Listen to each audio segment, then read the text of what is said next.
Welcome in, everybody. Happy 4th of July to you. As you can see, we have a very special edition of Philadelphia Live. I'm going to be with you until 3 p.m. today. Then Bill Anderson, 3 to 6. And then you get Judea from 6 to 9. And then, of course, you're going to see Jason and Sheba and Kathy Orr. Basically, everyone in the building is working really hard to make sure that you have the most fun today. You stay informed. You get your live images from all over the region and all over the country. And you stay safe, because remember, today is a very serious weather day. So we're going to be talking about that a lot over the next 3 hours. So what are these live cameras? I'm here in our control room. And then next to me, that's a live shot of the Liberty Bell. We typically don't have this live camera, but it is positioned there because of the holiday, because so many different people from different places are here watching what happens in Philadelphia on the 4th of July. A very special one, because we're celebrating the 250th birthday of the United States. Below that, you really can't have a 4th of July without going down the shore. That is Wildwood. We will be checking in with a lot of different shore locations. With the weather so high, the beach, in the water, dipping your toes in that sand is a really attractive place to be. And then, of course, the day will end right there on the Parkway. We know that Will Smith, Christina Aguilera, and so many other bands that have ties to Philadelphia and Pennsylvania will be here.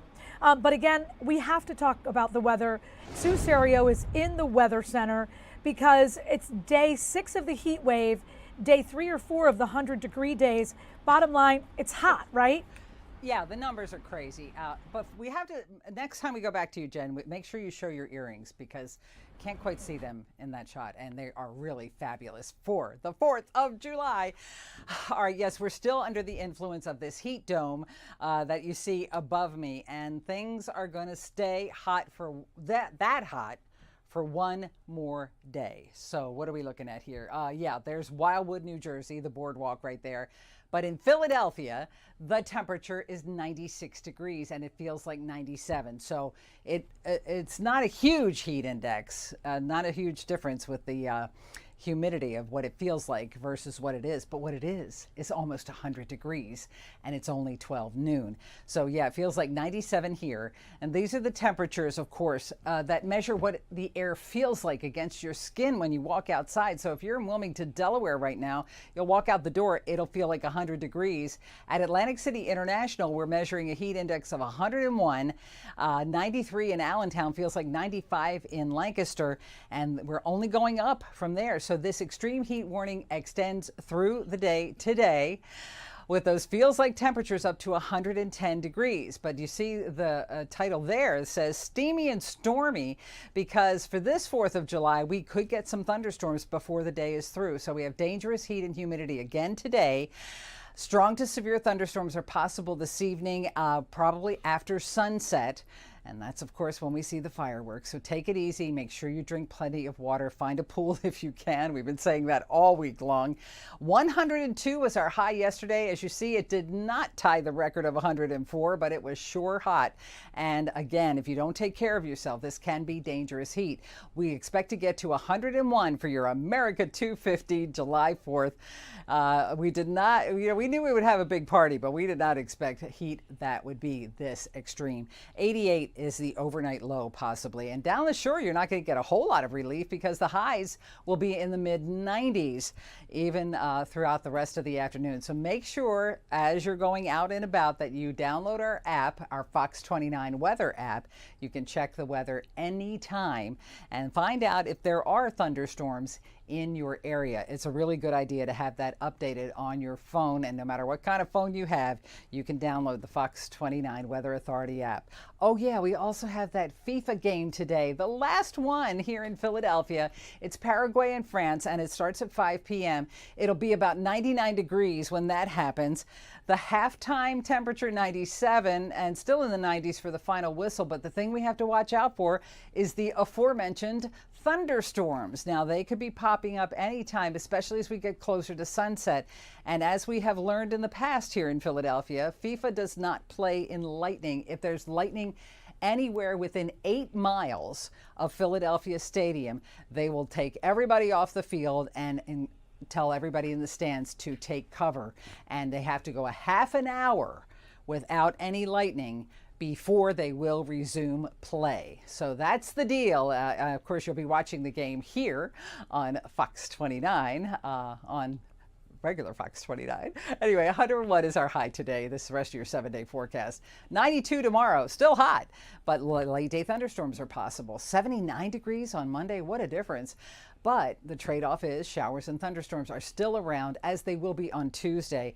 By Thursday and Friday of next week, we are talking about another warm-up, maybe back to the 90s for Thursday and Friday. But hopefully we're finished with triple digits, Jen, for a while. This extreme heat had very unfortunate timing. But as far as I know, because we had so much warning, we're managing to cope. Yeah, I think so. I think people are aware of it. And there's two kinds of people, right, Sue? There's air conditioning people and pool people. Right. Both of them. All right, so Sue, I want people to see my earrings, and then also Okay. I have this, depending on. That's great. Thank you. All right, now you're I've never had festive. to drop There down are the in a earrings. shot. So, we have 3 hours. It was going to be a slow thing. I have some outfits for Keith as well, because he likes to dress up. Oh, fantastic. I'll be watching. Thanks so much. I know you've had a long day, Sue. We appreciate you helping us out here on Philadelphia Live. All right, so I want to show you two cameras, right? There is one that's inside the Liberty Bell, and then there is one Ocean City, New Jersey. The Liberty Bell is one of the things that people come to see when they're here in Philadelphia, and it's amazing that all of the people have been able to stand in the lines. They're bearing the heat. They're doing okay with it to get in to see the Liberty Bell. And for the first time in a very long time, we have that live camera inside. So we're going to continue to give you a view just so you know how busy it is here in the city. You can see by that live camera in Ocean City, New Jersey. It's also very busy down there. Yesterday we had an umbrella watch to see just how many there were. Looks like there's a bit fewer umbrellas, but you know what? We can check in with Shayna, because that's exactly where she is. Ocean City, New Jersey. Oh, you're doing something great. You're inside. Hopefully it's air conditioned. Yes, it is air conditioned. I had to get out of the heat. It is definitely intense out there down in Ocean City. We're live inside Shriver's Fudge. It's such a popular spot, of course, with all of the treats and sweets and getting all your sweet fixes. Families from all over coming in to just beat the heat and also had that sweet tooth taken care of. We have our new friends here from Shrenksville. Yeah. Very, very good. The Matzek family. Matzek family, yeah. Awesome. Talk to me about, first of all, happy 4th of July. You too. Thank you so much. Thank you. So America. talk to me. America, right? America. Here we go. America 250. Talk to me about your plans for 4th of July. So we are starting, today's our first day of vacation. We're actually going to Avalon with his side of the family, but we decided to start here because we love OC&J too. Awesome stuff. What do you like about just the 4th of July and spending time with your family? Yes, family, friends, fireworks, Good all the food. celebrations. Yeah, good Cookouts. food. All the food. Yeah. You guys like the 4th of July too? Yeah. What's your favorite part of 4th of July? Spending time with my friends and family. Oh, that's so sweet. What do you like about it? Fireworks. The fireworks. What do you enjoy about it? You like fireworks too? Yeah. And candy. And candy. That's awesome. That's awesome. Well, thanks so much for talking to me, guys. It was such a pleasure. Happy 4th. Enjoy. Enjoy Avalon. Enjoy Ocean City. All the things. Thank you so much. All right, guys. Take care. Thank you. So yeah, this is one example, guys, of just all the great stuff that's been happening. We've been talking to people all morning since 7 a.m. And I can tell you, the boardwalk has been busy since 7 o'clock this morning. I kid you not. So people are really taking it all in, enjoying the moment, enjoying America 250. And what better way to do it than down the shore with a great drink, with family, with friends, with something sweet, with something savory. Everything, a little bit of everything, right, in Ocean City. So yeah, guys, this is what it's been. Happy 4th to you. If you can stay inside, stay cool, do that. If you're going to go outside, stay hydrated. It's a great time. Jen? Traffic getting down, because I know yesterday Chris O'Connell was there, and he's a beach guy, shore guy, and he was disappointed that it took him so long. Was it crazy traffic, or I'm assuming people are already there at this point? People were already there at this point, so the traffic wasn't crazy coming in at all, which was pretty nice. Now, finding a place to park at this point is probably going to be an issue for some folks, but yeah, this has been building, really. Even if you take a look outside, if you just kind of walk through, Jen, I'll show you the crowds that you're about to witness as we walk through Shriver's here. This has been what the view has been like this entire time. So it's been super busy, and yeah, traffic not so much because people already been here. They look happy. All right. I like to see happy people on the boards, as they say. Shayna, happy 4th of July to you. You worked hard. Get the heck out of here. Awesome. All right, so we're going to take a look basically around some of the other landmarks. We showed you the Liberty Bell. Now we're going to take a look at the Washington Monument. There are so many different events, all centered around celebrating 250 years of the United States of America. I think we also have a live camera, New York Harbor. Oh, you know what? We don't have a picture of New York Harbor, but we know that earlier today, look, and it's back. Vice President J.D. Vance was there. What's been really cool is seeing there's tall ships there, Lady Liberty, obviously, and there has been flybys, military aircraft dressed in red, white, and blue with smoke and everything, up and down the East Coast of the United States. In every big city, Boston, New York, Philadelphia, D.C., and beyond, everyone is celebrating 250 years of the United States. But no one is doing it better than us. I say that because there just are so many different events that will happen, even though it's very hot. I'm going to take you back to the Parkway because there are people right now that parked in and around Old City, and they're going to the Liberty Bell. They're checking that out, and then they're basically going to have lunch and figure out how to make their way out to the Parkway. The concert we have each and every year on July 4th has really been amped up exponentially. And of course, we will have Will Smith, Christina Aguilera, with so many other people that are just so special to the people who live and work and love the city of Philadelphia. When I was coming into work today, I was listening to people kind of plan their route. How will they get here? In years past, they've parked beach chairs at like 10 o'clock in the morning to get their spot. With the weather being so severe today, we're not seeing too much of that. So it'll be interesting to see what's happening. But again, I can tell you this, they have been setting up that stage, that experience for more than 2 weeks. Typically it takes them about 5 days to set that up in that location. So you can imagine there will be some very special things happening. You want to stay right here because we'll be able to walk you through it in terms of the temperature, in terms of the fireworks and the timing and all of it. You're going to be right here. And the good news is when you're on Fox Local, you can take us wherever you're headed. Take us to the cookout. I think we're welcome at the pool. And of course, if you're just inside with the air conditioning, that is amazing too. Let's go back to the Liberty Bell because, like I said, that is a spot where many people are going to begin their experience today. Those are the people that are close to the bell. We also have the shots where you see them in line. Yesterday, Drew Anderson was out there speaking with people. They were from Italy, they were from California and Texas, really all of them, a lot of them starting their day and then working their way over to there. Obviously, one of the other major big events that's happening in the city of Philadelphia is the last FIFA World Cup match that will happen right here at Philadelphia Stadium. Breland is already inside. She leads our coverage. You look amazing. I don't know how you feel because it's hot, but thank you so much for joining us. What's going on out there? Thanks.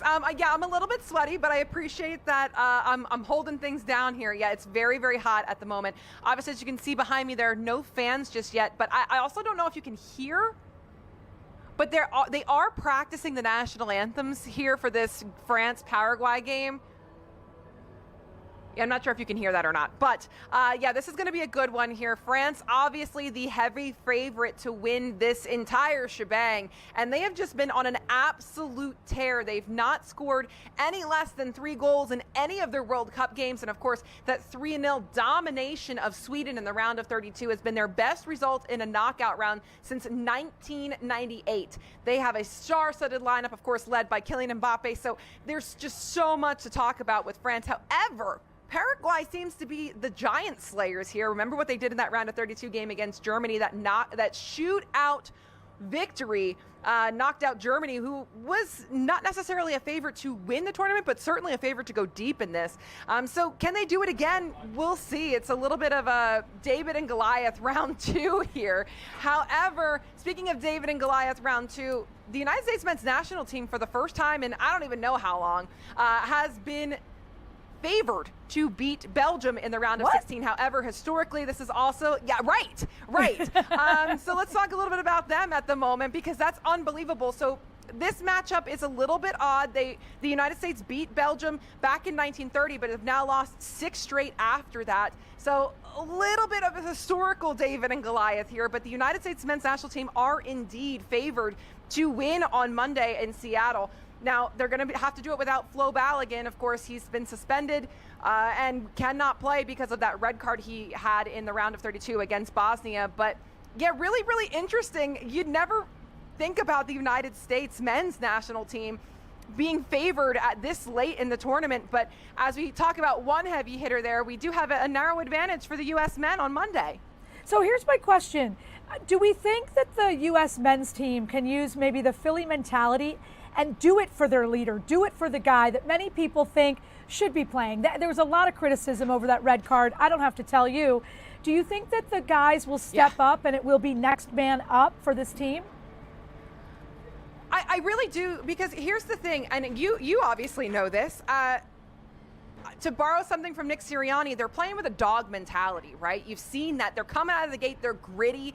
They step up no matter what. They were playing 10 men for a very large portion of that second half after the red card, and they still managed to score and get the job done. And I think that grit, that determination will carry them really far. Do I think they're going to win the whole thing?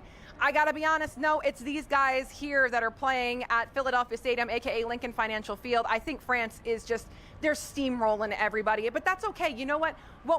I think, at least for me as a soccer fan, what I want to see from the U.S. men is to get to the quarterfinals for the first time since 2002. Maybe win a quarterfinal game. That would be well above expectation. And I think they can absolutely beat Belgium and at least get to the quarterfinals. So I'm really, really excited. That's the best result in 24 years. I know some of the quarterfinal games are played in Boston. Are all of them played there? If they make it, does the U.S. men's team go to Boston to play there, or do they stay on the West Coast? I'm not entirely sure. I have to look. I'm one step at a time here. I get it. But I think you're right. A lot of them are being played in Boston. So we'll see. But yeah, it's unfortunate. I was kind of hoping for the slim chance of them being here, but I kind of knew a little bit better that they would keep them on the West Coast. It's a shame, but we'll still be rooting for them Monday in Seattle at 8 p.m., which you of course can watch on Fox 29. There you go. And Breland, I have to tell you, I was at the first French game a week ago Monday, right? And I had all my French stuff on. I had a flag and all of that. The French fans were really active, but I'll tell you what, their opponents were really active too, the Iraqis. And so it will be interesting to see what the Paraguay fans can bring. They weren't supposed to be here. So I suspect they are going to really be there for their team today. Oh, yeah, I'm so excited. So obviously, as I mentioned, it's very quiet here. You just see some stadium workers behind me, but this place in a couple of hours is going to be popping. And that's been the coolest thing. I don't know if it's been for you, but for me to see these cultures that couldn't be more different come together and really just celebrate this awesome once-in-a-lifetime opportunity has been really, really cool to see here in Philadelphia, no matter who's playing here. I mean, we met Ecuador fans, and we've met fans from Curacao and Ivory Coast and France and Iraq and now, Brazil. And now we're getting a really awesome matchup here between a powerhouse and a team, like you said, that maybe didn't expect to be here in the round of 16. And I think, listen, those Latin American countries, their fan bases are lit, to say the least. So I think we're going to have a really, really great crowd here. We're going to have a ton of fun here at Philadelphia Stadium in a couple hours. Breland, you're working really hard. I know that everyone's already told you this, but I'd love to add on to it. You guys are just killing it. You're doing a great job. You, Scott, Jason, Shiva, all you guys. It's not easy. It's very hot. You make it look easy. Happy 4th to you, and thank you so much for checking in with us. We appreciate it. Happy 4th. Happy 4th. All right, we're going to take a quick 2-minute break. We have Drew at the Big Boy Train. And guess what? Speaking of France, We have two French guys that have really fallen in love with Philadelphia. You might have seen them on social media. We have so much today, so many live cameras. Where else would you be? Thanks so much for being here.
Welcome back in, everybody. I'm Jen Frederick. This is Philadelphia Live. Obviously, a very special edition of the show because we're celebrating a birthday, 250 of them right here in the United States.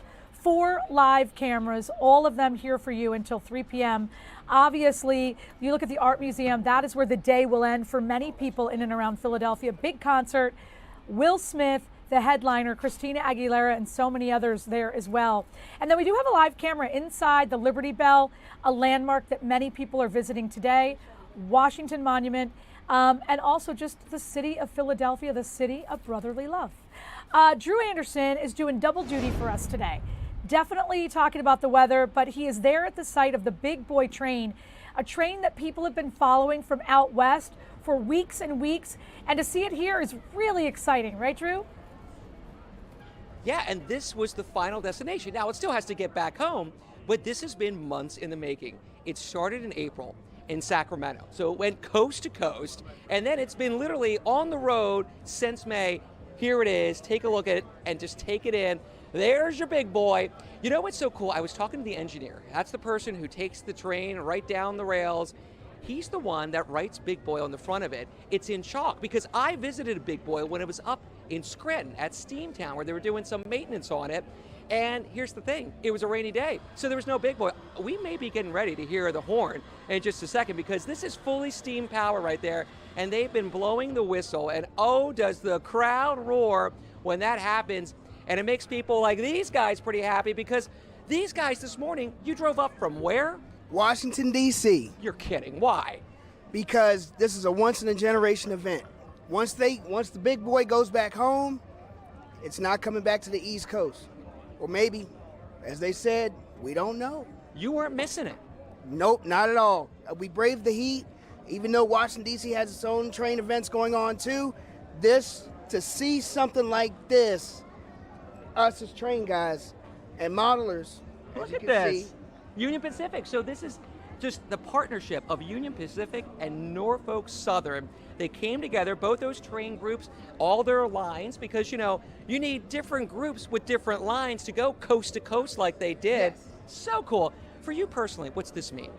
This was a locomotive that my dad gave to me when I was about 2 years old. And he used to work for the railroad, Baltimore and Ohio Check System in the CSX. Wow. He retired off CSX, and into his retirement, railroading was always his thing. I've known a lot of guys from the Washington Terminal Company, that's Union Station for rail fans out there. And it's a dream come true to see this in person, not just on Facebook, not just on VHS and DVDs, but real life now. Look at this. This is I mean, my- look at this. I know this is my third steam engine, but the largest I've ever caught. And for you, it's more than a train. It's family. I It's mean, you family. have that family connection. Yes. And that's what got you guys up from DC. Yes. All you guys. And I hear you're a belt collector. Can we see the belt? Oh, you want to see the belt? I do want to see the belt. Here's the belt. This is the belt right here. The WWE replica of the United States Championship. Got my side plates on there. Yeah. Look at that eagle. A fantastic way to commemorate America 250 right here. I just, wanted to bring it out. I mean, this is an American thing right here. You know what I'm saying? So, hey, I'm grateful to be here. I am grateful to be here for sure. And you know what? These guys, I ran into them because we're just getting some shade. I want to point out a couple things. We had the flag a moment ago. It was blowing.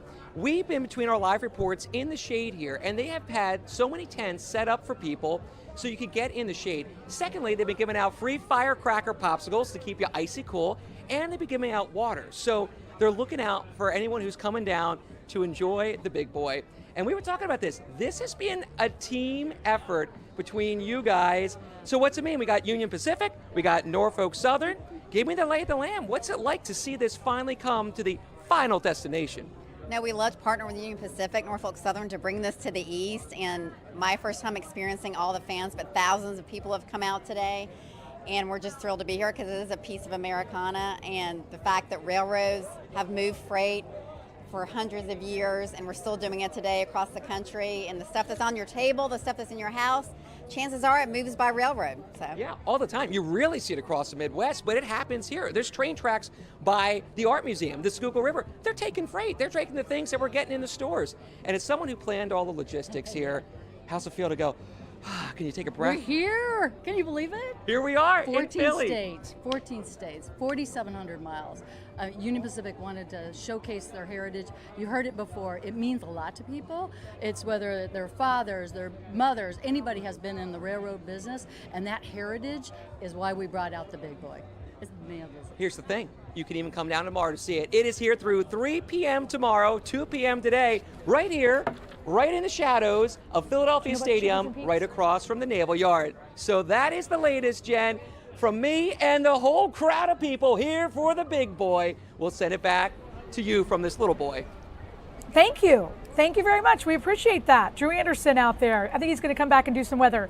Or should I say, merci beaucoup. Maybe I would say that because we have Alex and Tom here. You've probably been following them on Instagram. Bienvenue. Merci. Merci. Bonjour. Bonjour. Okay, you guys have been loving Philadelphia, Oh, yes? yeah. Yes. I put you on my Instagram today because you've already. I need a Go Birds. Go Birds. Go Birds. Go Birds. Okay, and Aggressive then R. That's good. And then what about Water Ice? Water Ice. That's good. That was good. Water Ice. Water Ice. Okay, have you heard about Conshohocken? Oh no. What does that mean? Conshohocken's a town It's a town. near where I live. Okay. It's near What- King of Prussia. Okay. What about the river? I heard it's a tough one to say. Schuylkill. Oh, Schuylkill. Schuylkill River. Yeah. Okay. We talked about this. You've been in the United States a very long time. You played soccer in college, stayed. You live in California. You've been to some of the World Cup cities. What's your favorite so far? You know the answer already. Is that really true, though? No, Or will you go to genuinely. Boston and be like, we love Boston? No. So we've been to New York, Philadelphia. Hold on a second. Is Keith here? Keith, shut up. Okay. So we've been to New York, Boston, Philadelphia, and Los Angeles. And Philadelphia is the one that has the most European vibe to us, and we really like it because we can walk everywhere. Very That's the walkable. difference. Yeah. We fell in love with a lot of things here. Obviously, like the Wawas. We just got back from Wawa. The people. What's your too. Wawa order at this point? The Wawa order I got this morning was an iced latte with caramel drizzle and a wrap with the chicken. And I got a hoagie. Hoagie? Hoagie? Hoagie? How do you say that? Hoagie. It's a hoagie. Hoagie, sorry. Hoagie. So hoagie with chicken and bacon. Okay. So What about you? Well, I do a turkey shorty. It's a Ooh. smaller hoagie. Okay. And I get it with mayonnaise and then some spicy peppers. Oh, no, we I'll don't do that spice. next time. No. He doesn't do I don't do spice. spicy. We do But French. when I go to the Four Seasons and the Jean-Jacques, I get a croissant and a baguette. Oh, so you That- bougie. Croissant without Yeah. the T. Yeah. Croissant. Croissant. Yeah, yeah, perfect. There you Okay. go. That's you guys on Instagram. It's just been fun watching you fall in love with America, the United States. I told you this in the green room, and I mean this sincerely. Usually, French people don't like us. You know, when I go to Paris, I can't agree with that. Yeah, because we love whenever we have Americans coming and trying to speak the language. So Yeah. maybe if you just start with bonjour, then everybody will stop, love you. Stop listening to Emily in Paris. And the reality of things is we love Americans. We know the friendship that we've been having over the last 250 years. Yes, there are stereotypes of Parisians being really straightforward. It's a different culture, right? We're brutally honest. Honest. And That's I don't true. think we're mean. I think we love you guys. We love everybody here. And whatever people say, do not listen to them. And go to Paris, go to France, enjoy our country, and have fun. Okay. By the way, happy birthday too. Yeah. 4th of July. Joyeux anniversaire, as we should say in French. yes, of course. All right, so we're going to check in with you maybe every once in a while via Zoom when you're going around the world. Will you do that? Yeah, we're best friends now. We're best friends. There you go. And you're going to stateside now. Yes. And then to the game. And then to the game. Yes. You're expecting big things. I hope we win, and then we'll go to the next round hopefully and go back to Boston. But my prediction for the game would be maybe 3-0 Okay. for France. Yeah, I go 2-0. Okay. Really? You think and it's going to be tough? I think it's They're going to be a gonna challenge. The heat in Philly is going to be a bit of a challenge, but I think we got this, and hopefully we'll meet the U.S. in the semifinals. There's a. Oh. Yeah, that would We'll be come back cool. on the show. Okay, done. Sincerely, thank you so much. Merci merci, for having me. merci, you. merci. Merci Mwah, beaucoup. mwah, mwah, mwah, mwah. Thank you, Jen. You're All the right, best. And by the way, Keith, any notes? No, I'm good right now. Okay. All right. All right. No worries. Tell them we'll be right back. À bientôt. Ciao, ciao. Allez le bleu. Allez les bleus. Ah.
Happy 4th of July, everybody. 250 years is something worth celebrating, and we're going to do that now until 3 p.m. So many live cameras, different landmarks around the United States. We're going to check in with many of them between now and 3 p.m.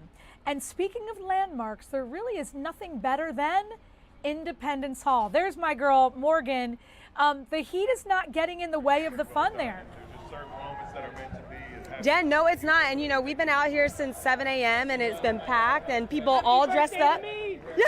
We have the Declaration of Independence out here. We have everybody chanting USA because, you know, the game is going to go on in a few hours. So it's an exciting day to be out here. And people were lined up to see the Liberty Bell. I met some friends because what else to do on a holiday? You got to meet people. Hey, guys. Hi. What are your names? My name's Julian. Julian? And Ben. And Ben. Okay, so Julian and Ben, they came all the way from California to be here for America 250. Why did you guys choose to do that? So, I mean, this is the greatest country on earth, and we stumbled upon the 250th of the Boston Tea Party a couple years ago, and so we're just keeping the trend alive and staying proud to be American. Now, did you guys try cheesesteak yet? Oh, of course, of course. We had one late last night, so I don't know how great it was in comparison and where's the best place to go, but it was a solid 6 out of 10, I'd say, yeah. All right, we got to get that number up to a 10 out of 10. What do you guys plan on doing for the rest of the 4th? So we heard there's a concert tonight. We need to see if we can try to meet Will Smith, get jiggy with it, and then we just need to go find a hot dog next. Yeah, no, you and me both. I'm like, where are the hot dogs? I need a burnt hot dog for the 4th. And what's been your favorite part about Philly so far? Oh, I think just the vibe here is amazing. Like the 250th anniversary, people are just so excited, and then pile on FIFA, like the World Cup, all the matches and everything. Yeah, it's pretty lively here this week. All right, well, I'm so excited that you guys are getting to experience Philly. Have so much fun and stay cool. Thanks, guys. So again, the vibes are high out here. Everybody's dressed up. Let's see. I'm gonna come over to you guys right here. Hey, how's it going? I'm good. How are you? I like the outfit. Thank you. We got the flag. How's everything going? Good. What time did you come out here today? We got here early this morning, and we took an Uber here, and we've been hanging out in the shade and cheering everything on, and going back down to watch a little bit of the World Cup and cheer that, and hopefully see some fireworks. It's a long day. It's a long day. I know. You got to get some Gatorade in the mix. Well, you guys have your water? He's got his frozen Camelback. Oh, there we go. Right here and a frozen Camelback. I got instant air conditioning in there. Oh yeah, it's what's kept me alive all day. Oh my gosh, that is so cool. Be here for the fireworks later. If that was me, I would fill that with the margarita, you know, a little slushy vibes. What's in the Gatorade bottle? No, yeah, wait, what's in the Gatorade bottle? In the Gatorade bottle, just regular Gatorade right now.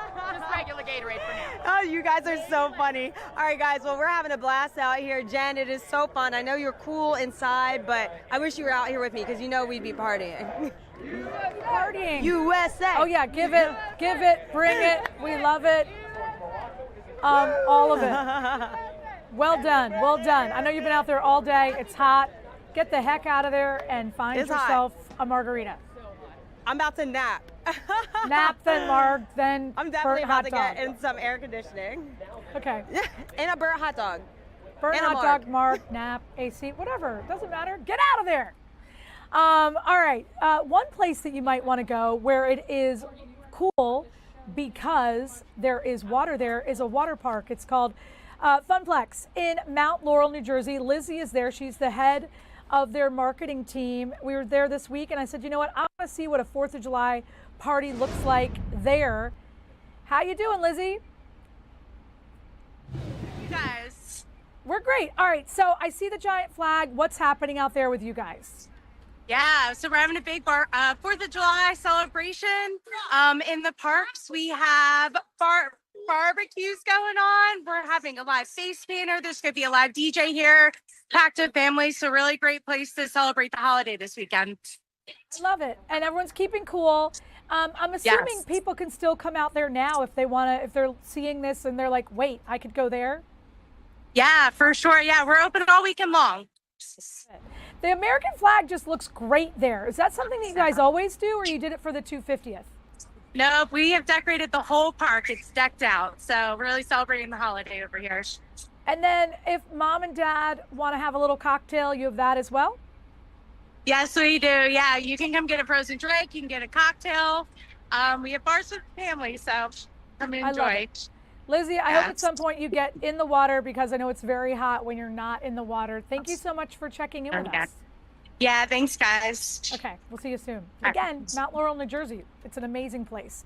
All right, we're going to take a quick 2-minute break. Then we're headed to Conshohocken. Talked about it with Alex and Tom. We have a lot happening. We're so happy you're here today.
Welcome back, everybody. Happy 250th to the United States and all of you guys.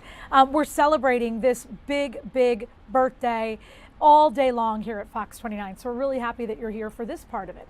All right, how about some live cameras for your 4th of July barbecue? We're going to start top left hand. That is the Art Museum, where later tonight, that's where everyone will be looking. They have prepared for this. Will Smith is the headliner after so many years. I have to say, many people in our newsroom and around the region have always said, why hasn't he come back? And for him to come back on this day, this moment, for this reason, makes it all the more special. Christina Aguilera, as you know, she's from Pittsburgh. So many of the artists that you will see on that stage later tonight either have ties to Philadelphia specifically or the Commonwealth of Pennsylvania. So many different acts will be there, and I know many people are excited to see them. And the people that are excited to see them, many of them are starting their day right here in Old City at our neighbor's house, right there, top right-hand side. That is the Liberty Bell, and that's a live camera inside there. You can see people wait in line. They get to the top of the line. They take their picture with the Liberty Bell.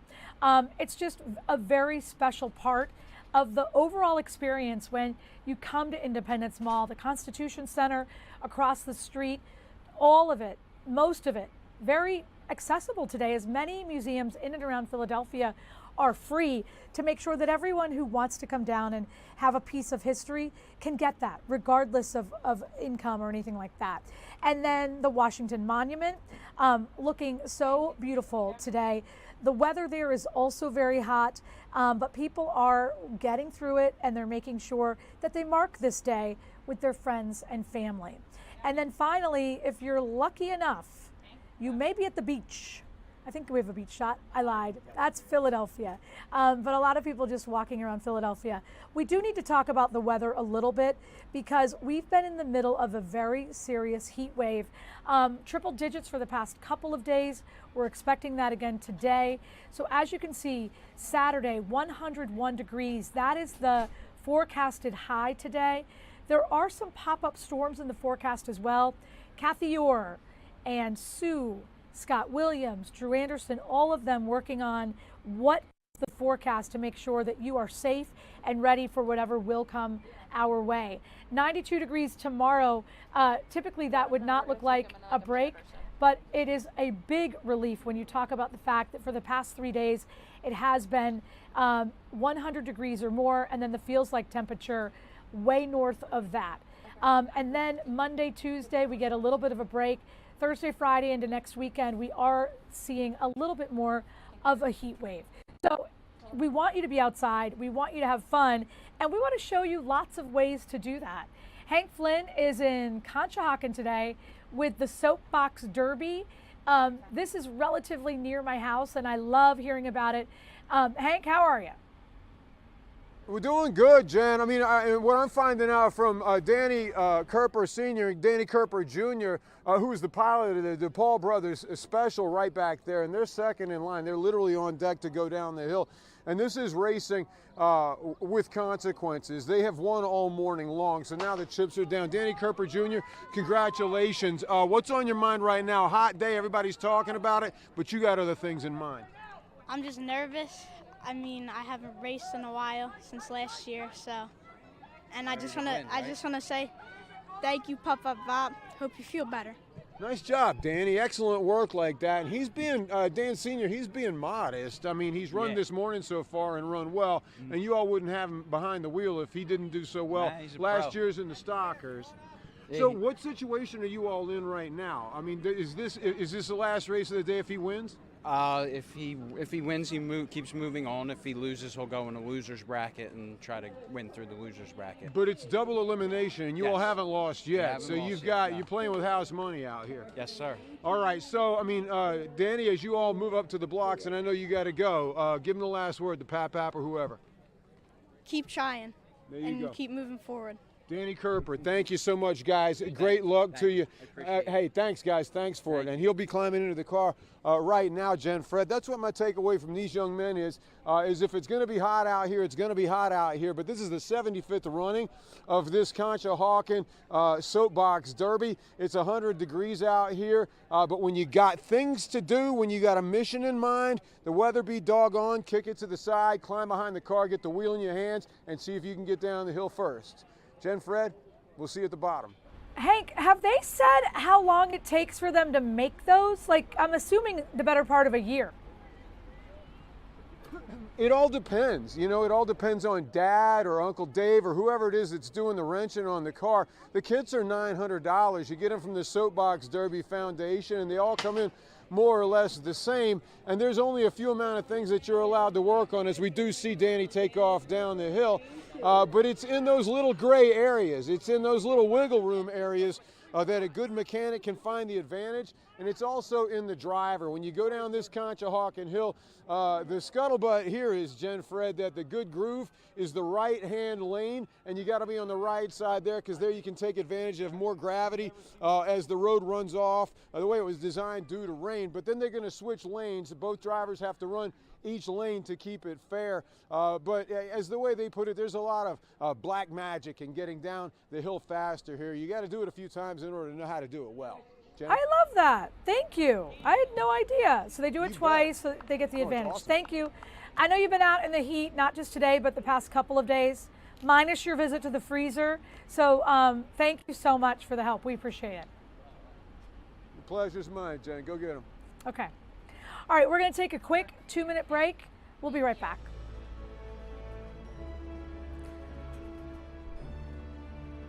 Do we have a FIFA graphic?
Happy Independence Day, everybody. It is the 4th of July, and we're going to be with you guys until 3 p.m. Bill Anderson's on after that.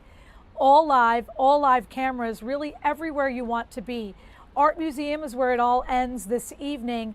Liberty Bell is where a lot of people are starting their day. Some people maybe have made the trek down to Washington.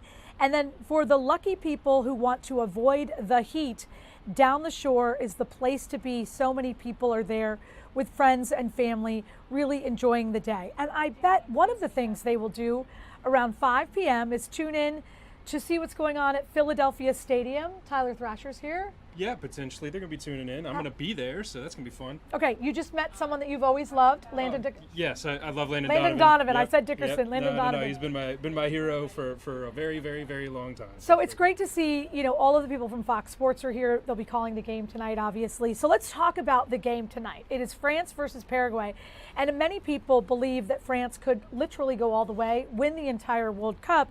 But the Paraguay fans and the Paraguay team is nothing to take for granted, right? No, there's clearly no easy games. We saw last night that every team that is in this tournament has something to fight for. Yeah. Paraguay, we beat them very comfortably in the very first game for the United States tournament, but anything can happen. They've got all the way here to the round of 32 or the round of 16, and they're going to show what they're about against France. Unfortunately, France has the best attack in the entire game right now with Ousmane Dembele, Kylian Mbappe, Desiree Doué. There's just so many big names. Michael Olise, I need to say too. So, anything can happen, but I do expect France to walk away with this one. They are really a complete team. Yeah. All the way through. Okay, so let's talk a little bit about last night. There are so many teams. I mean, you think about Germany, their manager has resigned. You think about many teams who have left the tournament in shame. It's the complete opposite for our friends at Cape Verde, right? I've been on this show 3 times, and I've been talking about Cape Verde, and every single time I've been like, just watch them because they could go far. We predicted that they're going to go to the round of 32. They did, and they showed us just how good they are. People are like, are they actually rated? Are they actually a good team? You saw last night they pushed Argentina all the way into extra time, lost to an unfortunate own goal, but the goal that they scored to equalize at 2-2 was just the best goal of the tournament. So you never know what could happen when you have an island of belief behind you amongst an ocean of doubt. Oh, that's good. But their goalie, he's a little bit older, right? But really playing against arguably one of the best guys of all time, right? Yeah. But he really showed he was up for that challenge. Yeah, he's got 21 million followers now. You don't get that by being bad, I'll tell you that. Yeah. But what he's done, he stopped several attempts from Messi. Messi did extend his total number of goals in World Cups to 20 and is now the top of the Golden Boot leaderboard with 7 goals right now. But that isn't the story. The story was the underdogs that pushed Spain or kept Spain at 0-0. They tied with Uruguay, who was another world champion, then their third world champion. They didn't lose to any world champs in normal time. So it's just amazing. magic. Yeah. Yeah, and magic. I gotta believe when they get home, I'm assuming they're home now, the parties have already started. I would hope they'd be allowed to rest and enjoy the nation around them for a little bit, but I do imagine they probably want to get back to their homes and their homecoming that they're going to receive when they get back. You're wearing a USA jersey. Yes. We talked about this with Breland. For the first time in a very, very long time, USA is favored later in the rounds than anyone thought. It's so sweet, isn't it? I mean, home field advantage does a lot, but at the same time, we are actually a very, very good team right now. Obviously, we're going to be missing Fuller and Balogun with that unfortunate red card incident that I'm going to refrain from talking about. Okay. But going against Belgium, who has shown weakness in their last few games, we could easily get one over on them. So. Okay. The problem here, just as we wrap it up, we have there's what do you call it? Like a brackets. Mm-hmm. And people get selected. You didn't get to pick. I have Belgium. Oh, you do? I do. And Eric Smith, I think, has USA. Okay, so you're supposed to represent Belgium? Well, I mean, I can't root for them No, because you can't. whatever. But what I've decided I would do is not drink any Belgian beer all weekend. That's fine, yeah. Okay. No Blue Moons, no Belgian Wheats. All right, so. Tyler, as we wrap it up, where do you want people to follow you on Instagram? At Thrasher TV, but just follow our Fox local accounts. I'm going to be all over those too. So. I love it. Thank you. Have fun at the game tonight. Thank you. All right, I'm now looking forward get to it. out of here. I'm out of here. All right, so I told you this. There are so many people doing so many things out there in the world for us. One of them, Jenny Joyce. Babe, I don't know how you're doing it. You look perfect, and I know you don't feel that good. Meaning the heat. I don't know if she can hear me. Hello, Jenny. Hello, Jenny. Are you? I'm so sorry, Jen. Yes.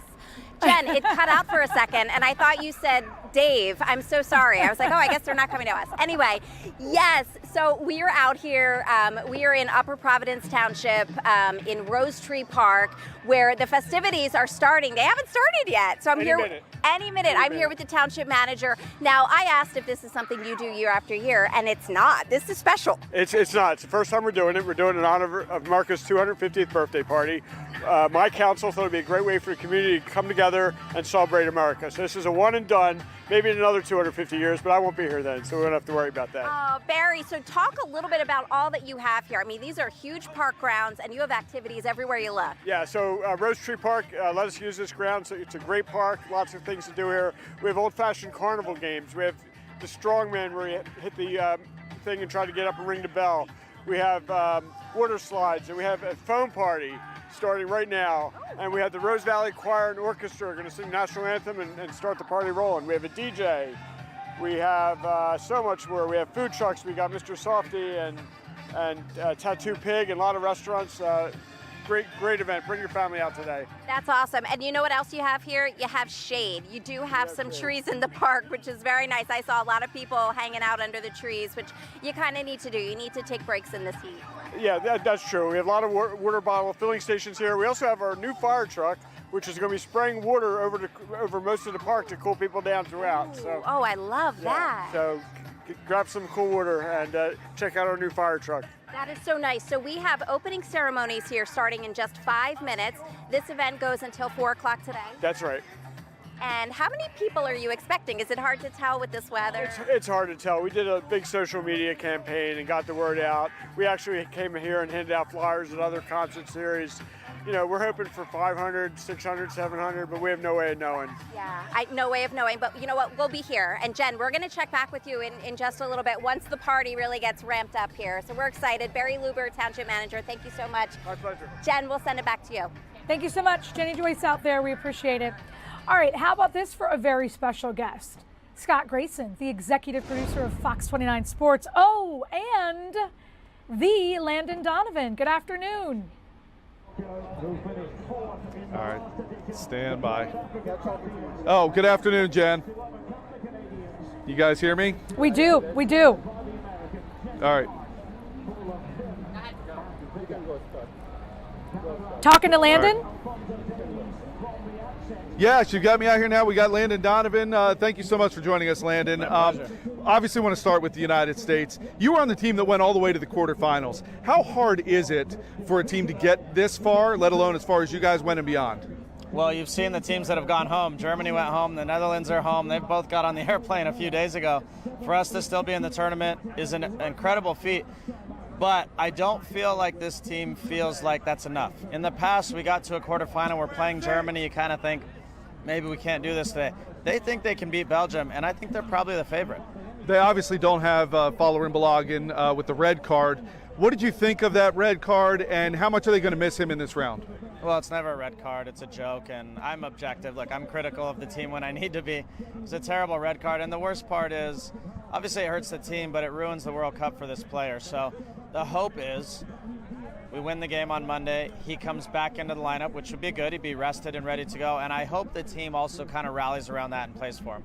When we've seen the World Cup in the United States back in '94, when you guys went on the run you went on, the popularity of this sport in this country seems to grow. The response around the nation, you guys have been everywhere, and here in Philadelphia it's been great with matches here. What have you seen, and how much do you expect the popularity of the growth to grow again? I started playing this game at 9 months old with my older brother when I could kick a soccer ball. My entire adult life has been around this game as a professional. I've never seen anything like what I've seen in this country. I mean, there were hundreds and hundreds of people out here today, 5 hours before kickoff, not of a USA game, coming out dressed up in USA gear with flags, with all the things. It's been so much fun to be a part of, to witness for someone who loves this game so much, and right here in our own country. I'm sure you're no stranger to playing in heat. Obviously, France and Paraguay today are going to be dealing with that, as well as the opponent. What is your advice for playing with the heat, and how do these teams manage this today in Philly? It is different and it's difficult. For the French players, majority of them play in Europe. They never see anything like heat like this. Paraguay, on the other hand, they play in South America, South American qualifying. They'll deal with this often. So there is a mindset and a mentality. France needs to have possession of the ball for a long time and wear out Paraguay. If they do that over the course of 60, 70, 80 minutes, they will wear them down. But if they don't have a lot of the ball, and Paraguay have a lot of the ball, that's a big advantage. That could even the level playing field. All right, let me end with this. One of the players for the U.S., one of the stars, is from not far from here, Hershey, Pennsylvania, Christian Pulisic. Yeah. What have you seen from him? You were a star on a team at one time. How has he handled that? And do you think he's back from that injury he had earlier to be able to be a dominant player in this match on Monday? He's definitely back, and he's fit, he's sharp, he's playing well. The only thing that hasn't come yet is the goal for him. I really hope on Monday that he has an iconic moment that will set him apart from everybody else and make him a legend in U.S. soccer history. I think he has it in him, and I think it's time. All right, Landon, great to see you guys here in My Philadelphia. pleasure. Thanks for having Appreciate us. you guys. Amazing backdrop. I know, this has been great. I love this place. Thank you, guys. All right, thank you so much, Landon. Obviously, you'll continue to see him on Fox Sports with their coverage throughout the day. They'll be here dealing with the heat. Be sure to get in there and watch this match. And It's turf. I'll tell you what, it I'm is. going to go watch the match. All right, you got it. Thank you very much, Landon. So, Jen, we're here, obviously, Independence Hall. Right behind us, you see some of the fans out here. I do want to show you over this way, David, if you can pan over here. The line to see the Liberty Bell out here is amazing. These fans are out here. These people are out here to celebrate the birthday of this country. They get a dose of the World Cup while they're here. And then even later tonight, the eyes of the country will continue to be on Philadelphia because they will be announcing the Major League Baseball All-Star roster, American League and National League, right here in Philadelphia. So a lot to look forward to throughout the day, and we'll continue to bring it to you, Jen. Scott, I got to ask, how many guys do you think are going to be announced from our team, the Phillies? 5, 6? What's your number? I don't think you can hear me. How many guys? We're gonna have another guest here coming up in a little over an hour with Alexi Lawless is expected to be with us. He's part of the crew. And then tonight there's going to be the All-Star rosters. I forget how many people they put on each team. I think it's about 20, 25 guys or so. Hopefully, I'm expecting 6 Phillies to be able to make it, Jen. 6 Phillies I want to see on that roster, or else I'm going to be a little frustrated. All right, thank you. I know it's hot out there. We appreciate the help. It is so hot that you probably want to go to the shore. You want to hang out on a beach, in the water, with your friends, with your family. This is Atlantic City. You know what's so interesting? Every time we look at Atlantic City, you just don't see as many people inside the water as you do at other shore points. I will say this, many more umbrellas out there on the sand than we typically see with our Atlantic City camera. Not surprising, because we know the heat is intense. It's not just hot in the city, in the suburbs, New Jersey, Delaware, Pennsylvania. It's also hot, hotter than it's been in a very long time down the shore. So again, as we look at Atlantic City, we know that those people are basically there to get the wind, the breeze, all of the effects that will hopefully cool them down. How hot will it be? When do we get any relief? We're going to check in with Drew Anderson, who has come in. Oh, there he is. Very festive, very festive. Doing a little Good fit check. afternoon. Hey, Jen, good afternoon. You know what? May I just for a second before we get to the forecast, I'm widening this all the way out because I got to show you my kicks right here. First of all, this is when my popsicle dripped on me. But wait, there's more. There you go. Nice. We're getting a little festive here in the Fox 29 Weather Authority Weather Center. And I will tell you, so I just got back from being in South Philly at the Big Boy Train. That runs through 2 p.m. today, 3 p.m. tomorrow. And they had lots of water. They had popsicles, which we saw is still on my pants right there. I think I gotta wash that. It's even on my right here. You can even see it right there on my, I guess what part of my arm that is, whatever it is. But you know what? That's what the 4th of July is about. You get snacks, the food gets all over you. And I will say this, being in the shade makes a world of difference.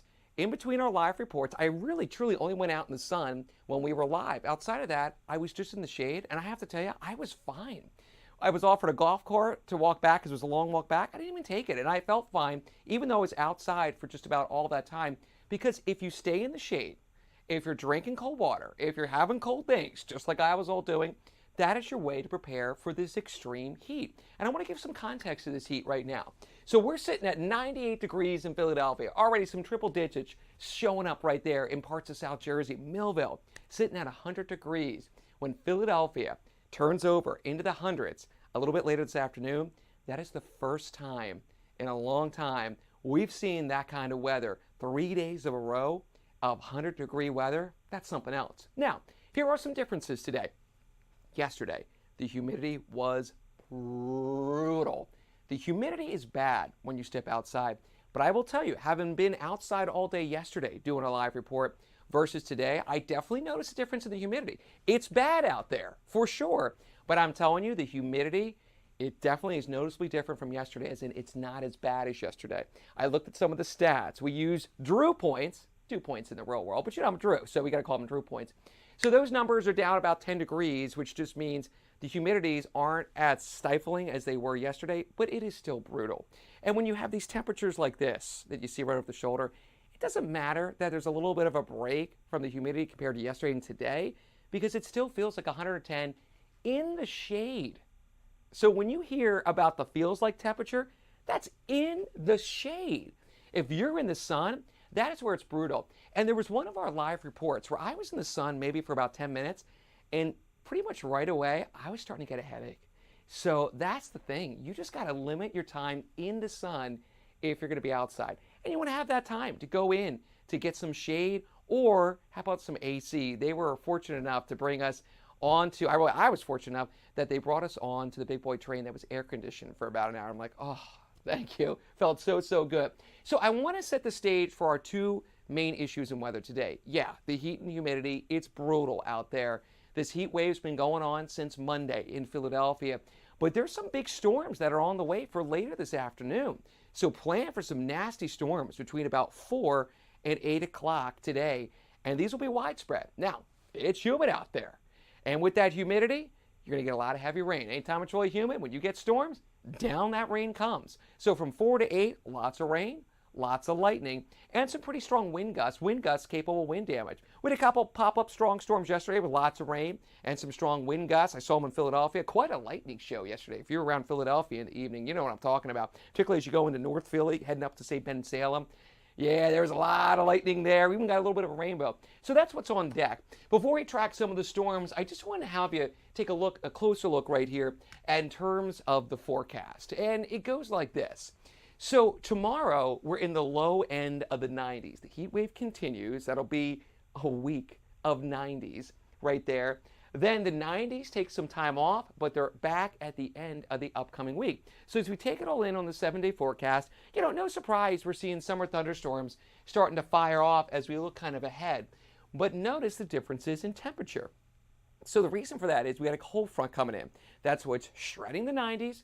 It'll knock down the humidity and bring us in some 70s on Monday. It was still stormy on Monday, but wow, night and day from those triple digits to what we see right there on Monday. Then numbers somewhat seasonal. You know, for scale, the average high this time of year is 88. This is the time of the year on average is when it's as hot as it gets. So the average high is 88. That's as high as the average high gets. So it's not uncommon this time of the year to have temperatures around 90, 89. You know, you see that right there in the 7-day forecast, even 92. So that's fairly common. What's uncommon is when you get 10 degrees above average, hence today in the last couple days, or 10 degrees below average. And usually there's some weather things kind of at play at that.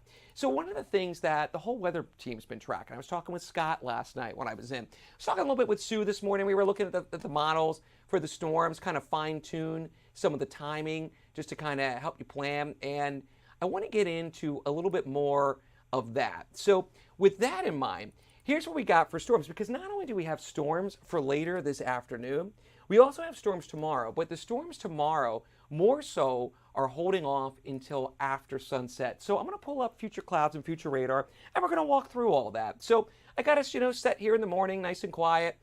Okay, here we go. So watch the storms starting to fire off right there, and they stick around after sunset as well. That's today. I'm going to take you into the day on Sunday. We start out sunny in the morning, temperatures in the low 90s, it's still humid. Some storms start to fire off there, but it's more after sunset. See how you get the action? The models have been persistent on showing a lot of strong storms coming in about that time, 10, 11, midnight. So sort of late at the night on Sunday. So most of Sunday, fairly dry. Today, here's your prime time of those storms just dumping some rain. And when they pop up, hey, they'll be pretty strong. So if you got outdoor plans, that's something to keep in mind, that's an issue we got to deal with today. And I'll tell you what, I'll even pop on another model. We have two different models. So what I'll do is I'll pop on this model here, and we'll look at the comparison between the two. So these are the two best future radars for this time of the year. So in other words, for tracking strong storms. And here you go. They're both kind of agreeing on the timing. So as we start wrapping up dinner time, 6 on, they start blossoming, and they continue for a little bit after dinner before they wrap up a little bit later in the night. And then here comes some more, particularly after sunset on Sunday. So juicy storms coming. Sue has been saying it all morning long. I thought it's really cute the way that she's been saying it. She's been saying that some of Mother Nature's fireworks are coming tonight. Yeah, aka the lightning and the thunder. So that's something to keep in mind. When you hear some roars a little bit later, that may not necessarily be the sound of fireworks. That could very easily be some thunder. And I just want to give you a little context on thunder. When you hear thunder, that means you can get struck by lightning. The storm is within 10 miles of you because the sound, like sound waves, sound can only travel up to 10 miles. So when you hear thunder, that storm is close. And it's true. If you count from when you see lightning to when you hear thunder and count the seconds, that's how many miles away the storm is. Storms generally, on average, travel about 30 miles an hour. So let's say, for example, at the World Cup, and we're keeping an eye on Philadelphia Stadium because we have that game today, they will make everyone go to the concourse if lightning is detected within 8 miles. That would mean if the storm is going to hit Philadelphia Stadium, it on average would be there in about 15, 16 minutes or so. So they need time to get people out of the stands and into the concourse. So that's why they look at 8 miles as sort of a little bit of a threshold. So we're going to keep an eye on Philadelphia Stadium. I'll keep an eye on the models for that later. But in the meantime, the story is about the heat. It is brutal in the sun with the humidity. And we have yet to cross over into 100 degrees, Jen, in Philadelphia just yet. But believe me, it's coming. So, Drew, here's my question. Yeah. We have the FIFA World Cup game at 5 p.m. It's in your window of the pop-up storms. Yes. Then we have the concert on the Parkway after that. Which one is most likely to be impacted by severe weather? And I do mean thunderstorms. Yes. And here's the thing. Any storms that pop up today have the potential of being severe. In other words, winds that are super, super nasty.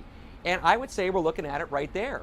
I would be more worried about what you see would be the concert on the Parkway because the storms will take some time to get going. And then once they get going, they're really going to go. And the window for that would be not only concert time, but even firework time. There would still be fireworks that would be going off at midnight. Well, that's even potential for some storms to be left around. Now, you know we have fireworks down at Penn's Landing a little bit earlier in the night. I think it's like, I forget off the top of my head, it's like 9:30, something like that. So you got fireworks there in that window, and then you have the ones closer to midnight right there over the Philadelphia Museum of Art. That is, my mind, what would have the most impact by the storms. So that's something we'll keep in mind. And when we come back and do a little weather a little bit later, I'll take us literally hour by hour and look from World Cup time through Parkway time to really fine tune exactly when the storms will be overhead to help everyone plan who's going out to the Summer of Celebration here in Philadelphia. I love it. Thank you so much, Drew. You get the job done all the time. We're so lucky to have you. Thank you. Got it. We're going to take a quick 2-minute break. We're going to check in down in D.C. We have reporters and cameras all across the United States. We're so happy you're here with us today. Happy 4th, everybody.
amazing, right? We are having a very special edition of Philadelphia Live. We are on now. Bill will join you at 3. Judea will join you at 6. And by the way, we want to see what you guys are doing. We have the hashtag Philadelphia Live on what I call Twitter, but is known as X now. And so if you and your family are out there, you're celebrating, you want us to see what you're doing, you want us to share what's happening in your neighborhood, we certainly want to see it. So again, hashtag Philadelphia Live, and then we'll be able to see exactly what's happening in your neighborhood. One of the things that we're going to do now until 3 p.m. is really take you to different landmarks. Sorry, I want to bring that back up. That was the New York Harbor, where the tall ships are visiting. Throughout the morning, there has been different things. The Vice President, J.D. Vance, was there at one point. And there has been different military aircraft that have gone through there, basically buzzing the people of the New York Harbor. It's just one of the really special ways that people in and around the United States, the East Coast specifically, are celebrating 250 years of the United States. All day today, we are going to be checking in with places in and around Philadelphia. We keep looking at the Liberty Bell because we do have a live camera inside the Liberty Bell. People are lined up out there, even though it's very, very hot. And then you see them in here. Oh, I wonder if they're doing some kind of a ceremony. It looks like they're rearranging the flags there. And we do see people that are quite dressed up. I'm going to go in there and take a better shot. What's interesting here is we do have 2 gentlemen there with flags. I do suspect there is some type of a brief ceremony that is about to start. Again, the Liberty Bell is one of the big landmarks that people are waiting in line to see, take their picture in front of it, and all of that. So it's pretty cool, and it's right here in Old City, Philadelphia. The other thing that we are looking at, 2 things, right? We're looking at Philadelphia Stadium because there is a match later tonight right there. Yes, happy 4th of July. That's Philadelphia Stadium. That is where France will take on Paraguay. Many people believe that France is a real contender to win this entire FIFA World Cup. I'm calling it a tournament, but it's so much bigger than that. So we'll get to see a little bit about what's going on, as again, we're going to be with you guys until 3 p.m. As I mentioned, New York City, Philadelphia, and even Washington, D.C., there are events happening. We're going to check in with Chad Ricardo. He's there at the National Mall in Washington, D.C. Hey, Chad.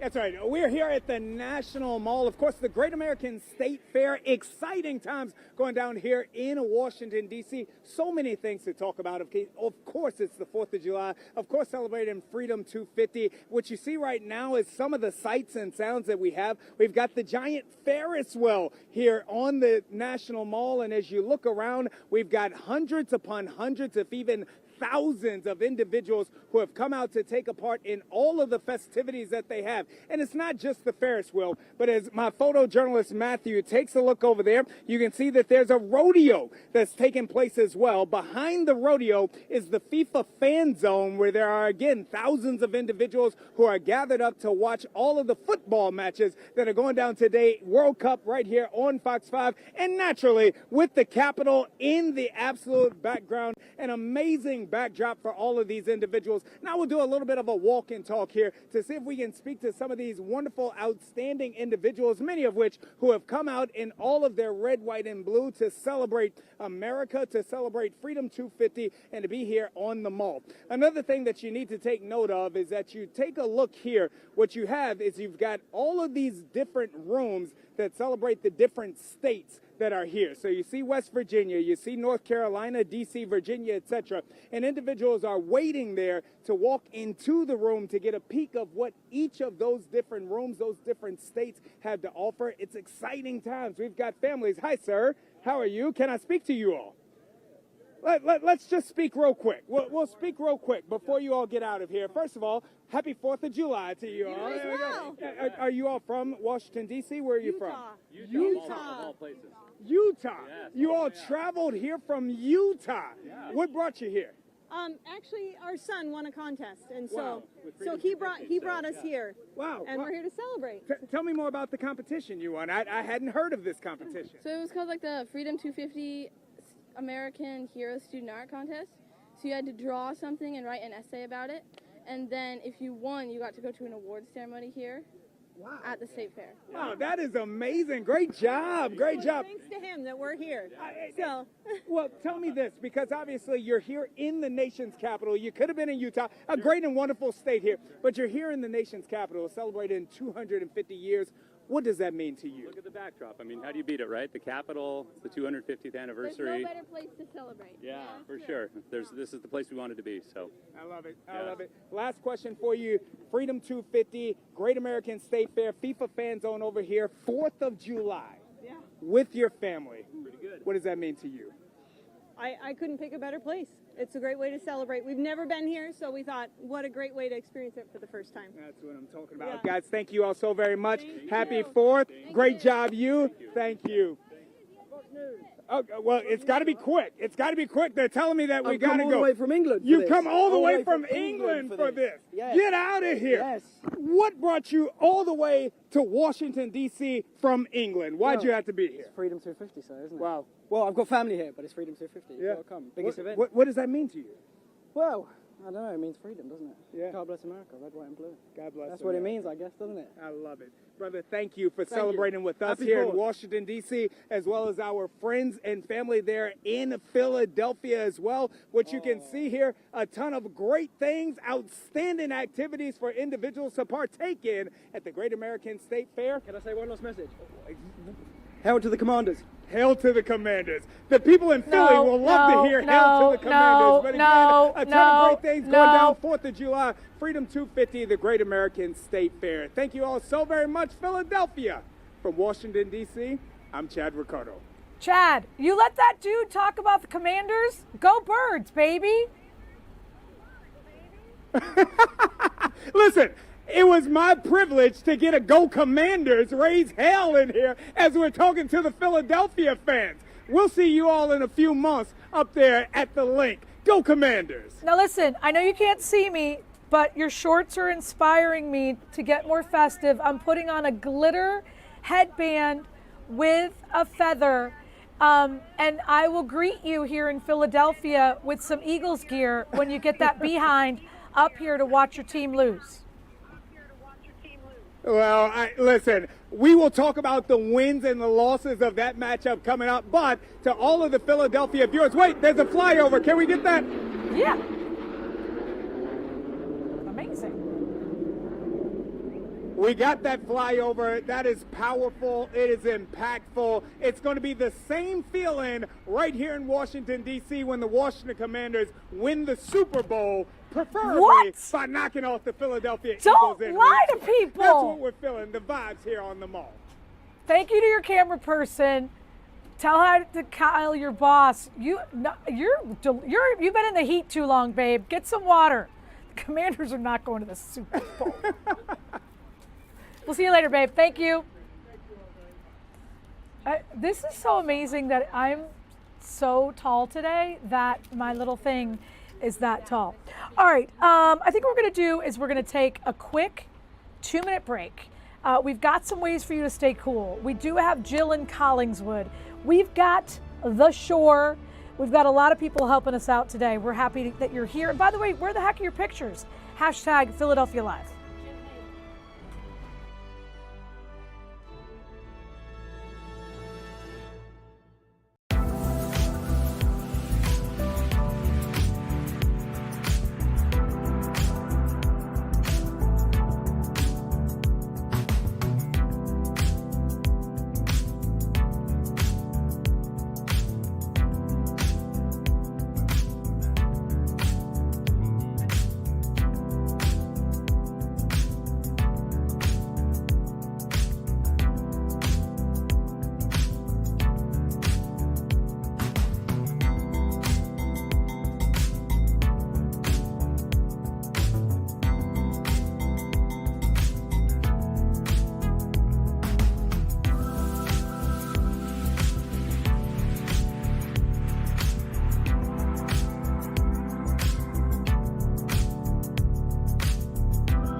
live picture inside the Liberty Bell complex. What's interesting is we thought they were going to do a bit of, looked like they were going to do kind of a ceremony there.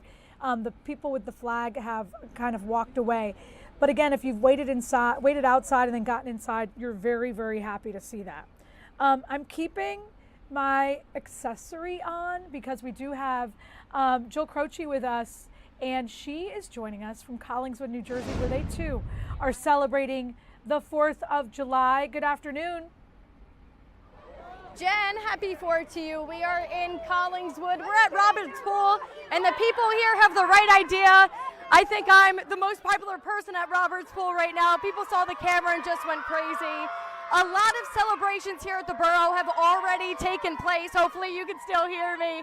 Around 10 o'clock, they had a bike parade. It was the usual parade, but a modified one because of the heat. And now, kicking off at 2, so pretty soon, is some water events happening at Roberts Pool organized by the Borough. That's happening until 6. Whether if you're a resident, not a resident, everyone's welcome to Roberts Pool with a payment, of course. But they're going to have various games. That's until 6. Something I want to update you about, Jen, is the fireworks show for Collingswood for tonight actually has been canceled.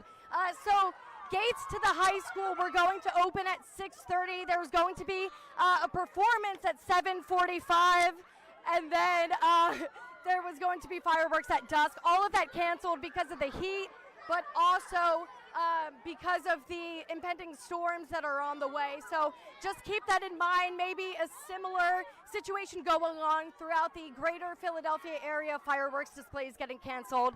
So check social media sites, of course. But I do want to talk to some kids. Hopefully it's loud for Graham. Hopefully he can still hear. But I'm here with Miracle, Aubrey, and Grant. And can you guys just tell me how you're enjoying this today? I don't know. You're having fun? You might have to speak a little louder. I like. Is it a good way to cool off? Yeah, it's very hot today. So everybody here's the right idea. Graham's getting centered right now, Jen. But happy 4th to you, and we'll be here all afternoon. All right, Graham has to see if Graham can give us the line where they were waiting with the railing. That was awesome. It's kind of hard to hear you, Jen, but yeah, it's just super crowded. People are jumping in front of the camera. Is it hard because there's 3,000 kids jumping in front of the camera and screaming? I get it. Thank you so much. They do look like they're having fun. You're welcome. Okay, they had the right idea in terms of keeping cool, but if you're out and you're still trying to figure out how the heck you can keep cool, there's a local company. It's called Alpha Cool. They're the same guys that keep us warm when it's freezing. Zach is here. Good afternoon, bud. Hey, Jen, how are you? I mean, it doesn't feel that hot out here to me. Oh my gosh. All right, so break it down. What do you have? In one hand, you have something that you send your kids to camp with. In the other hand, you have something that you give to your friends and family when they ask. What are the two different things you're holding?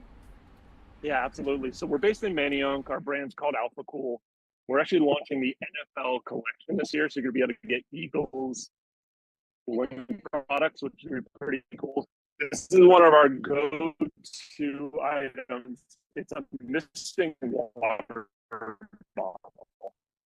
It is the misting items, not really to get wet. It's I don't know if you can hear me. Your camera froze, so I don't know if your camera's frozen. I don't know if you moved your camera. Let's try it out. I can hear you.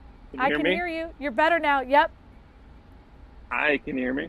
Yeah, I can hear you now. Cool. Okay. So we're Alpha Cool. We're based in Manayunk. We make a lot of little hand. Okay. Here we go. Let's try this. All right. So we make a lot of cooling fans and misting type items. That's what's really cool about our brand. We're based in Manayunk. We have everything from misting water bottles to big bucket misting fans. We even we're even launching the Alpha Cool NFL collection this fall. I love it. And you have that shirt. I saw that the other day when we were with you for Good Day. The shirt is basically there's a fan in the shirt, sort of like you have a heat in a shirt, right? Yeah, so we used our battery technology and we put 2 little fans in the back. It's great for if you're going to be outside for an extended period of time. Warehouse workers, people doing lawn and garden type work. And then these handheld fans, I mean, this is a 1999 little mini fan. It's super cute. You can throw it in your pocket anytime. And then we go up to, I'm not sure if you saw before, but we do misting water bottles and misting type products where my kids use these at the camp all the time. I love it. All right, I think you are the favorite person on any block right now. If people want to buy your stuff, where do they go? They go to alphacoolproducts.com. We're a family-owned business, and we'll keep you cool. And then during winter, we'll keep you warm. I love it. I love it. Happy 4th. I know you're a busy guy. We appreciate you checking in. Thanks, Jen. Okay. We're going to take a quick 2-minute break. We've got Breland. She's down at Philadelphia Stadium. We have Bassett's Ice Cream. And by the way, do we have Bassett's Ice Cream? Because we need Bassett's Ice Cream. We're celebrating 250 years of United States in so many ways. Happy you're here. We want to see how you're celebrating. We'll be right back.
We are celebrating Independence Day with all of you guys. Thank you, Drew. We have our first picture. You missed, okay, there we go. We want to make sure that we see his handsome face. All right, now you can do it. Basically, what we're hoping that you guys will do is send pictures like this. How are you celebrating? Where are you? What are you eating? What are you drinking? How are you staying cool? And then use that hashtag Philadelphia Live, and we'll be able to share it with all of you guys. We know this is a day where you're typically spending time with friends and family, so we're certainly happy that you are here with us. Again, you can take us wherever you go. All right, let's take a look just briefly inside the Liberty Bell. And I say that because we're inside the Liberty Bell complex. Many people are outside. They've waited in line just to get a shot, an up-close shot, a view, if you will, of this. It's pretty cool. So you see there, they're taking a picture. We've seen different groups of people in there and different angles of how people do, take their selfies and stuff like that. It is one of the things that people are doing today to celebrate 250 years of the United States of America. So there's a big concert. That's definitely what's happening for a lot of people. And then if you're lucky enough, you might be able to go to Philadelphia Stadium to see the actual match. That will be right here on Fox 29. Breland has been there literally, 3 years now? I'm kidding. I know that you guys have been there so much of the past couple of weeks. It's got to feel like you don't get to go anywhere else. Yeah, it's been so much fun. Actually, you know what, Jen? I'm going to be really honest with you. I thought I would be tired by now, but I'm a little sad that this whole thing is coming to a close here. This is the final game at Philadelphia Stadium, and it's going to be a great one. We have France, who arguably is going to be the champion here. They're the favorite to win this whole thing. And Paraguay, who's coming off of a thrilling victory in the round of 32, a shootout win over Germany, who was expected to win that game. So a little bit of a David and Goliath upset there. So this is going to be a really good one. So I guess if I had to pick a final match, this was going to be the one to do it. But again, I am a little sad, Jen. I can't imagine. You know, I said it too. I love that we got some matches early in the tournament, but I wish we had, like you said, maybe a quarterfinal game or something like that to keep the fun going. Yeah, I do too. You know, unfortunately, I don't know, maybe FIFA was trying to be here, but as you know, we also have something else popping off across the street in just a couple of days, Major League Baseball All-Star Game. So we're not going to be bored here, Jen. No. Just because soccer is coming to a close, we got plenty going on. And oh, by the way, just so you know, put on your radar, Eagles training camp begins at the end of this month, so we're gonna have our hands full. But yeah, I am a little sad. It's been a real blast to see all of these teams and their fan bases really come together and create something really beautiful and unique that I don't think we've really seen before here in Philadelphia. It's been a ton of fun, and I'm excited. The doors are gonna open in about 20 minutes or so, and so I'm really excited to see these two fan bases, you know, in here and having a really great time, because that's been probably the best part about this whole thing. So Breland, you know, I was lucky enough to get to be able to see France versus Iraq, and Tom Loudon, who's the head of everything here streaming wise, he said, do yourself a favor and get there an hour early. He knows that I like to show up late, leave a little early, but watching the things that maybe we don't always see on TV has been really fun, right? You see them unfurl their flags, and that's really when they get both of their fan bases kind of hyped up before the actual match. Yeah, it's been so much fun. Actually, right behind me, this little plaza here has been lit. Now, it's obviously not lit at the moment, but there's a DJ in that little white tent that you see there. There's a DJ that usually sets up, and both fan bases, and that's the cool thing. You don't really ever see Eagles fans and Cowboys fans yucking it up together, because we don't participate in that. But this type of sporting event, you see fans from both fan bases just coming together, having a great time, and they're really respectful of each other, and I love that. It's just national pride, but there's no animosity, there's no rivalry going on here. Now, obviously, we know France is coming in as a heavy hitter. I was also at that France-Iraq game, and when Kylian Mbappe took this field, there was just an audible type of moment that you could feel it in your bones. There's like very palpable moment that you're oh my gosh, he's right there in front of us. We know that they're the heavy hitters here. They are the favorites to win this tournament. So, but I still think we're gonna get a really good match. I think France is going to have to work for their dinner tonight. Let's just put it that way. But obviously they are the stacked roster here and the heavy favorites. But regardless, I think this is going to be a really awesome atmosphere, and we're going to end things on a high note here at Philadelphia Stadium. I'm so excited. Okay, so real quick, because I have you here, I have a couple more questions. Number one, there's this guy, Chad Ricardo in D.C. JP says that you know him. Oh, boy. Did you? I sure do know Chad. He was like, I think the Commanders are going to the Super Bowl. Like, is he not well? We got to check in on our friends, right? Listen, Chad is unwell. We know this, all right? He appears very often on Fox 29 Game Day on Sunday mornings, and we also have a show together called the NFC Beast. Chad is, drinking the Kool-Aid down there, and that's okay. I get it, hometown pride, but, back in the day when the Commanders and the Eagles met in that NFC Championship. I think you remember that quite well, Jen. I do. He tried to talk all of this, the Eagles aren't elite, this and that. And then the Eagles, as you remember, Jen, put up 55 points on the Commanders. So just next time you see Chad Ricardo, just ask him, is 55 points a lot? And he'll know what you mean. He's a problem. That guy's a problem. All right, okay. And he is. He cracks me up, though. Then we know tonight all eyes are going to be right here on Fox 29, Fox Local, as the lineups, as the rosters for MLB All-Star Weekend are announced. Scott Grayson has said he expects to see 6 Philadelphia Phillies named tonight. What say you? 5, 6? What's your number? Yeah, we'll see. So definitely, I mean, if Christopher Sanchez is not the starting pitcher, something is wrong, and he needs to file a grievance or something, because he's getting robbed on that one.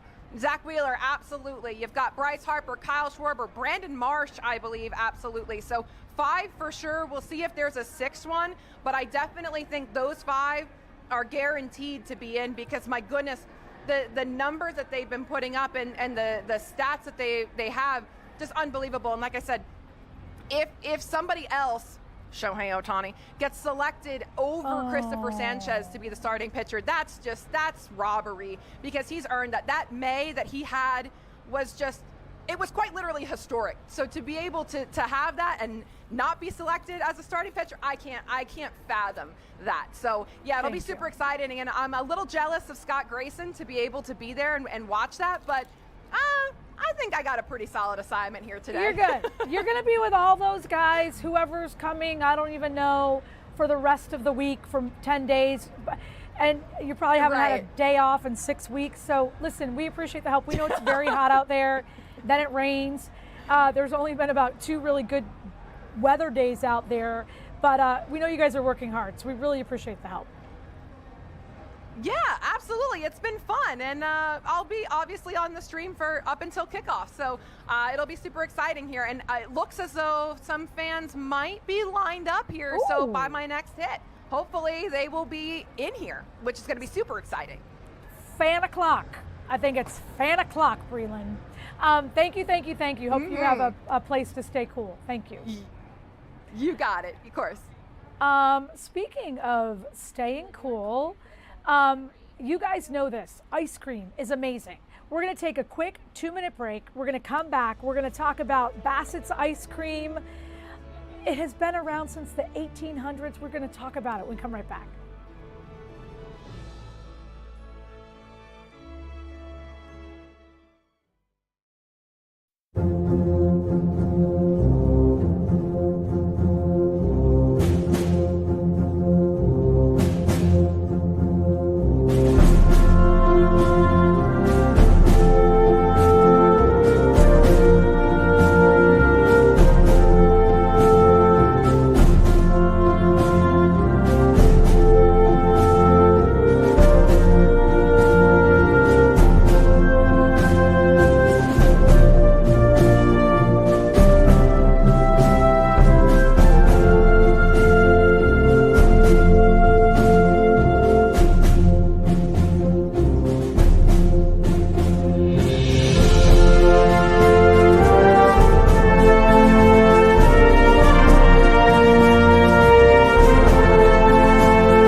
Okay, look at this. There is so much happening. We are on until 3 p.m. We'd love to see what you guys are doing. Just use that hashtag Philadelphia Live. As you see these 4 live cameras, the Art Museum. Tonight, biggest concert we've had in a number of years. Philadelphia's own Will Smith is going to be there with the Commonwealth's Christina Aguilera. I know people are already making their way there, trying to figure out how they can be in position. Then we're going to look at the Liberty Bell, which has just been an amazing shot all day for us. Ocean City, New Jersey. Where else would you want to be? If you're lucky enough to have tickets, you at Philadelphia Stadium will see a World Cup match at 5 p.m. A lot of people that have been visiting us have been going to Reading Terminal Market. That's where Bassett's Ice Cream is. And we do have Alex Bassett Strange, who's the president of Bassett's Ice Cream. And Alex, I saw you had on some of these, so I'm going to put on some of these. Hi. I'm feeling very festive today. We're so happy to be celebrating the country's 250th. All right, so what do you have in your hand? Something special? This is our special for this year. We're doing a red, white, and blueberry. It's our Philadelphia style vanilla ice cream. We've got a nice raspberry and blueberry swirl in there. It's absolutely the perfect ticket to beat this heat. Love it. All right, so when we talk about World Cup, every World Cup, you could, get that done. Every World Cup team has their own flavor. Yeah. So we're celebrating the World Cup by posting all these World Cup flags all over our store. We're seeing a lot of travelers from all over the world coming right here to the Reading Terminal Market. So the ice cream has survived wars, recessions, and changing tastes. What has changed about how we're eating ice cream now as opposed to back in 1861? Well, I always love the fun fact that Bassett's ice cream, having been around since 1861, predates the ice cream cone. In fact, our store here in the Reading Terminal Market opened up in 1893, making us the last remaining original merchant here.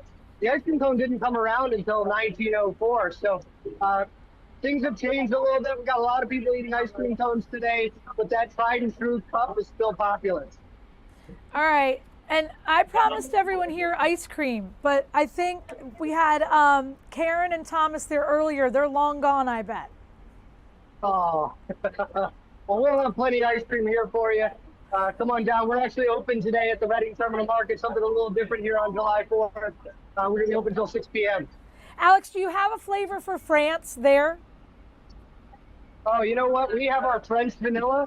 So it's different from our Philadelphia style vanilla ice cream, and that Philadelphia style has no egg yolks, but French style is going to have that egg yolk in there. So it's a little different.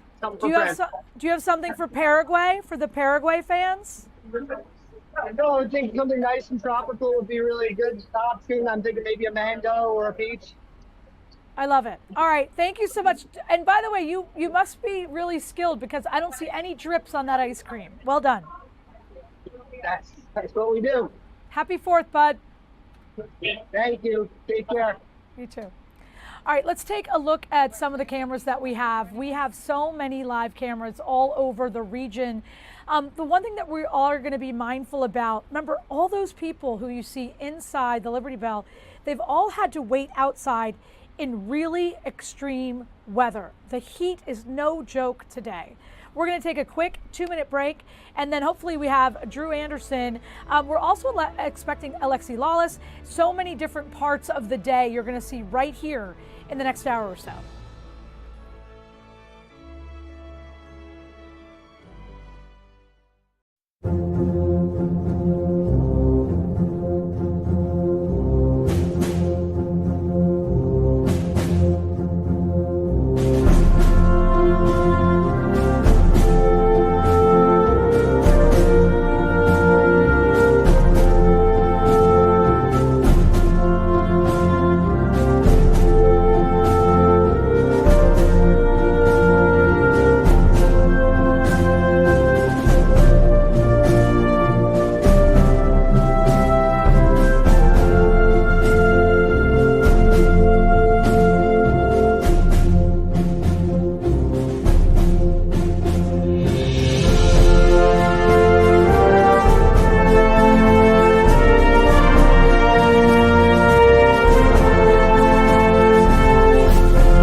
Welcome back in, everybody. Look at this. There is water and fans. There are water and fans outside Philadelphia Stadium. It's almost 2 o'clock. The fans can go in, I think, at 2 o'clock. Definitely many of them will be in there by 4 o'clock. And so there's water out there. Everyone in and around the city of Philadelphia, everyone in Pennsylvania, New Jersey, Delaware, just trying to keep people safe in this weather. Did I say the word weather? I can't say that without thinking about my friend Drew Anderson. I mean, this is a very serious day in terms of the heat. I like the glasses. And then the weather later. Oh, yeah. Okay, hold on. Wait, stop. I liked your hat. I was inspired. Hold on. Or is that not called a hat? What's that called? It's like a headband. What do they call at the Kentucky Derby? Fascinator. Fascinator. Yes, it's like a fascinator. Thank you. Hi. I love it. Hey, so you're right about the heat. You know, we talk about it all week, and here's the thing about the heat, and this one's surprising. Heat is the leading cause of weather-related deaths. It's not tornadoes. It's not hurricanes. Heat causes the most weather-related deaths. I haven't checked from this heat wave, but I can tell you from earlier in the summer, 2 people passed away, and it was attributed to heat. And that was in the Lehigh Valley, just for scale. So that's one of these things where sometimes you don't realize you're in too deep until you are. So the best advice is, if you're going outside, be in the shade as much as you can. I'm taking you live around the region to show you how things look. And let me give you a feel of these temperatures that just keep going up more and more. They go like this: 98 in Philadelphia, already 100 degrees in Wilmington. We'll be close to the hundreds, if not 100, in Philadelphia next hour. You're looking live in Wilmington in the background as we take you all across our area. There's a look at media. There's more of those numbers staying high, eventually coming down into the 80s after sunset, helped out by some storms that are on the way. That'll help to quickly lower some of the temperatures when those storms do fire up a little bit later this afternoon. So let's look at the timing of these storms. I do want to take you hour by hour, and we'll really plan ahead here. So it goes like this. So you can kind of get a feel of how they roll in. And here, I'll back her up and just kind of show you exactly how they move in. So watch from 5 o'clock on. So here we go. 7 o'clock, they're firing up. So 6 o'clock on, fair game for storms to fire up. They will have heavy rain. Why? Because it's so humid outside. In addition, just like yesterday, it'll be quite a lightning show. 7, 8 o'clock, they're starting to show up over Philadelphia. So here's what that means in terms of the World Cup. The match starts, no storms. Toward the end of the match, we have potential for storms, but the bigger issue would be for the concert on the Parkway. There's 8 o'clock, take you to 9 o'clock, still some storms around. Now, there's certainly potential that the storms steer around Philadelphia. Here's what's going on with the storms. It's like a pot of boiling water. You know there will be bubbles, but you don't know where the bubbles will be. That's what's happening later today from 6 o'clock on. Once the bubbles start popping up, it's like getting into that rolling boil. There's more and more bubbles. There's more and more storms. That's what's going to happen from 6 o'clock on through about 10, 11 o'clock. And then as we get closer to midnight, that's when these storms will start wrapping up. That could impact some of the fireworks. Now, a lot of fireworks tonight are around 9:15, 9:30, so there's potential for storms there. And then we have some in Philadelphia. We have some earlier at Penn's Landing in the 9 o'clock hour. We have more over the Art Museum closer to midnight. So this is what we're tracking as the evening goes on. Just something to keep in mind if you have barbecue plans or anything like that. I want to take you into the forecast for Sunday, and it's all about what you don't see. No hundreds. The high on Sunday, down 10 degrees to 92. 92, still a rough day to be outside. It's still just as stinking humid. But, hey, we'll take any improvements we can get. Still tomorrow, I try to be in the shade as much as possible. Any breeze helps. If you're outside, bring a fan onto the deck. You know, like one of those box fans. I've done that before. Makes a big difference just having that breeze, having that air move. No doubt about it. Now, there will be more storms in the evening on Sunday, but the storms on Sunday, they will be happening a little bit later. They're going to be happening closer to sunset when they do pop out. So you see our highs for today, and now let's talk more about those storms on the way for the evening on Sunday. And I'll give you the feel for the 7-day forecast. It goes like this. Big difference, right? 78 on a stormy Monday and Tuesday. See, when the storms come in the evening on Sunday, they don't go anywhere. They just stick around. Lots of humidity, by the way. The humidity is not backing down all across that 7-day forecast. So Monday, Tuesday, it's going to feel tropical out there with the humidity, and we got storms. It's cloudy all day, both of those days. Sun's back on Wednesday. We're dry for a couple days, and we get a little bit of a reprieve from the heat wave. And look at this, the 5th heat wave of the year so far it sneaks into the forecast right at the end there. Look at those 90s, but hey, at least they're low 90s, but still humid every single one of those days in the 7-day forecast. So more of the hot weather to come, Jen, but this is it after this afternoon for hundreds for the foreseeable future. And, you know, we haven't had weather like this in a very, very long time. Do we think we're going to see this pattern throughout the summer?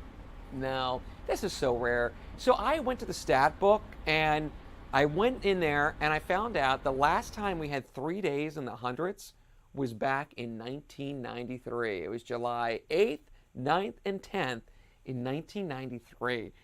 Consecutive sets of those hundreds, pretty rare. I'll tell you that, Jen. All right, and then they were talking about a heat dome. Is that a real thing or a made-up thing? What the heck is it? Are we in a heat dome? That's a TV word. You know, things like the polar vortex, corn sweat, heat dome. I don't jump into any of that nonsense. I mean, it sounds cute, but it's just nonsense. Here's the textbook meteorology term. We have a big ridge of high pressure. When you have a big ridge of high pressure over you, and that ridge is the textbook name for just a big rise in the jet stream, you get some really hot weather. The reason it's so hot is the jet stream is like way, way, way up there. And when that happens, it just opens the door for all that hot weather that's bottled up down south. Look at you. You're like one of those little wavy things in front of like one of those dealerships. You said we have I'm doing Drew. High up. No, it's true. And so that's opening the door to all this hot weather. Reach for the skies, Jen. Reach for the skies. Reach for the jet stream. I love that. So that's what people are saying. Basically, when they say heat dome, they're just saying there's a huge area of high pressure that sits over you, and I'm just telling you, it's just fun ways to say things. What they really mean is a big ridge of high pressure, if you want to get all technical.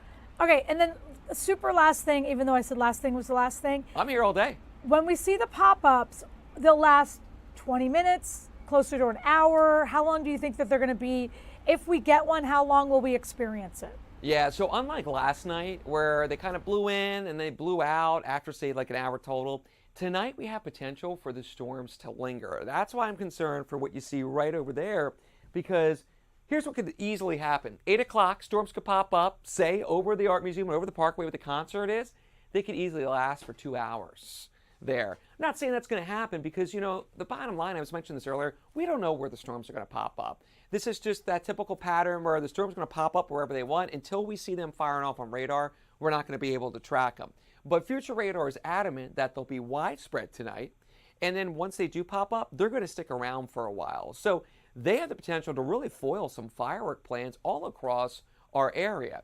Now, it's not a widespread deal where everyone has storms at the same time, but there will be plenty of storms across our area, particularly from 7 o'clock on. They start firing off around 6. They'll be very isolated then. 7, 8 o'clock, they're gaining their mojo. They're getting bigger. They're getting stronger. They're just chilling because we like the Philadelphia area. And then it just hangs out closer to midnight in spots. So I would say there's potential for the storms to wait for hours. All right, and real quick, I know we've talked about the shore, we've talked about Center City. Yeah. The Poconos, what's happening up there in the Pocono Mountains? Yeah, so you know what's interesting? Anytime we talk temperatures, knock 10 degrees off the temperatures, and that's generally what the temperatures are in the Poconos. And what is it right there? About, even better than that, more like 15 degrees less. We've just rolled over to 99 degrees in Philadelphia, sitting in the mid-80s in the Poconos. Still humid, though. I will tell you, I've hiked around the Poconos. A humid day is still humid, even when it's in the 80s. You know, 80 sounds much better by comparison, but that's a hot day in the Poconos. You know what's interesting up there? That's kind of rare to start seeing temperatures going to mid to upper 80s. That's a really hot day for that region. The weather's all about perspective, right? So if you're not used to that kind of weather in that region, that's pretty hot. For us from the Philly area going to the Poconos, it's like, feels so much better. But hot is hot because the humidity is all around. We're taking you live to the Poconos right now. I mean, it's giving you those beach vibes right there, but here's what I take away from that live picture. That's not a whole lot of people. No one wants to be out in the sun today because in that sun with the humidity, no thank you. I'll take the shade on the trails. You know what's funny, Drew? We look at this in two different ways. Yeah, not a lot of people out there, but when you're up there at Camelback, as you said, it's usually 10 to 15 degrees cooler up there. If you want to be out there, you want a day like this. I remember last summer, my kids wanted to go, but it was like 80 degrees here, so I knew it would be 70 there, and I'm like, 70's kind of chilly for a water park. 90 degrees is perfect temperature for a water park, right? Because you can Sure. get in and out and do all of that. I like that perspective. All right. I like what you're thinking right there. Thank you, Drew. I know you're working from the morning till the night, so we do appreciate you being with us. We're not done until 3 p.m. Can I have another reservation at the party of Drew for later this hour? Oh, hold on 1 second, Jen. I'll pull up my table. Here you Oh, go. thank you. Thank The you. table is ready. We have a table of one waiting. Come on in and join me. There's room for two right here, all right? I love it. All right. The thank table you. is set. Thank you. We do appreciate the help. Okay, so one of the things that we're doing is we're waiting to talk to Scott Grayson, because Scott is going to be with Alexi Lawless, and you know he's one of the main people that is calling these matches. He's a big part of the Fox crew. What's really cool, just so you guys know, you'll watch the match, and then Fox Sports is going to come back literally to this area, Independence Mall, and that is where they will be announcing the rosters for the MLB All-Star Weekend. We're calling it a weekend because typically we know the All-Star game is on a Tuesday in July, but what they've really done is added so many different events over the weekend. There's an event on Sunday at Citizens Bank Park. I think it's like a 3-on-3 kind of celebrity veterans thing. Those tickets are like $39. Wow. Okay, but as we look at this live camera, this is insane. Let's just take a look at this. This is crazy. Remember, so many of these people have waited a really long time to be in there, to be close to the Liberty Bell. Earlier today, we saw maybe about 10 or 12 people in there at the time. Now they're really packing them in. I'm not sure. I wonder if that area that they're in right there is air conditioned. So maybe they're letting people in a little bit early to kind of see what's going on, see what's happening. We know that people have come from so far away to be a big part of the 250th birthday of the United States. And we've talked about this several times. If you're working on your Philadelphia itinerary, many of them are staying in the Old City area. They're checking out Constitution Hall, then they're coming over here. They're definitely seeing the Liberty Bell, maybe grabbing a cheesesteak or something. Many of them have walked by the TV station and said hello to us. And then they will be working their way down to the Parkway. Remember, it's a very easy walk if you have time. It's 2:06 now, and the fun out on the Parkway doesn't really start until later. We're going to take a quick 2-minute break. We think we have Alexi Lawless with us. We know we have Scott Grayson. We'll be right back.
everybody. This is Philadelphia Live. It's a special edition, right?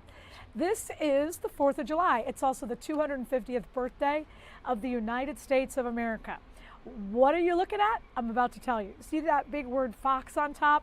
If you're watching any of the Fox Sports coverage of the different matches of what's happening in Philadelphia, that's their set. That's where Landon Donovan and Alexi Delalis and the rest of them are. I wonder if Carly Lloyd is going to join them at some point. We're not sure. Okay.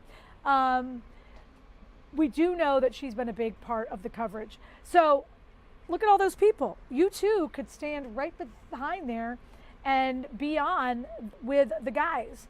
Scott Grayson is there. He's waiting for Alexi to kind of wrap up the coverage of halftime, and then we will be speaking, or I should say he will be speaking with him. Canada versus Morocco is what's happening right now. 0-0 at halftime. Yes, I'm going to use my football vocabulary, if you will. Thank you. Thank you.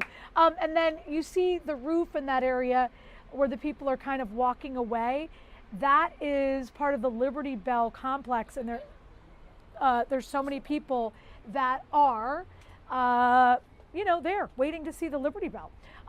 We do know this. They're waiting a long time, but we have to believe they're really happy with what they're able to do. It's a pretty special thing to be that close to the Liberty Bell. We've talked to people from Utah. We've talked to people from Italy. Remember, a lot of people came here for the parade yesterday that was canceled.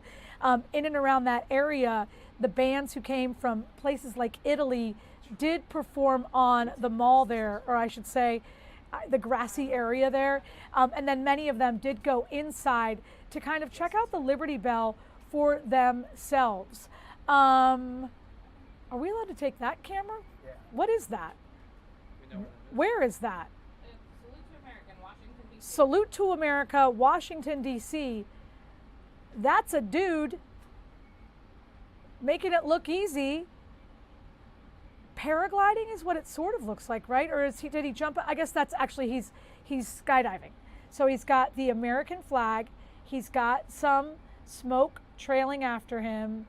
And he looks to be in some kind of a military uniform. So that maybe is someone from one of our ranks of the military skydiving and landing right in Washington, D.C. You know, Washington, D.C. has had some pretty big celebrations all week. That was pretty awesome. If you were here with us earlier this week, you also saw some people climb to the tippity top of the Empire State Building. So if it's happening live, we're going to find it and we're going to deliver it to you guys. The one thing that we're doing, we're also taking a look at the more of the ground camera over there in Washington, D.C. So this is the big festival that is a big part of the 250th birthday celebrations. You do see the Washington Monument there behind. They've set up a Ferris wheel. And as our, I would like to say our friend, but I think he's kind of our enemy, Chad was saying, along the border there's all these different rooms, and inside the rooms there is an exhibit for each and every state. So Pennsylvania, New Jersey, and Delaware definitely are showcased there as well. The people kind of stand outside and they wait and then they go in. So it's just a really special time, when that happens. And if you're able to go down there and you want to see what's happening, you can do so. I do think Scott Grayson is ready. Not yet. Okay. So we're just kind of waiting for a really big live interview. You know, a big part of what we're doing is talking about the FIFA World Cup matches. There's one here at 5 p.m. and then later tonight, a big concert. Will Smith and Christina Aguilera with so many other people, all of it free. So if you have a water bottle and a lawn chair or maybe a towel, and you want to get down here, now is probably the right time to do that. Kind of pick your spot, but be prepared to be out in very extreme weather. The feels like temperature in the shade is probably going to be above 100 degrees. I did not know, I don't know if you guys knew this, that when they do talk about the feels like temperature, that they're talking about the feels like temperature in the shade. I always thought that's what they're talking about, that it's in the blaring, blasting view of the sun in the heat. All right, speaking of the sun, let's go to the shore. Let's check out what's going on down there. Maybe we could go to Ocean City, New Jersey. Yes, thank you. What's really interesting to me here is the fact that we saw so many umbrellas on this beach yesterday. We really don't see as many. Yesterday, by the way, JP, we spent a lot of time looking at Stone Harbor because there's a water park there. It's called Island Water Sports. I don't know if we could have that at some point. It was just really fun kind of watching the kids slip and slide there. They really get their money's worth because it's hard to get up. Obviously, this time of day, so many people have been on that water park, so it's super strictly. What's that, love? It's the Reed's camera. That's right. The Reed's is a wonderful hotel. And then this is Island Water Park. And this is the Bay Area where you can see all those boats out there. Yes, the kids kind of sliding around and slamming into some of the water parks. And so again, even if you are on a boat, you might feel hot because the water isn't directly on you. You want to be able to jump off of there and do that if you can. It's just one of the places that we love to visit with some of our live cameras. We take you all around the region. How about Wildwood? Yeah, watch the tram car. There we go. I can't imagine how hot it is inside there. Did I get to watch the tram car? That was nice. Those people there are probably getting some refreshments, and then I would imagine they're going to go right back to the beach. All right, it appears that maybe now, there's Tom Loudon, not now, but we are going to get Alexi Lawless at some point. But again, Wildwood, you know this is a great place. Friends and family love to be there. You can do so many things there. There is a water park. All right, yep. And there we go. That is Independence Mall. Once again, the Fox Sports team is broadcasting from there. You know, it's great to see what they do, kind of behind the scenes. We've seen a lot of that when we go up to the Big Noon kickoff set in State College as part of Penn State's football coverage. And it's nice to see what's happening there. So all of the guys are on that set, and then the fans and everyone are behind. I do believe our executive producer of Fox right here, of Sports right here at Fox 29, Scott Grayson's there with Alexi. Hey, we know it's sweaty. We're so happy that you guys can join us. Good afternoon. Yeah, hey Jen, thanks for coming here. Obviously, it's great to have Alexi Lawless and your whole crew here, Alexi. How much fun has this been? You guys have been all over the country. What's the reception been like here? Oh, listen, Philadelphia has been incredible, all right? On the field, we've had wonderful games, and off the field, they're bringing it. It's hot, okay? I mean, I'm not telling you or anybody out here anything that they don't know. I'm sweating from places I never thought I would sweat before, but as I was saying earlier, if our forefathers over there, when everything they had to do, had to run around with wigs and vests and wool from head to toe, this is a small price to pay. So we're all having a good time while we sweat it out and enjoy this summer and celebrate not just the World Cup, not just soccer, but the 250th birthday, what I feel is the greatest country in the world. Yeah, great stuff. Let's talk about your journey. In '94, you had the opportunity to play World Cup on home soil. Yeah. How much fun was that, and how great has it been what this year's team is doing on home soil again? Well, look, I'm 56 years old. I've been around. I've seen a lot of stuff on and off the field. I'm standing here today with you in this incredible vista because of the 1994 World Cup. It changed my life forever. I lived the power of what it can do to an individual, but I also saw what it can do to a country and culture, and we harnessed it back in '94. We also did it, by the way, a few years later in 1999 with the Women's World Cup, and the same thing can happen again this summer, and I think it's already happening. Like I said, America wants to celebrate America, and this World Cup has given us an opportunity and a vessel to celebrate America. So it's been fun, and you know, I still walk around and people will come up to me and say, hey, that summer of '94 I was a kid and my dad took me to the game or something like that. There's a whole other generation that now, many, many years from now, will look back at the summer of 2026, and hopefully they say, that was awesome, what I saw on the field, but also the experience that I had off of it. So let's talk about this U.S. team that obviously is going on this run. They got as far as you guys did, the round of 16. They're not done yet. What does the U.S. need to do on Monday night to move on to the round of 8? Yeah, I mean, look, this team has captured hearts and minds, and again, people are into celebrating the country through this team. But this team is incredibly talented. This team believes. I also believe that this team is, in the best possible sense, greedy. They want to do things that we haven't done before and that they haven't done before. And in doing so, you're not settling. Mauricio Pochettino, head coach of the U.S. team, is constantly saying, why not us, in terms of believing that you can do things that we haven't done before. And I truly believe that this talented group that we have, it's not perfect by any stretch of the imagination, but no team is. They can do things. Now, you got to start on Monday down up in Seattle with this game, but there's nothing better than a World Cup except for a home World Cup. And I think they've already harnessed the magic that can come from a World Cup. So hopefully, again, there's a little bit of magic as we continue on through this tournament. A lot of talk. I know you guys have still been talking about it. Balogun's red card. I'm going to ask you this. I already know what your thoughts were about the red card. Does soccer need to come up with a different way to be able to appeal this stuff? Is there a way to be able to do that? I mean, yes, you can implement a million different things. And look, I love the fact that there's so many people coming into the soccer tent and, having their say. Some people that have never watched the game, that's okay. And by the way, your opinion is as valid as someone like myself or anybody else who's been around the game for a long time.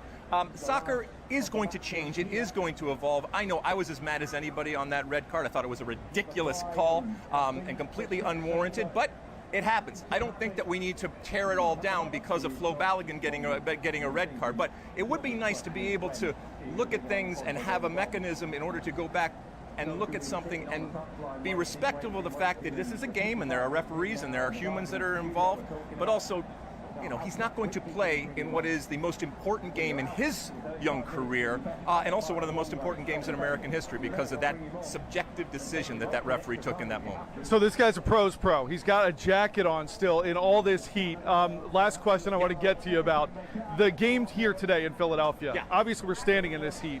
France and Paraguay are going to have to play in it. I'm sure you played in many hot games. What are the keys that they have to do, and how do you think that will affect the match? Yeah, I think patience, obviously, because you don't want to exert energy needlessly at different times. You got to pace yourself like anything else. Look, this French team is really, really good. Paraguay is up against it, but credit to them for having gotten to this position. This France team, in terms of depth from top to bottom, is incredible, not the least of which is a guy like Mbappe, who is starring on a continual basis, and he's not the only star when it comes to this team. So heat or no heat, I think that France can win this game, can win by multiple goals, and maybe at some point they take their foot off the pass, understanding that there's a greater good ultimately, because this is a team that certainly a lot of people believe, including I, that this team can win the World Cup. Alexi Lalas, formerly with the U.S. team, now with Fox Sports. Thank you for so having much. me, man. Awesome. Please go get in the cool air. Oh, wonderful. It's all right. This is, like I said, this is fun, and celebrating with everybody and having a good time on July 4th. It's wonderful. Hey, look, you only turn 250 once, so let's have a party while we're doing it. I love the attitude. Thank you. Thank you. Alexi Lalas, of course, here with Fox Sports. I just want to take you a little bit of a tour while we're up here. Yeah. Obviously, they have the great backdrop here. Independence Hall. It's awesome. The crowd here, you see them out here waving high. Yep. They're all saying hello to all of you at home. And then, David, if you pan over to the line, we've been watching this all day, Jen. The line to get into the Liberty Bell is amazing that these people are waiting in that line in this heat to see all that. And then back here, just a quick look at the Fox set where we were. We just talked to Alexi here where he's been. You see the pitch they have out here. It is so hot, they're not even doing any hits on that turf because it is hot there. And then the desk right here, they did have the World Cup trophy. Yeah, it is actually hotter there. They had the World Cup trophy up here. It's already gone. They have fans and, of course, some air conditioning to help keep these guys cool. But they're doing a great job here, and this is where the plans are also in the works here tonight to announce the Major League Baseball All-Star roster. That game is the next thing on deck here in Philadelphia. Our great city putting the spotlight in this country and in the world. It's been amazing. Alexi Lalas, great guy to talk to. Jen, we'll send it back to you. I don't know if you're allowed to answer this question or tell me, but you know me, I don't like to play by the rules. Like, is Big Poppy coming? Who's going to announce the roster? Who? I'm assuming it's someone big from Fox, right? Tom Brady? Well, you jumped the gun a little bit. I've been working on that. And I actually did ask the question to try to start planting the seed to get to talk to them later tonight, because we're still here for multiple hours. We're going to enjoy the party here. But I am trying to find out who's here to announce that. And then, of course, we're going to also try to get them to talk to us just like Alexi did. And you're not saying because you're on the Fox set and you don't want to get in trouble? So far, I haven't gotten the boot. This is where there's a lot of fans and air conditioning. I don't want to leave, but I think eventually they're going to tell me I have to. But wait, do you think it's Big Papi? Do you think it's Tom Brady? Do you think it's Gronk? Who's coming? I would not expect it to be Tom Brady because he did not play Major League Baseball. I know. It would be great, though, if they had like an Alex Rodriguez here. Yes. Trying to think of the Fox talent that we have. He's a good one that could be here. I think that, we're looking for that. From what I heard, there's going to be about 2 people here from Fox doing that announcement. So I love it. We will see, and they will be right here where we're standing right now. All right, go get cool. David's great. He gets to get cool too. We appreciate the help. Thank you, Scott. Yes. All right, we're going to we got a quick 2-minute break. Then we're going to Stateside Live, where really people are already getting ready. That's the set that he's reporting on, that live picture. We're going to go live to Meg Kane. She's at Stateside. The team that is put on this day is working hard even today. We'll get to it in 2 minutes.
This is one of the big events of the day. There is a match at 5 p.m. right there at Philadelphia Stadium. It is one of the things that the Philadelphia soccer team has been preparing for several years.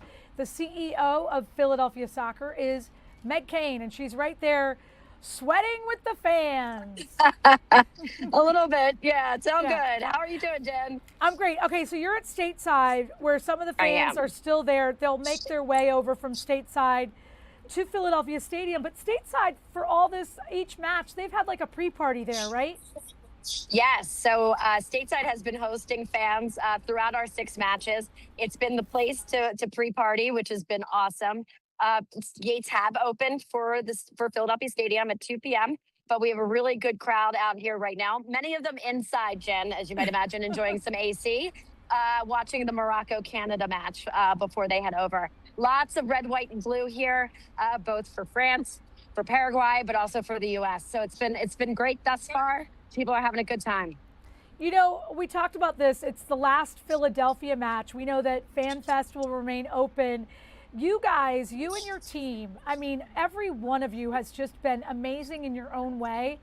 Is it a bittersweet day because this is the final match here in Philly? Yeah, such a good question. You know, we've always thought about this as a 39-day event because we're keeping FanFest open. We want fans to be able to come out and enjoy. We've got huge matches coming up tomorrow, obviously U.S. men's national team Monday night. So we want people to still come out to FanFest. But yeah, it's a little bittersweet. I think you spend a lot of years working on something, and to see it come to fruition in such a beautiful way over the past 3 weeks has been awesome. And a real shout out to Lauren Lambrugo, who has really led our operational efforts, Melissa Piccoli on external affairs. They've done so much work. And, Frank Giameni at the Eagles and Bria Webster-Stanko from the CVB, they really have just crushed it. And so I hope they are feeling quite proud today, because they have earned every bit of praise that they're receiving and should. I love it. And you'll go in, you'll be hosting some visitors at the match tonight? Yes, we have lots of people who are coming. This is a very, very big match. We've been out of tickets since Tuesday. So apologies to anyone we had to say no to. But yeah, theirs is going to be a full sellout at the stadium. There are dignitaries from both France and Paraguay here, so we'll be greeting them. Our chairs, Dan Hilferty and Michelle Singer, are going to be certainly greeting our guests from FIFA who are here. It's been a great day. It's great to be part of the July 4th celebration and the 250th, and to welcome the world as part of that. So that's been, I think, one of the most special parts about us hosting. Okay, and then what will you do July 20th? We know July 19th is the final match. July 20th, July 21st, what's on tap for Meg? I think a nap after that, Jen. I think a long nap. And maybe a midday cocktail. Yes. Yeah. All right. But certainly a nap. Good luck. Thank you. We've Absolutely. loved Happy partnering 4th. with you. Happy 4th to you, babe. Great. Have a good one. Yeah. All right. We'll see you. Bye-bye. Bye-bye. All right, we're going to take a quick 2-minute break. A lot of people out there doing so much for us. We're thankful. And we're thankful for all of you guys being with us. America is celebrating a birthday, and we're celebrating along with all of you.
People, we are asking you once again to share your day with us. We want to see your pictures. What are you doing? Have you dressed up the dog? Did you dress up Grandpa? Whatever you have, we want to see it. Please use the hashtag Philadelphia Live. Jenny Joyce is having one heck of a time. Just so you know, we can kind of see their cameras before we bring them to you. We call it a preview shot. Jenny Joyce is in Delaware. Are you at a foam party? I am at a foam party, actually, Jen. We are here in Upper Providence Township And this is Rose Tree Park, and I'm here with Steven. I mean, Steven is really getting into the foam situation. Steven, have you ever been to a foam party before? No. How about this as a way to celebrate July 4th? What do you think of it? It's good. Oh, you got a buddy here too. What do you guys do in the foam? Truth be told, I haven't ventured in there myself yet. Well, I just like run in there.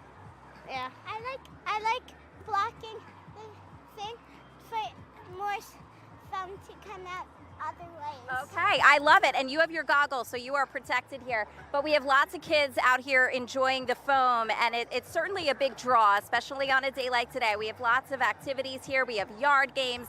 We have slide, a little corn maze over there. But we're also seeing a lot of people retreat to the shade and taking these breaks and hydrating. We have food trucks over this way. So this is a celebration that doesn't happen every year. This is a 250th celebration that's obviously special this year. And they were hoping to see hundreds of people. We have seen a lot of people. We've also seen people come, stay for an hour, take off, retreat to the AC, which that makes sense too. But it's tough out here. However, we talked to people earlier who were leaving and they said, you know what, it's hot, but we're having so much fun. And if you look over there, there's a fire truck and it's spraying some water. So the goal is that water will shift and kind of keep everyone cool. So a good amount of people coming and going here. Let me try to talk to this man. Excuse me, sir.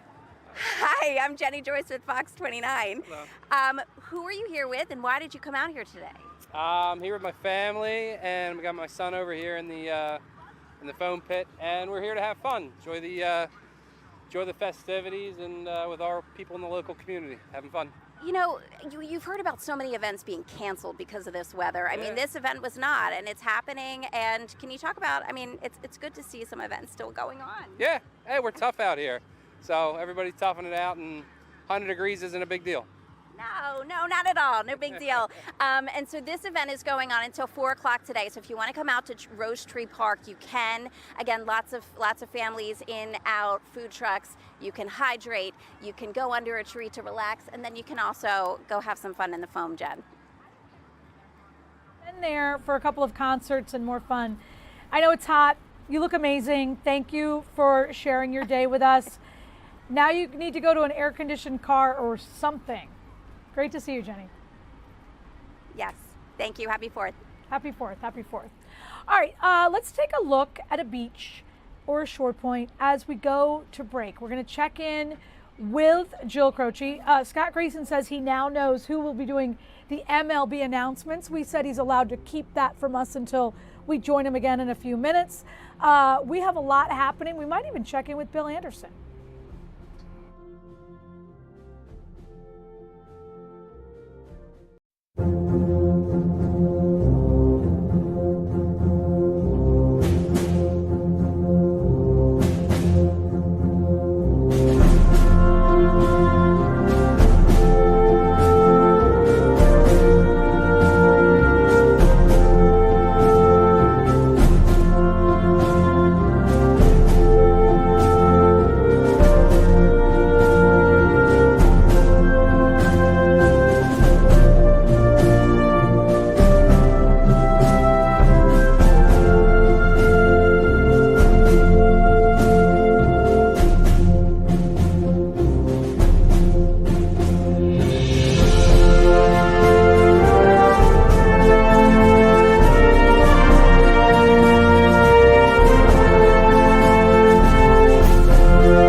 It is with great disappointment that I tell you we're not allowed to tell you who Scott Grayson is currently interviewing. He's done an interview with a pretty big shot. At the same time, we're looking at the Liberty Bell because Scott Grayson is actually in that footprint. He's there at the Independence Mall where the Fox Sports set is set up, and he was just interviewing someone that all of us here in the room love. But we're trying to basically, just to give you some insider information here, Scott Grayson is relatively new as the executive sports producer, right? And I am trying to make sure that he likes me because not everyone does. So I'm not messing up any of his stuff. He did tell us that he will share with us who will make the announcement for the MLB roster. That'll happen around 2:45. I keep using my necklaces as like a fidget spinner.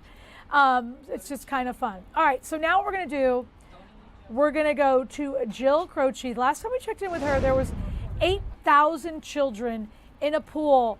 They're still there. Hey, babe. Yeah, happy 4th to you, Jen. The kids are still here. No crowding around me just yet, but the live shot, it's still early, of course, as you know. A dangerous heat today, so everybody here at Roberts Pool really has the right idea to just stay cool, get out of the elements. Graham, if you can pan over here, a lot of people choosing the shade, and rightfully so. Independence Day celebrations, they got well underway earlier today. Around 10 a.m. this area, the borough hosted a bike parade. They had the regular route, also a shortened version because of this heat that we're in right now.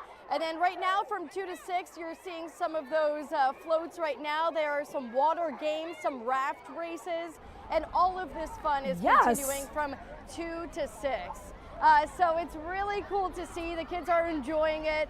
And just to mention this as well, when it comes to the borough, there was a fireworks show expected to start later today. The gates were supposed to open at the high school field at 6:30, a performance at 7:45, followed at dusk by the fireworks. That has all been canceled today because of the heat, but also just because of the weather that's expected today. Later with the rain, you're starting to see the kids crowd around the camera as well a little bit. But the fireworks show in this area, Collingswood, has been canceled.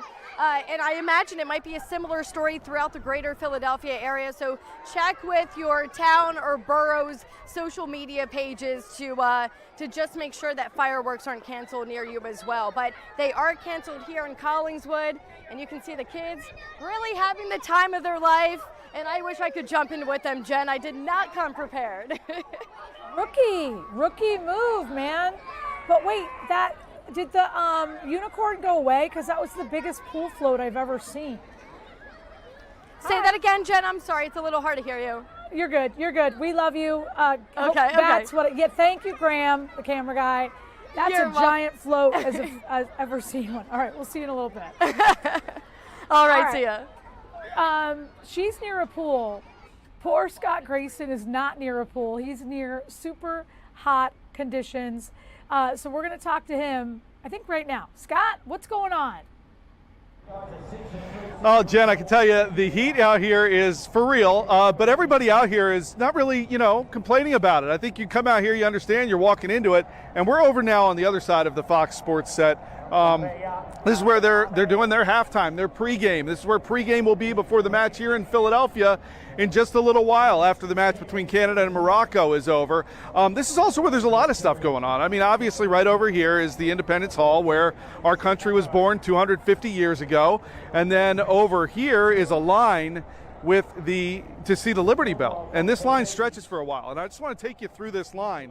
And as we do, I just want to tell you, in front of that Fox Sports set, what we've seen so far today are several Eagles chants, some USA chants. Even I saw a fan hold up a Sixers jersey with a LeBron James name over it. Obviously, that is taking hold. Complete the process. We're following this line. Yes, and these fans want LeBron James. We're obviously keeping an attachment on that. Also, I just spoke to Jameis Winston, who's also a Fox Sports soccer correspondent for the FIFA World Cup. Okay. And look at this. We've got Libby here. Libby. Hey, Libby. Good to see you. Yes, Libby obviously is celebrating the Liberty Bell. Also very hot. The sign here says 15 minutes from where we are right now to get into the Liberty Bell. We're continuing to follow. 45 minutes. Yeah, how long have you been waiting? Over an hour we left. It was actually 15 minutes till you get to that point.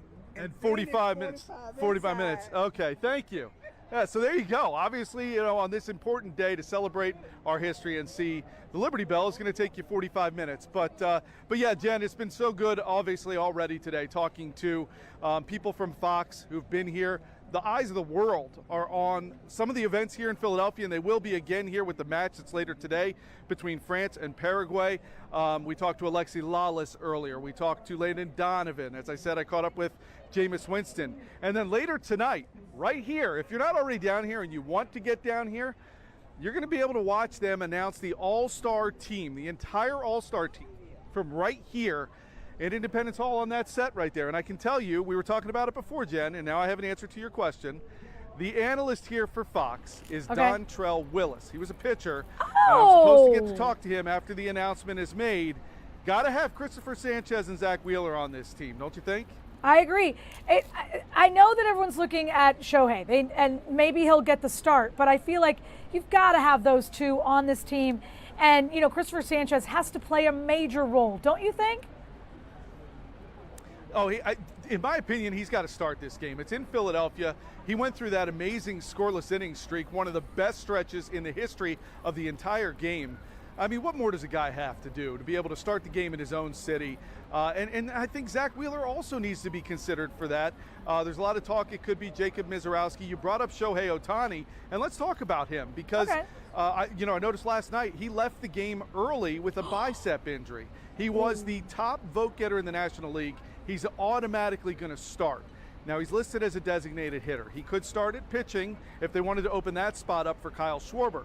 But if this little injury he's got keeps him out, and hey, you don't want to wish injuries on people, but hey, if it lasted a couple weeks, that would potentially open the door for Kyle Schwarber to be a starting designated hitter. It does help open the door for Christopher Sanchez to be the starting pitcher. So we're watching a lot of this stuff tonight. It's World Cup, it's baseball, it's all right here at Independence Mall in the best city in the world, Philadelphia. Jen. So Scott, how does it work with Shohei? Is he either a pitcher or the DH? Can he do both? Like, can we just vote for him to be the what do we do? Well, you haven't been able to vote for the starting pitcher. So what's been interesting is that and baseball hasn't come across this issue because Babe Ruth was a long time ago, and this is the first guy to do this two-way thing since him, really. So you look at what he's doing as an all-star. I think there's the option to make him a starting pitcher, which would allow Kyle Schwarber to be the starting DH, or he could be the starting DH, which then means starting pitcher is still available. It doesn't specifically say what he has to start at, and that's why I'm saying if this bicep injury is a little more serious than maybe they want to believe, or they're a little concerned about, and then putting him in the All-Star game is a little cautious for them to hold him out, that really opens up two spots for Phillies to potentially take. All right, and then if you see LeBron James walking around there, you have my phone number. Text me. If we see LeBron James, you will be the first to know. So far, we've seen the Sixers jersey with the James name taped over number 23. So you got to love these fans. They love to make their feelings known of what they want to see around here. And I think people want to see LeBron in Philly, and maybe that'll happen. I said it before, you and David, you're in the weather. It's crazy. We know it's hot. We really appreciate the help. Thank you. Absolutely. Okay. All right, I think we're going to take a quick break and come right back. We still have Drew. He's going to talk weather. Bill Anderson maybe will pay a visit. We're closing in on 3 o'clock, but we're certainly not done yet.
this is what he was talking about. LeBron James on the back of a 76ers jersey.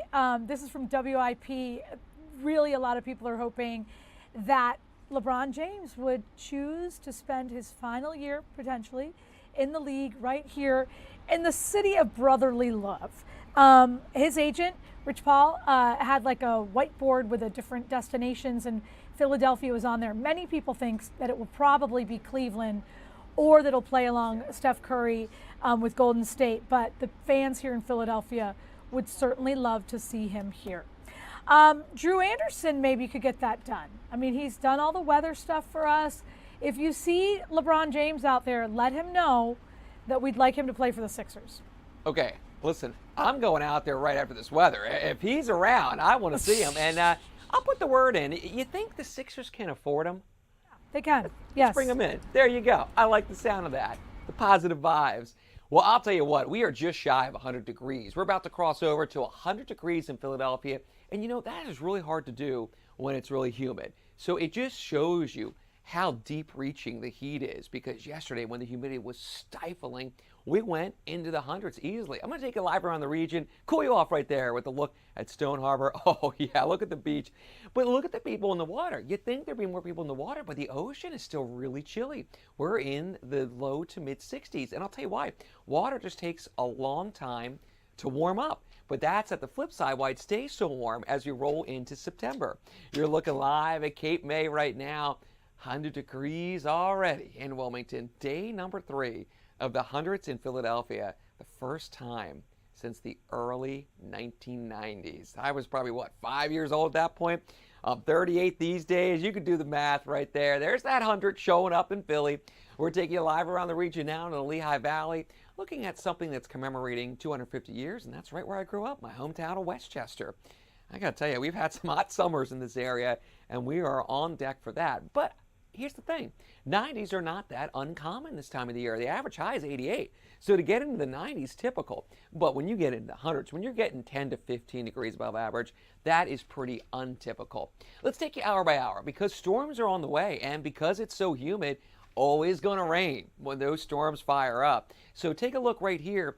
We're going to start getting going with these storms pretty much from 6 o'clock on. 6 o'clock, a few of them will start popping up, but I want you to watch how they grow. So last night, the storms were pretty isolated.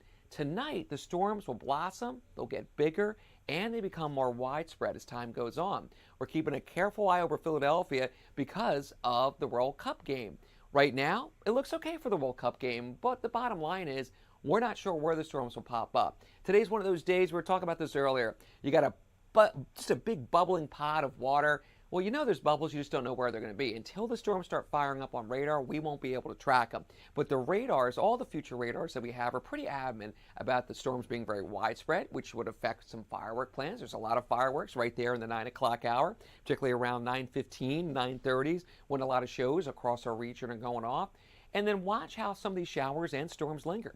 These storms will have lots of lightning with them, much like the one that was over Bucks County in northern Philadelphia last night. You see all the big downpours from all the humidity, and they'll have wind gusts capable of wind damage. Don't be surprised if you, on your phone, you get one of those severe thunderstorm warnings just to give you a heads up. Hey, this is a nasty storm that could cause some wind damage, and that's what that would be about. Too hot for hail. We're not worried about hail from these storms, man. The hot air is going way far up. Any hail, man, that would melt. So look how the storms linger as we head toward 11, 12 o'clock. The big fire show over the Art Museum at midnight. So there's even potential for some rain to still be around there. So this is something that myself and Kathy will be tracking throughout the night to help you plan. If you're going out to any local festivities, if you're going out to any local fireworks, always a big fireworks show at Longwood Gardens every year. I remember going out to that, and we did it the cheap way growing up. We went on the roads and we were like on the shoulder watching the fireworks go. You know, I don't recommend that, but you know, this is what we did growing up. So the Andersons went the cheap route instead of paying to get into Longwood Gardens. I'll tell you what's cool though is, sorry, I'm going to cough and get all choked up on this. Wait. I should get some water. Go ahead, Jen. I was going to say, do you need some water? We got to get you some water. I know. You know what? I have my big bottle of water right here. Now, I was going to tell you a story how the best place to see the fireworks for free in Kennett Square, go to the Walmart. You'll see the fireworks. Drink your from water. Longwood Garden. Okay, glug, there. glug, glug. Mm-hmm. Glug, glug, glug. I'll do the sound effects. Be back. I had this kind of thing happen to me yesterday. You know, it's so funny, Jen, and you know this from doing TV. Don't you try to power through it? I Yep. thought I could power through because I've definitely done it in weather where I've been able to suck it up to where I wouldn't get off air. And Yeah. I knew I was toast on that one. Okay. Well, you still have a little tickle, a little tickle. A little bit, a little bit. Have one more sip, one more sippy. I'm in. The more we can drink water today, the better. Did I'm you in. start with a full thing of that this morning, or is that the one you did? And here's the thing. Okay. I slowed down when I was reporting from the big boy train because they were giving me cold waters. So I started out full there, and then I kind of like stopped in the middle of the day. I was drinking the cold waters they were giving me, and then that's still what's left over before I go fill it up before I go hit some of the grounds. I'm thinking next hour I go back to Independence Hall, see who's waiting in line for the Liberty Bell, see what's going on there. It's been cool seeing Scott Grayson talking to everyone, all the people from Fox Sports there as well. But it's going to be hot next hours when we cross over into the hundreds. But look at the temperatures on Sunday. 92 sounds pretty good, doesn't it? Yeah, that's for sure. So humidity stays around all week. Storms come in again Sunday evening, and they stick around, by the way, into Monday and Tuesday of the upcoming week. Let's check the forecast. Thank you so much, Drew. Drink more water. Thank you so much for all your help. You've been out in it. Oh, there he is. He's drinking the water. All right. We're almost done here, but we're not done. We have a quick 2-minute break, and then we're not going to break. We're bringing in Bill. Hi, Bill. Get over here. Hey, how are you? I thought we were going to go to break and then see. No breaks. This Listen, is streaming. Did you? What are your thoughts on my headgear? I think it looks good. You do? Yeah, it's very festive. Or what are you going to do? Not wear the headgear. You Bill. mean for the show? Yeah, I mean, Oh, it's- you got stuff for me? It's the 250th, friend. Let's do it. Come on. I like it. There you See? go. I came with the blue shirt so we could coordinate all of this. The people that are helping us put these shows together, they're out in the heat. They're making it work. It's really, it's crazy. And it's hot. Yeah, it is hot. It's brutally hot. I was about to go up. We have the camera so you can walk around during this show. Oh, yeah. And I was just talking to Kathy Orr. I was like, I think I'm going to go up on the roof and I'll do some announcements from there. And Kathy was like, it's like 102. And so on the roof, it's probably 110. Oh, wow. Yeah. So she said no. She said, don't do that. Don't do that. But I'm stubborn, so. All right. And then we've been trying to get this hashtag going today for you. Okay. Hashtag Philadelphia Live. We want people to share with us what they're doing. We only have one picture. It's pretty, but thank you, Drew, for sending that one It was a picture. good picture, though. It's a great picture. So maybe maybe now's the time where they'll start doing things more festive and they'll have pictures for you. We can guilt them and shame them into sending us Mhm, some pictures mhm. as we I think continue so. to celebrate. Yeah. I got the beads on. You got to send some pictures. Yeah. Okay. So you're ready for the next 3 hours with Carly, Chris Yeah. Rivers. You prepared for it? Absolutely. We're going out to the Parkway. Freeway's going to jump on with Oh, us. I love Freeway. Yeah, Charlie Mack's jumping on. Oh, We're gonna I give love him a that little, too. little behind the scenes all throughout the next 3 hours. Awesome. We'll be back in 2 minutes. Bill's going to be here for the next 3 hours.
Okay.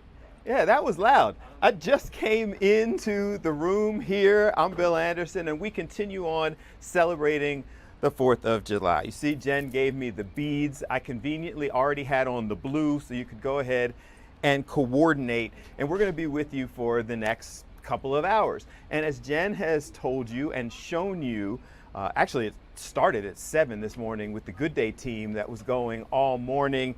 We've been everywhere, and we will continue to be for the next couple of hours. So obviously, weather updates. We will look into that. Kathy Orr is now joining us. Drew, of course, continues on. We've got reporters who are spread all throughout the area.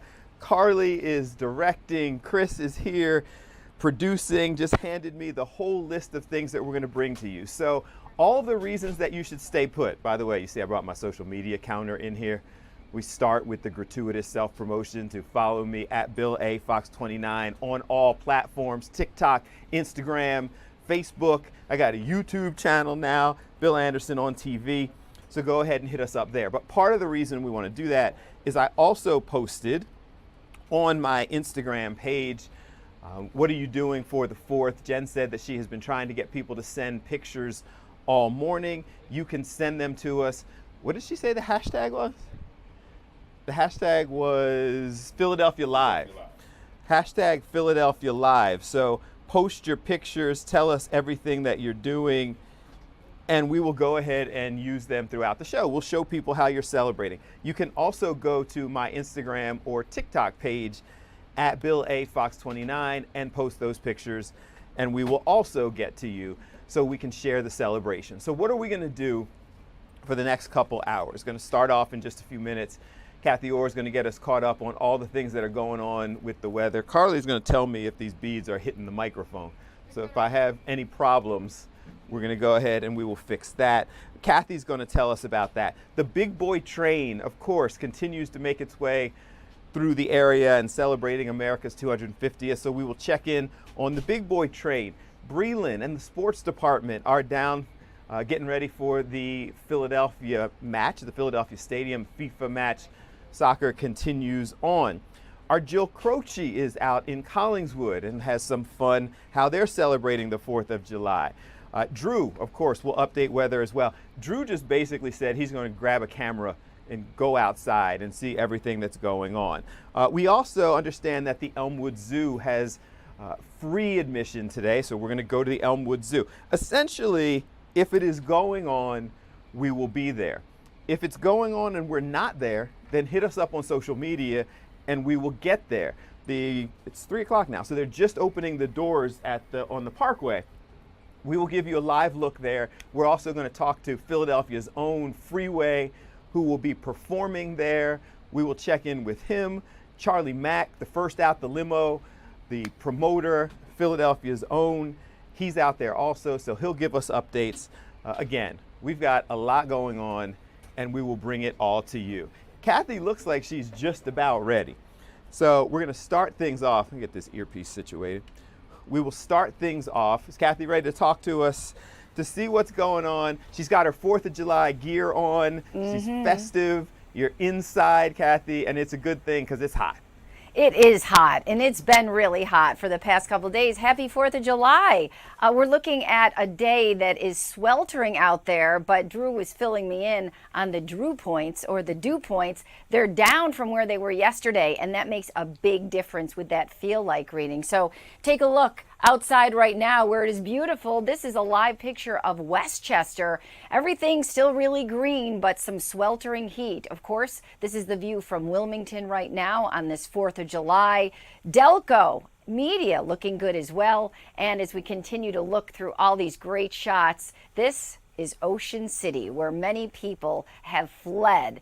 Down the shore, tons of people. I mean, I'm sure all the towns have swelled by tens of thousands. And of course, looking at Philadelphia Stadium for our last match this afternoon. And this is a live look, of course, in Stone Harbor. You have to love that. This is the view right now of Atlantic City. So let's talk a little bit of temperature around the Delaware Valley. Right now, temperatures are mainly in the 90s, 99 in Philadelphia. We are so close, and we will make it to 100 today. Northeast Philadelphia, 99, 97 in Reading, Wilmington already at 100, and Doylestown at 98 degrees. So this is how it's going to shake out. By this afternoon, when the match starts at Philadelphia Stadium, it will be 99 degrees after a high around 100. That would make it 3 consecutive days in the 100s, something that hasn't been done since 1993. And before that, you have to go back to 1966. So this is crazy as far as historic heat in Philadelphia,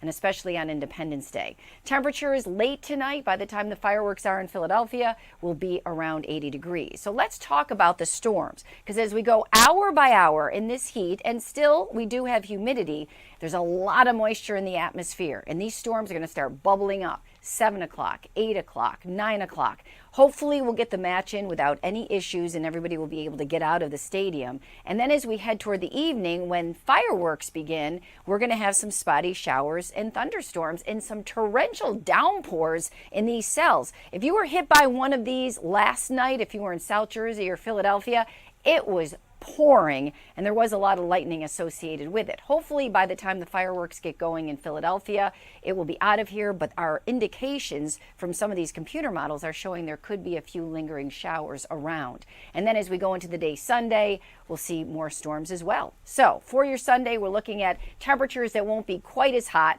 We start off in the 80s, we end up in the 90s instead of the 100s, and of course those high temperatures mainly in the 90s in Philadelphia, in Exton, in Wilmington. The normal high is 88 for this time of year, and down the shore we have an onshore flow, so it will be cooler in the afternoon with sea breezes. Let's talk about Sunday evening, because another round of storms will be expected if you have any other plans. And on the 7-day forecast from the Weather Authority, you can see 92 for Sunday, 78 Monday, still unsettled with some storms around.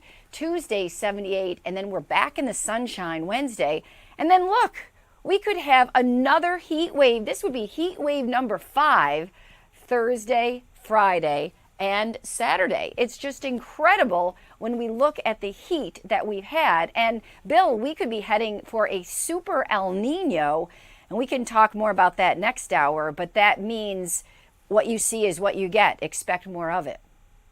Kathy, this is insane. And we're working on an extreme weather special to kind of break down all of these things.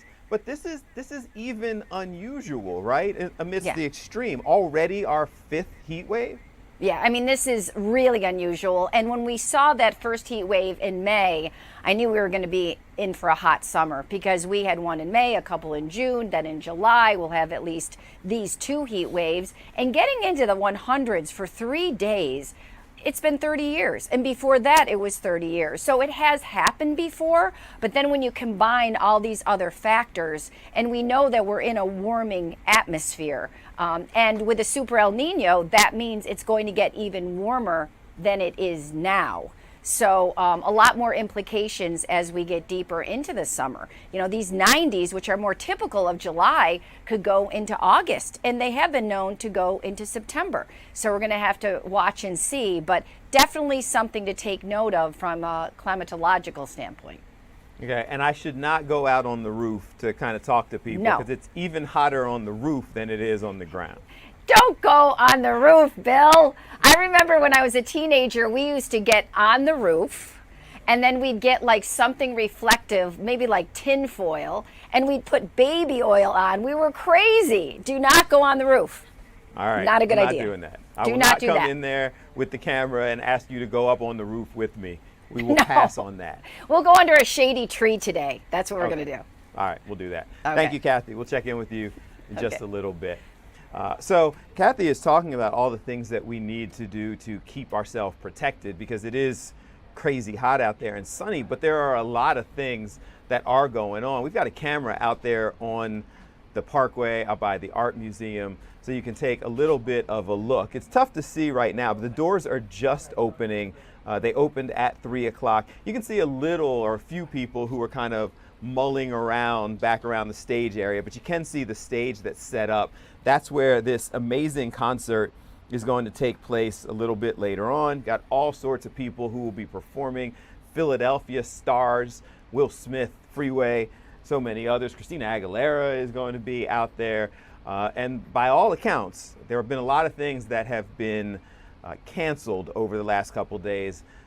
That is on schedule to continue on. The doors are opening now and people are making their way in. So we will get reports from there, get you caught up on all of those things. We also want to hear from you, so reach out to us on social media. Where are you? How are you spending your time out there? Send us any of the pictures that you have. Are you still looking for some things to do?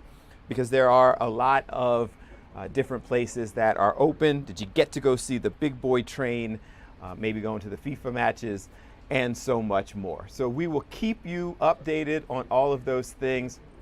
I believe we need to take a break, and then we're going to come back. We've got Dawn Benton, who's going to talk to us about this big boy train, and everyone's been talking about that.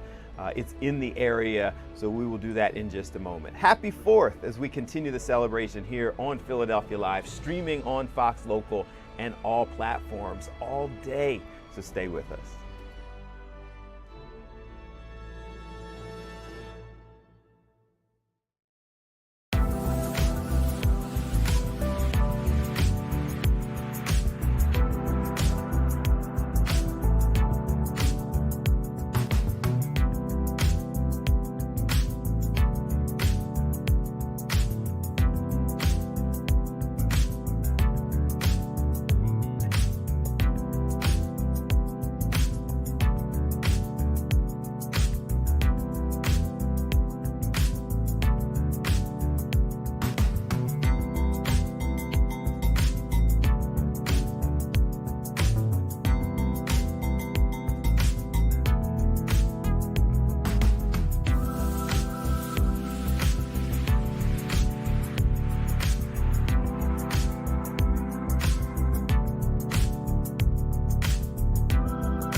So well, it's hard to ask, is it odd that we in Philadelphia are opening everything with the Statue of Liberty? But I guess it's the ongoing celebration of Independence Day all over the place. And we will take you around. And we're actually going to check in New York with some of the things that are going on there. But there's been a lot of discussion about this big boy train, everything that it means, the fact that it's in our area. People have been covering it all week. But Dawn Benton has a different perspective because you're actually there. You're getting to see stuff that most of us have not. Good afternoon and happy 4th. Happy 4th. Happy America's 250. Yeah, absolutely. So for the handful of people who don't know, kind of give us the overview of Big Boy, what it means, and the trip here. Yeah, so Union Pacific's Big Boy is the world's largest operating steam engine. And Norfolk Southern has been working with them to make it across the United States, come into the East for the first time in probably 80-something years. And we just are so excited that it came into Philadelphia on July 4th. There's so much history. I'm actually sitting in a car that Norfolk Southern has. We call it the Marco Polo car. It actually transported President Roosevelt back in the day. Before there was Air Force One or anything like that, trains have played a huge role in America, and it's only fitting that we celebrate July 4th, America's 250th, here in the great city of Philadelphia. So we're actually looking at video of Big Boy from the outside. You're on the inside. We can see it, but Tell us a little bit about when you get a chance to actually explore it. What are you experiencing in there? So it's an amazing piece of machinery and an amazing piece of history. And, today we had thousands of people come out to experience it, see it up close, hear the great horn blast. And so I just encourage folks to come out. We're going to be here tomorrow as well from 9 to 3 tomorrow. We're handing out free swag. We've got these little bandanas and a bunch of other great things. So it's just an amazing piece of history, and the excitement that we've seen as it has gone across the Norfolk Southern network, across the East, it's just been amazing. And so, kids and people of all ages have just really enjoyed it. So the excitement, the understanding, the appreciation has all been there. That's kind of people's response when they get a chance to see it. Yes, I mean, it's just amazing. People have cheered up. They was like, they have followed UP's Big Boy across the country, and most of them haven't ever had this opportunity to see it up close. And the fact that Norfolk Southern could help bring it here, bring it to Philadelphia so that so many could experience it is just a great thing. So hope folks can come out tomorrow. So if people can't get there tomorrow, we still encourage everybody to get there, but is there a way they can follow the journey? Is there a website? Is there an Instagram page? Social media dominates these days. Yes, Union Pacific has a upsteam.com page. You can follow the whole journey. It's been making a bunch of stops. It's going next to Altoona, Pennsylvania. That's the next one. So you follow along the whole journey online. And lots of folks have been doing that since the very beginning, since before it came on our network in the East. So yeah, go online, see where it is. Again, next stop is Altoona after this stop. And if you can come out tomorrow, it's great. It should be cooler, so that's a plus. Yeah, that's a big plus. What has been your favorite part, experiencing it, favorite thing that you've seen, favorite part of the journey? I would just say the people, the fans. I mean, rail fans are like no other. The passion and the fact they come out in this weather and in the heat to experience this, and just so happy. Like everyone has been like, happy 4th, thank you for being here. So just that people part of it is where I love the connection. All right, Dawn Benton, we appreciate you spending some time. I got to get one of those bandanas. That's pretty cool. Yes, it's great. Yeah, we'll get you one. I'm going to work on it. I'll come get it. I'm going to come out there and experience it like everybody else. Thank you so much for taking some time with us. Thank you. I appreciate it. Happy 4th. Absolutely. You too. It is Philadelphia Live here on Fox Local. So we're continuing to make our way around. They also just informed me that we are also streaming live on the Fox 29 Philadelphia TikTok page. So if you would like to jump in, if you have questions or comments, you obviously can go to my page at Bill A. Fox 29, but I'm looking at it in real time on the Fox 29 TikTok page. So if you have questions or comments or things that you would like us to find out, if we have guests on, if you would like us to ask specific questions, we can absolutely do that as well. Just jump on the Fox 29 Philadelphia page on TikTok. We are streaming this whole show live. All right, let's take a quick break. And when we come back, there is just one more match at the Philadelphia Stadium. Our Breland Moore has been there. She's going to give us an update, what the energy's like, the experience that they're having. We will check in on that in just a minute. Stay tuned.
It is 3:21. This is Philadelphia Live on Fox Local and all streaming platforms, including the Fox 29 TikTok page where we are live. I have it open here in front of me, so if you have any questions or comments or things you would like to express, I am checking them out in real time, so join us over there and you can participate in all of this. And if you send us comments, send us pictures, send us how you're celebrating the 4th on either my Bill A. Fox 29 pages or the Fox 29 Philadelphia pages on social media, we will get you right in on the discussion.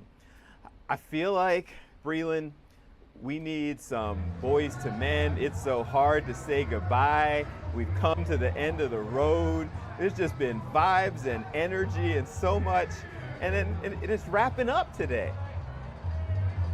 I know, it's been so much fun. And Bill, let me tell you, this is the last match here. It's France and Paraguay, and they are stunting. I will inform you, I don't know a ton of French, but I did take French for a little bit at Temple University, and I'm going to teach you a phrase. Je te vois, tes vêtements sont super, which is, I see you, you got that fit on. And look behind me at these guys. They sure indeed got that fit on. Tes vêtements sont super. So yeah, Paraguay.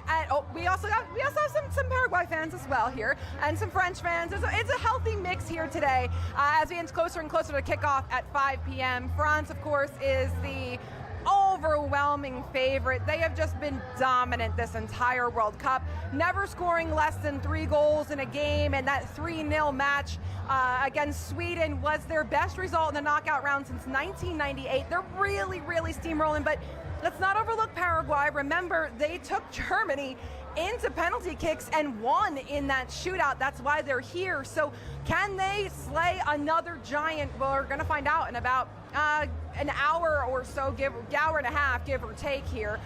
So really, really exciting. But if you look behind me again, Sean, can you just zoom in? That's our photographer. If you can just zoom in there, just unbelievable atmosphere as we inch closer and closer to the final kickoff of the final match here at Philadelphia Stadium. And of course, we'd be remiss, Bill. Sean, can you look at our founding fathers over here? Is it possible to get a shot of them? Or yeah, so we do have some America representation here, Bill, as we inch closer and closer to kickoff. Remember, the U.S. men's national team do not play until Monday. They take on Belgium in Seattle, but you got to lean into the holiday, right? Absolutely. You got full wigs and costumes and beer, so that's on brand with the 4th of July and Philadelphia Stadium. So, Breland, I remember Je m'appelle Guillaume, my name is William, and I remember Je ne comprends pas, I don't understand. That gets me out of every scenario that you happen to be in. Yeah.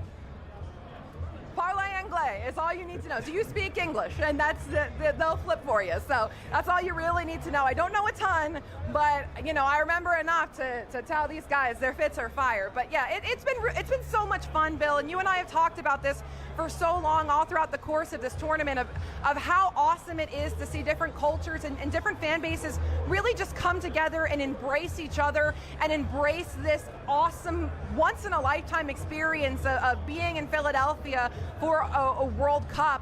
And it's just been a blast. And I like you, I am really sad that it's over. I thought I would be kind of a little soccered out and ready to go for the Major League Baseball All-Star game next week, but I am sad that it's coming to a close. It's been a lot of fun. It has, and I don't think it's just I haven't really gotten a chance to be soccered out. Like, the games have been exciting, and we've all enjoyed them, but it's everything else that's gone with it. It's walking out of our building, and you never know what uniform you're going to see or what language you're going to hear, but the people are always smiling. Like, it's just been a really good experience, and Philadelphia showed up and showed out. Yeah, it's been so much fun. Philadelphia's been incredible, and that's the overall feedback that I've gotten from FIFA employees, from fans. I actually had someone from Curacao slide in my DMs on Instagram. He was like, hey, just wanted to let you know, we ended up having a blast in Philadelphia, and this was so much fun to be here and experience your city. And it was a journalist from Curacao, but I mean, there's so many different cultures here, and everyone's having a really good time. This is something I was telling Jen Fred earlier on her show, that typically we're used to seeing Eagles fans and like Cowboys fans, that's certainly not going to happen, of everybody just dancing and having a good time, right, in this plaza here. That's certainly not going to go down between those two fan bases. But these two fan bases and everybody who's come through before have been incredible, and it's been such a treat to experience something like this. It's such a unique atmosphere that I don't really think that we see elsewhere throughout sports. Yeah, none of us are buying the journalist slid in the DMs. You're making an international connection when you're out there doing all of this. But, you know, that's all right. We have all come together through FIFA. Yeah, I've met people from Australia and Scotland and Curacao and Ecuador and Brazil and Mexico and Paraguay today and France, and it's just everywhere. There's so many people here from all over, and it's just really special to be able to share our city on such an incredible, monumental day for America with these people. I mean, it's unbelievable. There you go. They're cheering right now, right behind me. So everyone's super excited. Everyone's ready to go as we inch closer and closer to kickoff here at Philadelphia Stadium, aka Lincoln Financial Field, if you know their full government name, and that will be at 5 p.m. this evening. One more thing, I'm gonna let you get out of all this heat until we talk to you the next time. Remember when we were prepping for all this and there was all this conversation about whether or not people will show up? Will there be celebrations? Will there be parties? That seems like a really dumb conversation now, doesn't it? Yeah, it seems like a pretty silly thought to have, that people were not going to show up because they didn't want to come to Philadelphia. I mean, this isn't even the half of it. If you look behind me, we are well over an hour before kickoff. And that doesn't even include, by the way, all the people that are already in the stadium, which there are plenty. I just walked through the concourse just a little bit and it was hard to even move.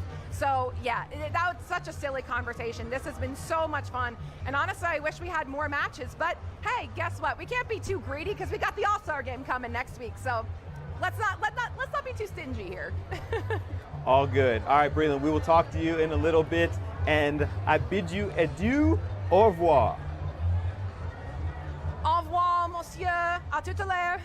There you go. That was the last class I went to, and after that class, I didn't go back to French anymore. So don't ask me to understand anything else. Thank you, Breland. We appreciate it.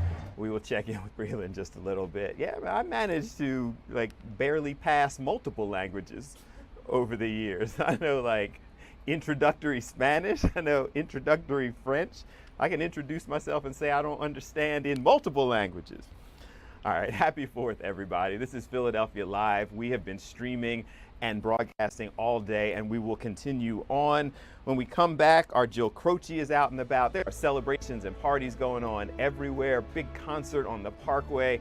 Everything that's going on, we've got you covered. So check us out streaming. Check us out on TikTok, Instagram, Facebook, YouTube, you name it, and we'll be right back.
Happy Independence Day, Fox 29. This isn't Behind the News. This is Philadelphia Live. We're streaming. I'm just so used to the different shows that we host. So this is Philadelphia Live, and this has been an all-day journey that will continue. We've been on since, 7 o'clock this morning. We had the Good Day team spread out throughout the area to start this all off. Then we went at 12 to Jen Fred, who took us up until 3. I am here with you at 3 to take you up until 6. Judea Murray of Philadelphia Live Evenings will come in at 6 and take you to 9. And then at 9, excuse me, our evening anchor team, Jason, Sheba, Kathy, they're all doing a fireworks special. So they're going to take you out to the Parkway. They have all of that going on. We will have all of those updates. So basically, stay with us all day. We are streaming live on the Fox 29 TikTok page, so you can see everything we're doing. I just opened up, shout out to my Instagram page that is over here. We are live on that at Bill A. Fox 29. Basically, we're everywhere. And when I say we are everywhere, we've got reporters everywhere. We're continuing to keep you covered. And so our Jill Croce is out and about. Jill, it's hot. So you found a pool and a celebration together. Yeah, it is hot, Bill. Happy 4th to you. So hot that I actually had to put my feet in this pool. Might as well if I'm at the pool, right?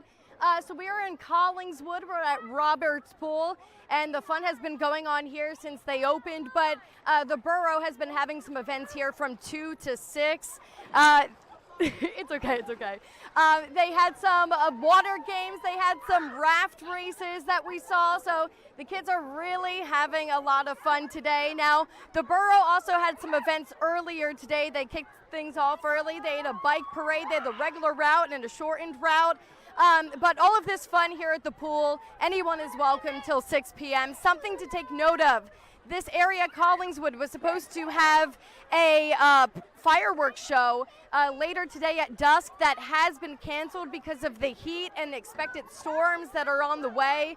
The gates to the event were supposed to happen at 6:30, open up those gates, and then a performance at 7:45, and that is not going to happen. So just keep that in mind. Could be something similar across the greater Philadelphia area as some storms pop in. I'm going to talk with one of my new friends now, Marin. Marin, how much fun are you having? So much fun. So much fun? What's your favorite part? Jumping into the pool. Jumping in? Do you want to show us? Ready? 1, 2, 3. And yeah, and Marin's just one of the many people enjoying the fun, beating the heat here, and she has the right idea. We're going to be here until 6 when everything wraps up, Bill, but I'll send it back to you. All right, so you're there until 6. So you've got multiple reports to do, so it's too early for me to encourage kids to push you in the pool? Yeah, too early yet. All right, I'll talk to you again about 5:50. When it's getting a little closer. Okay, you better we'll watch see the you kids behind you because they look like they're getting close to giving it a try. All right. Oh, they got the 6-7 going. All right, Jill, thank you very much. We'll check in a little bit. You're welcome. Happy 4th. They're making their way all over the area. It is fun when the kids who jump in on the discussion are doing it good-natured fashion and having fun. My apologies with all this, guys. So we've got multiple streams going on. We've got the Fox Local. We've got Fox 29 YouTube page. We've got Fox 29 TikTok. We have my Bill A. Fox 29 Instagram page over here that I'm also speaking to. And we've got all of you. Where are we going next? When we talked to Drew, are we going to Drew or are we taking a break? All right, we're going to Drew. So when we came in, Drew had been out and about throughout the morning. Drew was finally getting some air conditioning here in the Weather Authority. And then Drew said, I don't need air conditioning. I'm going to go right back out and enjoy the fun. So Drew is out doing Drew things. How are you, my friend? Hey, I'm in the shade, so I am good. And here's the thing. If you're in the shade, you're in good shape. We were live all morning long at the Big Boy. That's that big train that's been moving across the country. That, by the way, is right by the Naval Yard, right by Philadelphia Stadium. It's open tomorrow through 3 p.m. if you want to go check it out. Totally free, by the way. So in the shade, things were good. But when we were in the sun doing our live reports, ooh, that's hot. Oh, Look at this person right here. Oh, they're just about to go in. By the way, let me show you where we're at. We're right here, right in front of the Liberty Bell. That is the line to go in. You see that person that looks straight out of the 1700s, hopefully holding up. Hey, how long was the line, guys? How long did you have to wait? 10 minutes. Can I ask, how are you handling in the period piece? You doing okay? Minute.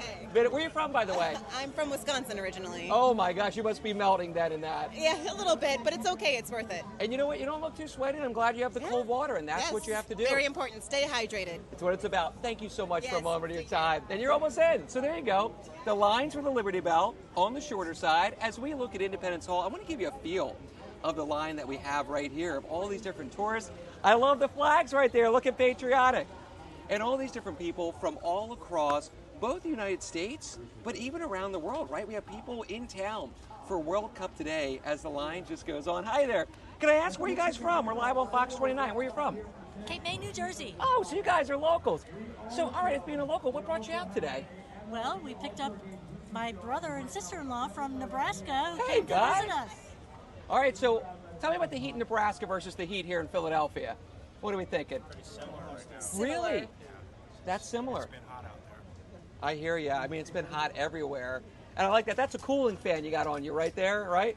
Oh, yeah. It's not working. You know what's so funny? We're all just trying the best we can. I like that you got the water bottle. Well, that's great that you guys are in town for all of that. Oh, I don't want to hope the line's moving. Sorry to cause a gap right there. It was great to meet you folks. That's what it's about. Oh, hey, where are you from, by the way? Where are you from? We're from Jersey City, New Jersey. Oh, cool. What brought you down today? To visit Independence Hall, Benjamin Franklin, Bessie Ross, all the patriots of the United States back in the day, Revolution in the War. We love it. How are you holding up with the heat, by the way? Huh? Are you holding up okay with the heat? Yeah, I'm okay with the heat. Yeah, Good. I know it's over 100 degrees. Yeah. It is. Okay, We're getting close. Oh, look at that. Big and patriotic. And and here's the thing. This time of the year, you're getting the sun a little bit lower in the sky, and it's helping to kind of shade things on this side for everyone who's waiting. I love that's a fascinating. Hi, where are you guys from? India, but we are from Washington, D.C. Wow. So what brought you to Philadelphia? To see this place, the Independence, signing of the... How you guys handling the heat? Are you handling okay? You got the cold water? Fine. Yes. I know. Everyone so far doesn't look too sweaty. I'm like sweating around here. But seriously, the shade helps. I mean, what a difference being in... Tell me more about being in the shade versus not being in the shade. The sun's what it's killer. I Yeah. mean, those people out there, I don't know how they're handling it. I know. So, yeah, it's great in here. It's much comfortable right now in America compared to what it was 250 years ago. So I'm happy with it. That's well said. And think about the clothing. We saw someone there in costumes from back in the day. Could you imagine wearing that clothes and the heat that we have today? Exactly. Yes. Absolutely. I'll take what we wear these days. A little kind of do a fit check, doing the shorts. That's yeah. It's great. That's exactly what I'm saying. Looking good. Thank you so much. It was nice to meet all of you guys right there. And look, so as we look back toward Independence Hall, the line keeps going on, but I mean, that's your tip right now. The line is moving fast, but I have even a better tip. If you don't want to wait in the line, I love the hats, guys. Can I show off your hats on TV? We're live on Fox 29. This is great. Where are you guys from, by the way? England. Like real England? Yeah, like London? I'm from London. Oh my gosh, what brought you here? We're going to Camp America. So we work with children over the summer, so we're on a day off. Oh wow! Can I see the fan? Because you're keeping cool with the fan. That's It's quite warm. It's not very good. It's better than nothing right there. I love that, guys. Great to meet you. I love the Bucky shirt. So there you go. Here's the end of the line, and here's my tip for you guys. You just come right back here, and you can see, as we get closer to Independence Hall, you can see the Liberty Bell right through the window, and it's totally shaded. So that's what I'm doing. Instead of waiting the line to get in, check this out. This is your pro tip today. Look at this right around the corner, and there she is. And you get your pictures right from there. We'll be right back live on Philadelphia Live from the Liberty Bell as we celebrate 250 years of America. Well done, Drew. Thank you so much for sharing it with us. We'll check in with you a little bit. And as Drew just said, going to take a quick break, and then we will come back. There are a bunch of free things going on, including the Elmwood Zoo. So what's going on there? We will go there in just a minute, check in with them. Make sure you're following us on social media. You see my social media counter. You can go to the Fox 29 TikTok page, YouTube page, all streaming platforms. Happy 4th, and we'll be right back.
3:43 on Philadelphia Live. Our all-day streaming celebration continues. I'm Bill Anderson, taking you until 6 o'clock, but really we're taking you around the area to all of our people. As I pointed out, you can follow us on all streaming platforms. I am also in the room, the chat, on the Fox 29 TikTok page. Shows shout out to the people who are making comments. There's a user there who, just a whole lot of numbers, but says, "Stay cool, y'all." Right back at you. We appreciate you. A couple others. Rebecca, happy 4th. Ladybug just jumped on. Micah just jumped on. Loyal just jumped on. So we're sitting there watching the people who are jumping in on the discussion. If you have things to say to me or Jenny Joyce, who is up next, out and about, has been out in the heat just to bring us all of the fun. Jenny, in Delco, and they're celebrating as well. Yes, they are, Bill. So we are here at Rose Tree Park in Upper Providence Township, where this event is actually winding down, but not before people get their final foam party on here. I mean, this has been the absolute hit for these kids. Oh my goodness, look at this. Hey guys, how's the foam party? Good. Good? Is the heat bothering you at all? No, because of the foam. No, because of the foam. Is it cool? Yeah. Oh my gosh, I haven't gone in there. Do you think I should? Yes. I don't know. I'll think about that. But thank you guys. Happy 4th. So this event has been going on since 1 o'clock. This is specifically a 250th celebration here. They do not do something like this every year. But the kids unaffected by the heat. We'll see. We're seeing a lot of people also retreat to the shade. There are lots of trees in this park, and there have been food trucks out here. You can see the kids are still enjoying the slide, the bouncy house. There's the corn maze, and just a really, really special celebration here to honor America 250. All of this has been free. Hi guys, how you doing? Good. Just talk a little bit about being here to celebrate the 4th and the 250th. Happy semi-quincentennial. Happy 4th of July for everyone. We're so happy that we are in a beautiful nation like the United States, and we're happy to take in the festivities and to know that we are free. We are free, blessed. And we're blessed. Yes, that's right. So, what time did you guys get out here today? We got out here just about 20 minutes ago. Oh my goodness. Yes. Okay, so I see you have the sunblock on. Yes. How are you doing with the sun, with the heat at this hour? I know this party's winding down, but really the events for tonight are just getting started. Stay hydrated. Yeah, go into the shade as much as possible. Take breaks, but you'll have a great time. You know, so many of the events unfortunately were canceled because of the heat, but it's so nice to get the community out, get people together, and really just be here and celebrate. Did you think twice about coming out here today? Never. We never think it twice because we met 17 years ago today. Today is our meeting day. We met on the 4th of July in 2010. On a ferry boat in Massachusetts. Leaving Martha's Vineyard. Oh, what a beautiful love story. The last ferry boat.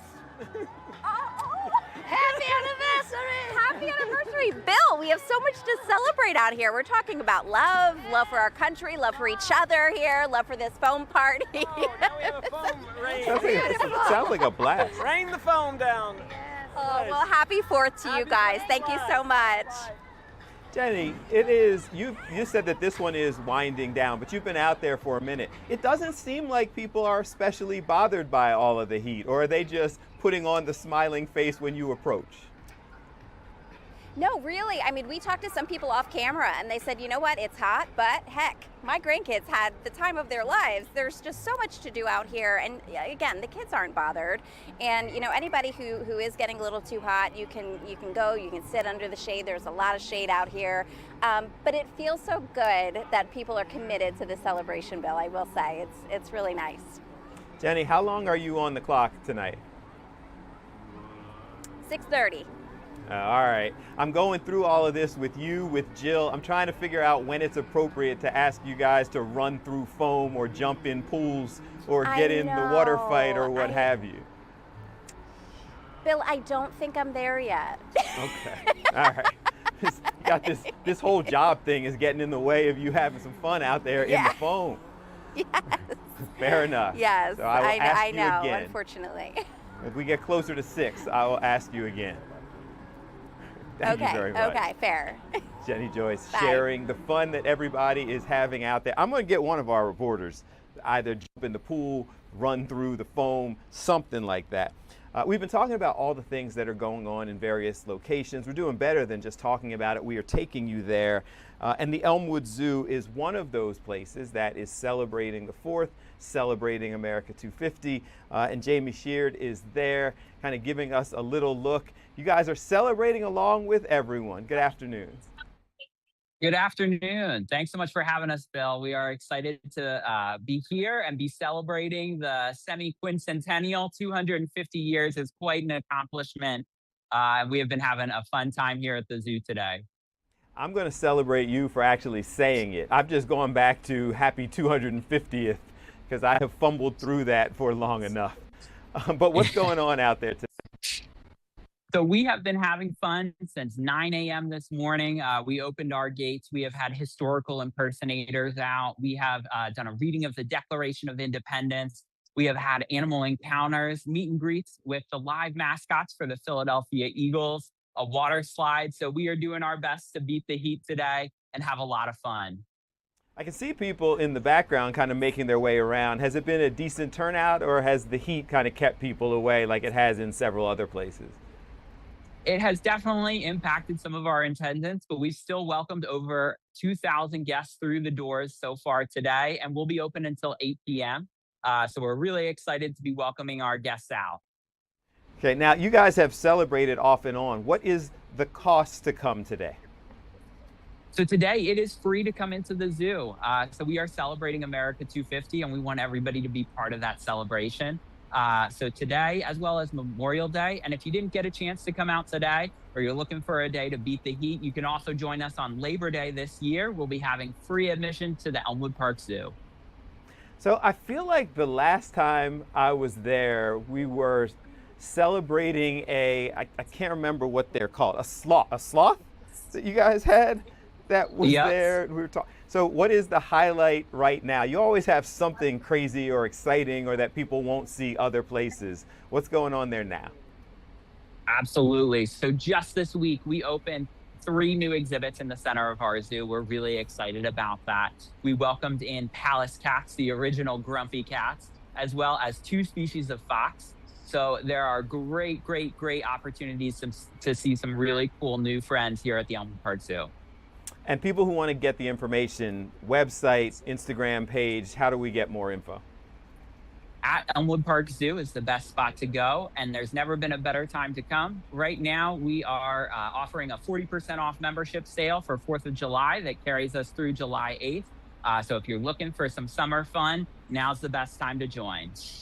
I'm definitely going to come on out there. I've got a young niece now who is starting to really love animals and things that she can play with and learn about. So I'm going to come on out there and see you, get that membership, and join everybody else. I will see you soon.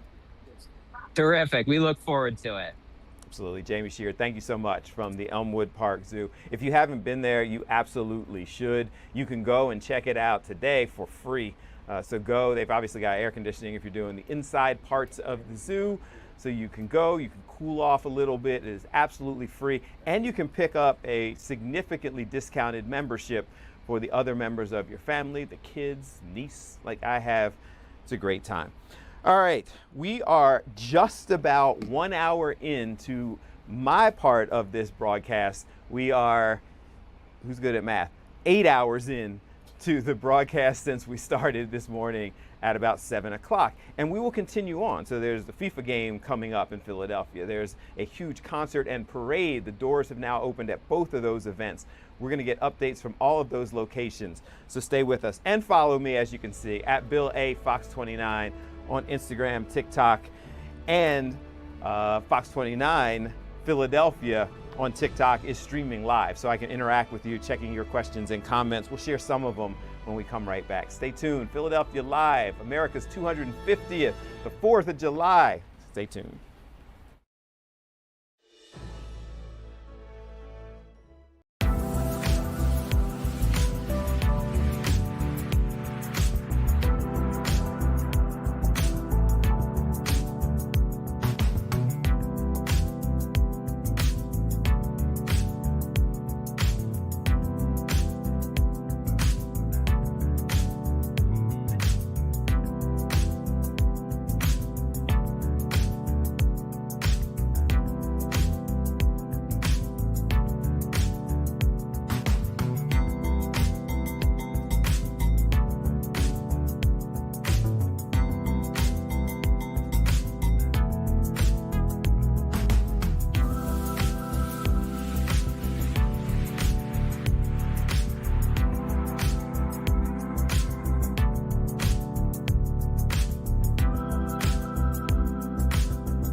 This is Philadelphia Live on Fox Local and all streaming platforms. I'm checking out your comments here on TikTok. A couple people jumping in on the Fox 29 Philadelphia TikTok page with Happy 4th greetings. Send your comments, send your pictures if you have them, and we will show them as well. Mark jumping on right now, Keedy jumping on right now, Logues jumping on right now. Who else? Daddy-O. All the people are jumping on the Fox 29 TikTok page. And then over on Instagram, I asked the question on my Bill A. Fox 29 page. All of this is my YouTube page, Bill Anderson on TV. I was asking a question of how you are spending your 4th of July. You can go over there and comment. One person says, 5 Johnson Mom says, I'm staying in the house, but I am watching Fox. We appreciate you. They said that their son is performing at the FIFA event. Huh. I should try to see if we can find out more information about who her son is. Maybe we'll go ahead and get your son on here with us as well. Performing what? Hit me up on Bill A. Fox 29 Instagram page. Let us know about your son. Maybe we can get them on our broadcast as well. So as I pointed out, we have been streaming, broadcasting all day since 7 o'clock when Good Day started. They were out at the festivities right up at Independence Mall. There was a reception. There were a lot of historic events going on. And one of them was this time capsule that we have been talking about for quite some time. So they had the time capsule. There were several dignitaries there, elected officials, leaders. And let's take a look back at what happened a little bit earlier this morning. I believe that this time capsule that we are dedicating today may be the most meaningful because it asks us to think beyond ourselves.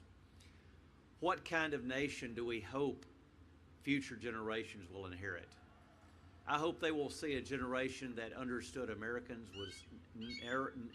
was never meant to be perfect. The only perfect person who ever walked on this earth was Jesus Christ. But as our Constitution reminds us, every generation has that opportunity as we strive to become a more perfect union.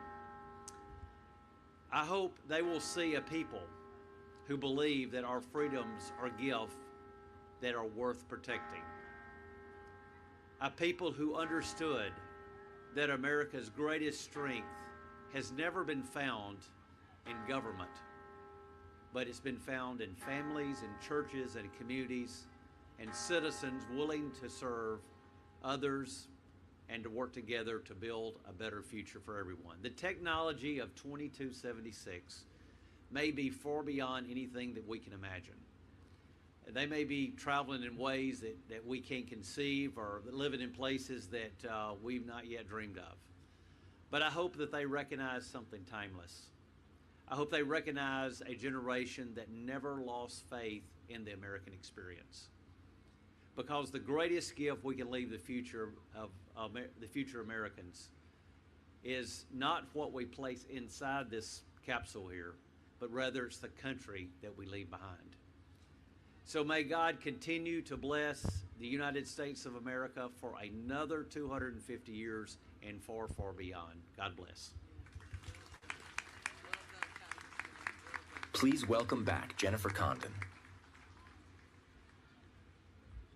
The moment we've all been waiting for, we will now lower the time capsule into its home for the next 250 years.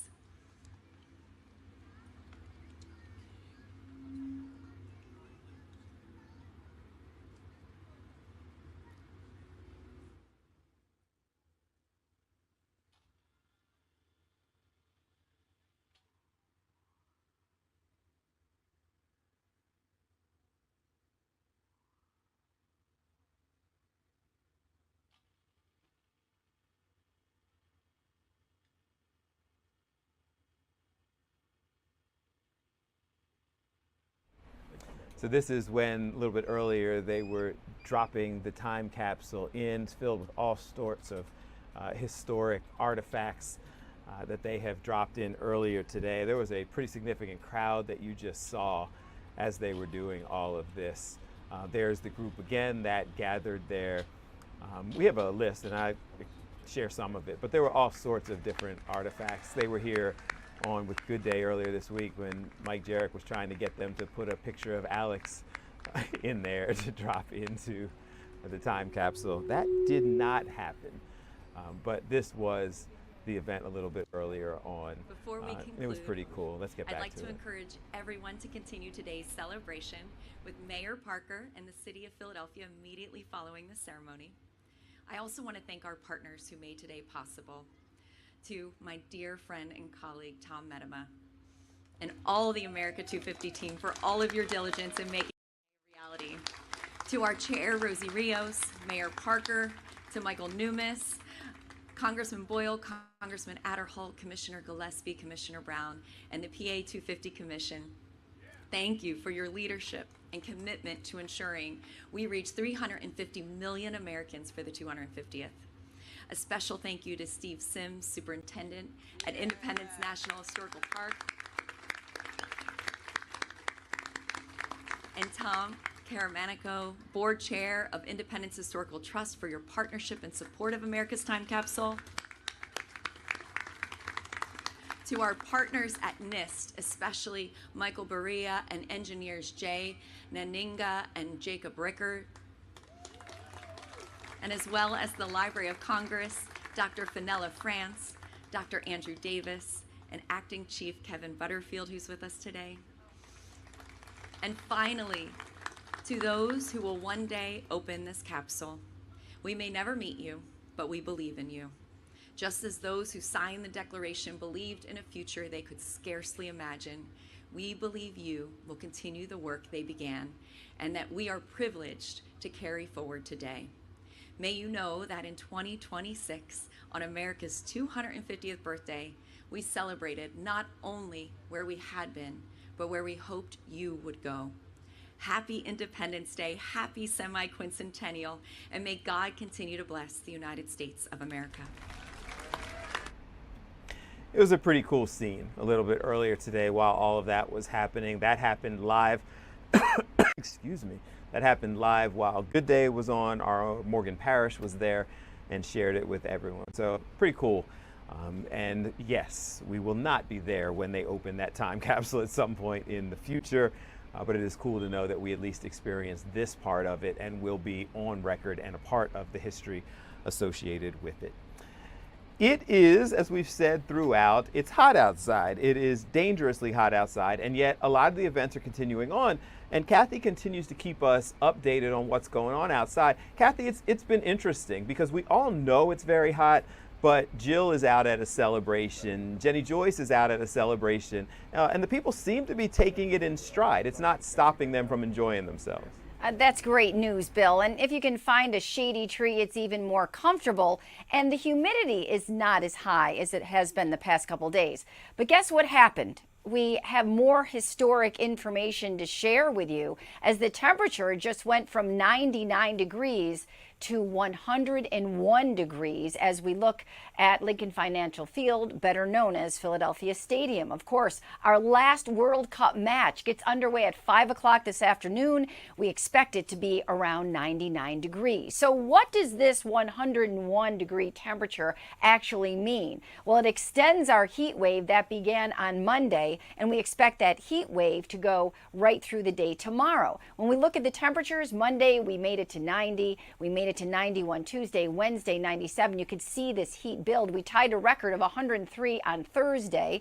Yesterday we are at 102, and making it to 101 today makes it 3 consecutive days of 100-degree temperatures. And the last time that happened was in the 1990s, 1993. And before that, you had to go to the 1960s, 1966. So you could almost look at it every 30 years, but that's definitely not a given. So we tied this with 3 consecutive days, July 2nd, 3rd, and today the 4th. So that was the historic heat that we were expecting, and we did get that. Let's look at the temperatures because these are really amazing to me. And Philadelphia making it to 101, we expected that.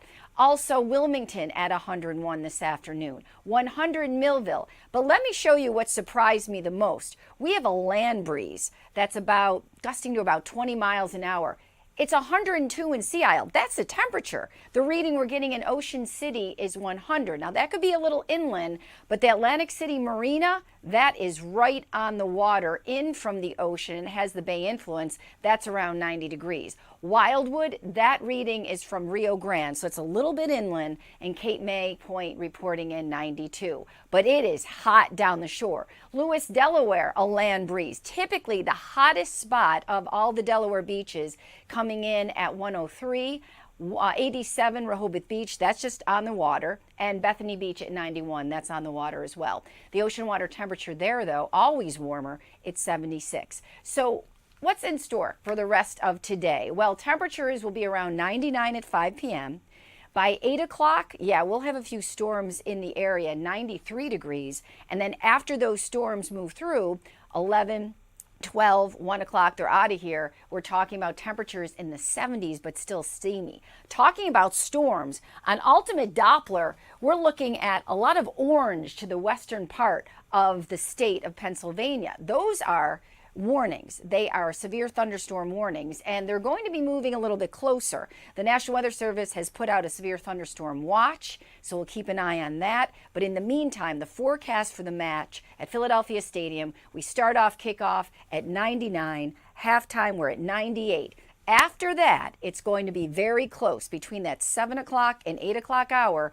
By the final whistle, there could be a storm in the area and there could be a delay late in the match. Remember, if lightning is detected within 8 miles of the stadium, there is a 30-minute stoppage of play. The players leave the pitch, they go to the locker room, and of course all the fans are evacuated to a safe place, just like they do during the Eagles games. Severe thunderstorm watch until 11 o'clock tonight. We do expect those storms to be more later toward the evening, and evening I would say 7 o'clock, 8 o'clock, especially in Philadelphia, north and west. It will be earlier, and that watch once again until 11 o'clock tonight. The main threat with this, torrential downpours, frequent lightning, and the potential for damaging winds. So as we look at the risk right through the holiday weekend, the heat and humidity combining to create these storms that are just going to dump a lot of rain just because of the atmosphere being so moist. The main timing between 4 p.m. and 11. I mentioned Philadelphia, more like 7 o'clock, 8 o'clock,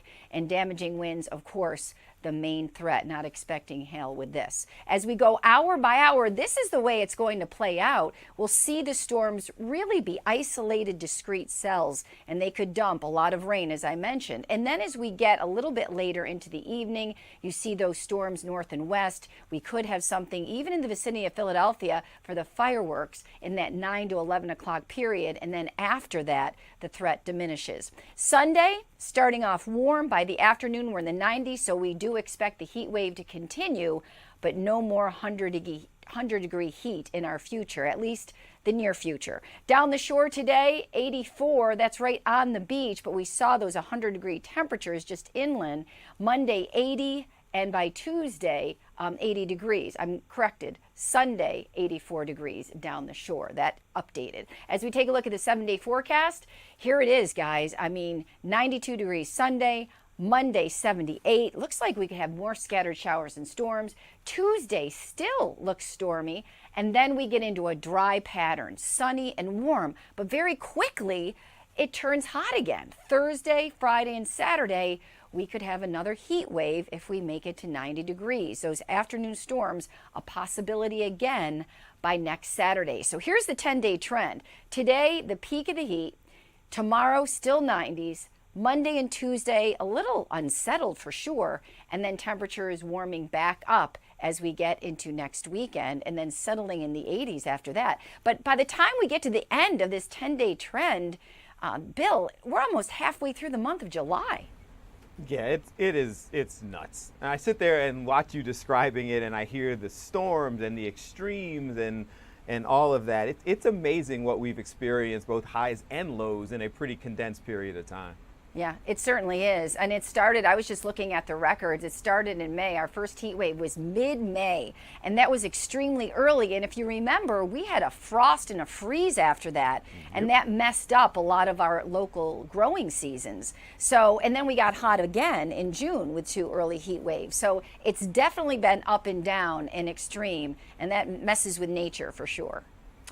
All right, Kathy, thank you very much. We'll check in with you in just a little bit. And all of that Kathy was talking about, we are working on an extreme weather special, the specials department that I work in. So we're going to break all of that down because it has been crazy, from a snowstorm to heat waves. It's been a nutty year in terms of weather. We will break that all down. Now, as Kathy and I are sitting here talking about all of the heat, Scott Grayson is outside standing in the middle of it. So my apologies, my friend, for keeping you waiting there. I know a lot has been going on right up the street. Yeah, we're only a couple blocks away from you, Bill. You're right. The eyes of the sports world have been right here on Philadelphia and Independence Mall. Right behind me, you can see the Fox Sports crew. That's the stage. That's where they've been doing all of the World Cup pregame and halftime shows from there. Rob Stone, Clint Dempsey, Landon Donovan, Lexi Lawless, they've all been right there throughout the day. They just wrapped a little bit earlier, but they've been dealing with this heat too, just like all of us. They've been wearing suits as well to do it. But the eyes of the world were there, watching everything they were doing to preview the matches throughout the day, including the one that is coming up here in Philadelphia later today. In fact, Landon Donovan, I thought, had a great point about the match between France and Paraguay. He said the Europeans aren't used to this kind of heat, and especially humidity. But Paraguay, they are a little more familiar with that. He said that could be something to watch today at that match here later today, right down at Philadelphia Stadium, not too far from here. Also, this is where the eyes of the baseball world will be watching later tonight, because again, at that set at 7:30 tonight, they will be announcing where, for the first time, everybody will hear who makes the All-Star team. That game, the All-Star game, just 10 days away, right here in Philadelphia as well. So you got to love how much the sports people are watching everything going on here in Philadelphia, and it's going to continue right up through that All-Star game. So we're watching all of that. We've got to look forward to that. I'm telling you, I want to see 6 Phillies on that team tonight. I think we were talking about that earlier this week, Bill. I want to see Christopher Sanchez, Zach Wheeler, Brandon Marsh, Bryce Harper, Kyle Schwarber, and of course, Joan Duran, who's been the All-Star closer in my mind. All of that has to happen. We'll see if it does tonight. I do want to tell you ways people are getting through this heat, right? There's a line over there stretching all the way up almost to Independence Hall to see the Liberty Bell. Those people are waiting about 45 minutes to get up and see it, but there's plenty of shade over here. I'll have our photographer David point over here. We've been ducking into that as well. And then over this way is where the best idea I think you can have. Incorporate both of them. Bill, when you get done, you come on down here a couple blocks. I got 2 ice cream trucks waiting for us. We'll see if we can expend some ice cream. Yeah, let's see what we can make that happen. Scott, when you said 6 Phillies, I got to admit, I immediately went, well, that's not going to happen. And then you started naming them, and I said, it might happen. How realistic do you think that is? I think it's very realistic because Brandon Marsh, to me, should be voted a starter. He was second in the outfield voting at the last time they put that out for everyone to see. Christopher Sanchez and Zach Wheeler are both in the mix for the Cy Young. How do they not get in? Maybe they don't start the game, which we can get into as another bit of a crime in my mind if Christopher Sanchez isn't the starter. But those 2 guys need to be there for what they've done as starting pitchers. Joan Duran has been amazing as a closer. If the Phillies can just get to him at the end of the game, he's been virtually automatic. He won, in fact, National League Reliever of the Month this past month. So he's been having a great year. And then you're like Kyle Schwarber and Bryce Harper. Harper's got over 20 home runs. Schwarber's got over 30 at this point. It gets really hard to figure out how do you not include those guys who've been having those kind of great seasons. So yeah, I think all 6 of them, Bill, need to be in there. We will find out tonight, exactly right over there, not too far away, who makes the team and gets to play here in 10 days. It's going to be awesome. All right, we shall see. Scott Grayson, go get some ice cream. Go get cool, and we'll check in with you in a little bit. Appreciate it. It is 4:14. Let's take a quick break, and then we'll continue making our way around the area. So many things that are going on. So stay put. Parades and concerts and fireworks and events. Stay tuned.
Philadelphia Live here on Fox Local and all streaming platforms. We're getting you caught up on everything that's taking place. And as I pointed out earlier on my Bill A. Fox 29 Instagram page, we were asking people what are they doing to celebrate the 4th. You can send us your pictures, your comments. Are you going to the festivities?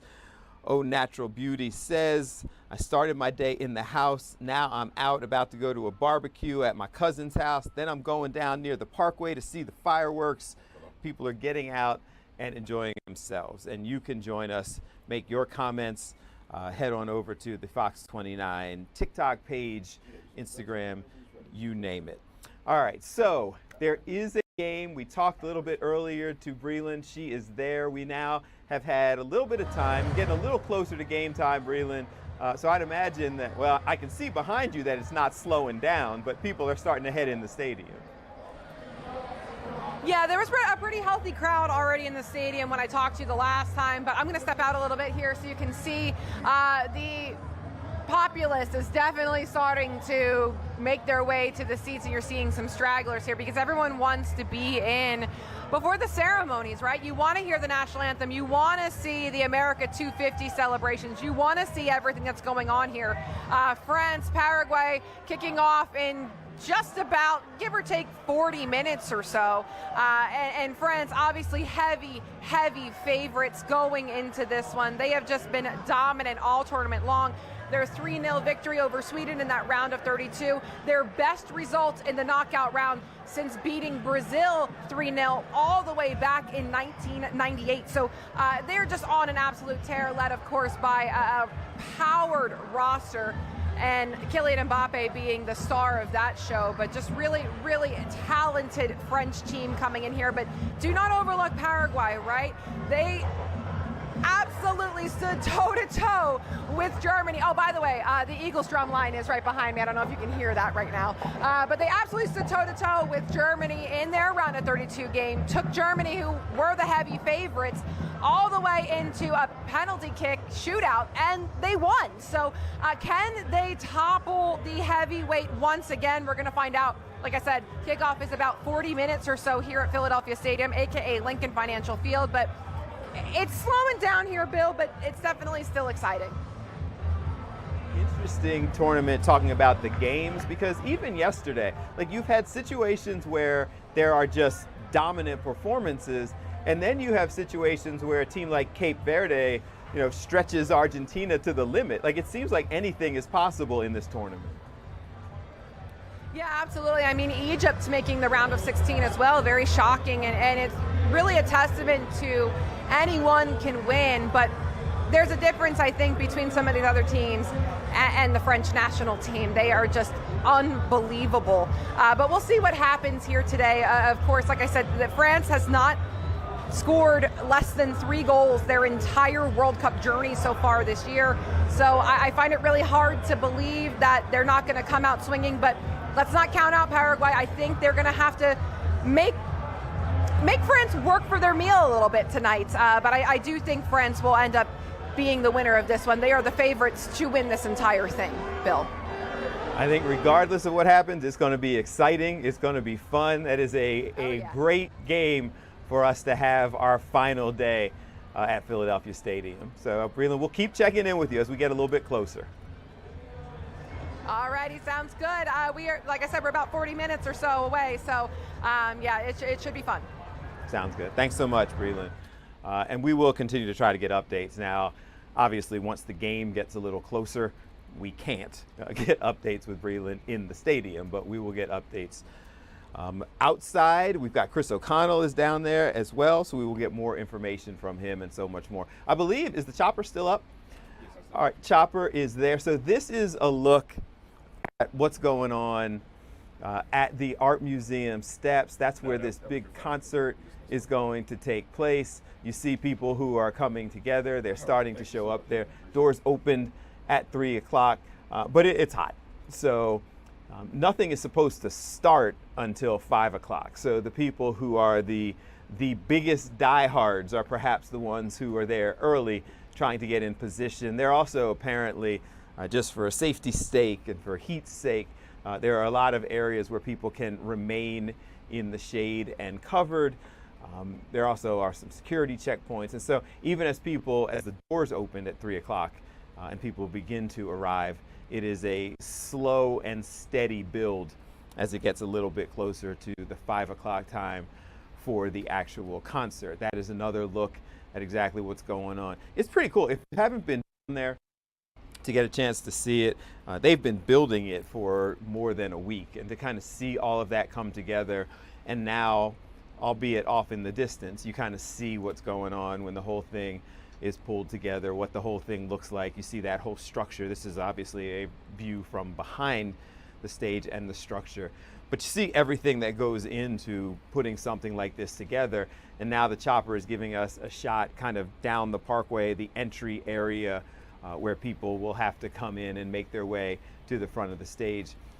Most of the time when we have concerts like this, a lot of this area that you are seeing right now will end up filled with people. They will be spread out around that fountain that's off to the left. Yeah, and likely some in it, although I don't know that we recommend that. But yeah, so this is as they get ready to celebrate the 4th of July, huge concert. Multiple acts will be there, and we've got some people who will be down there to give us a little look at what is happening down there as well. The insider's perspective that only we can get you from Philadelphia Live here on Fox Local and all streaming platforms. Going to take a quick break, and then we will continue on getting you caught up. Again, we've got reporters throughout the area. Chris O'Connell is down at FIFA. Dawn is making her way down the shore. There's Washington Crossing. Obviously, they do that every year, fireworks and celebration and the history associated with it. So stay put. This is Philadelphia Live on Fox Local.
.25 here on Philadelphia Live, streaming on Fox Local, all streaming platforms. You can follow us on social media at Fox 29 Philadelphia.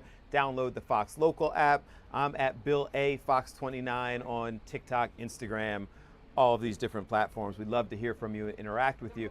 And we were just showing you the shot from the Parkway, the concert that is, the doors actually opened about 3 o'clock. So here's another shot at this huge concert that's going to take place.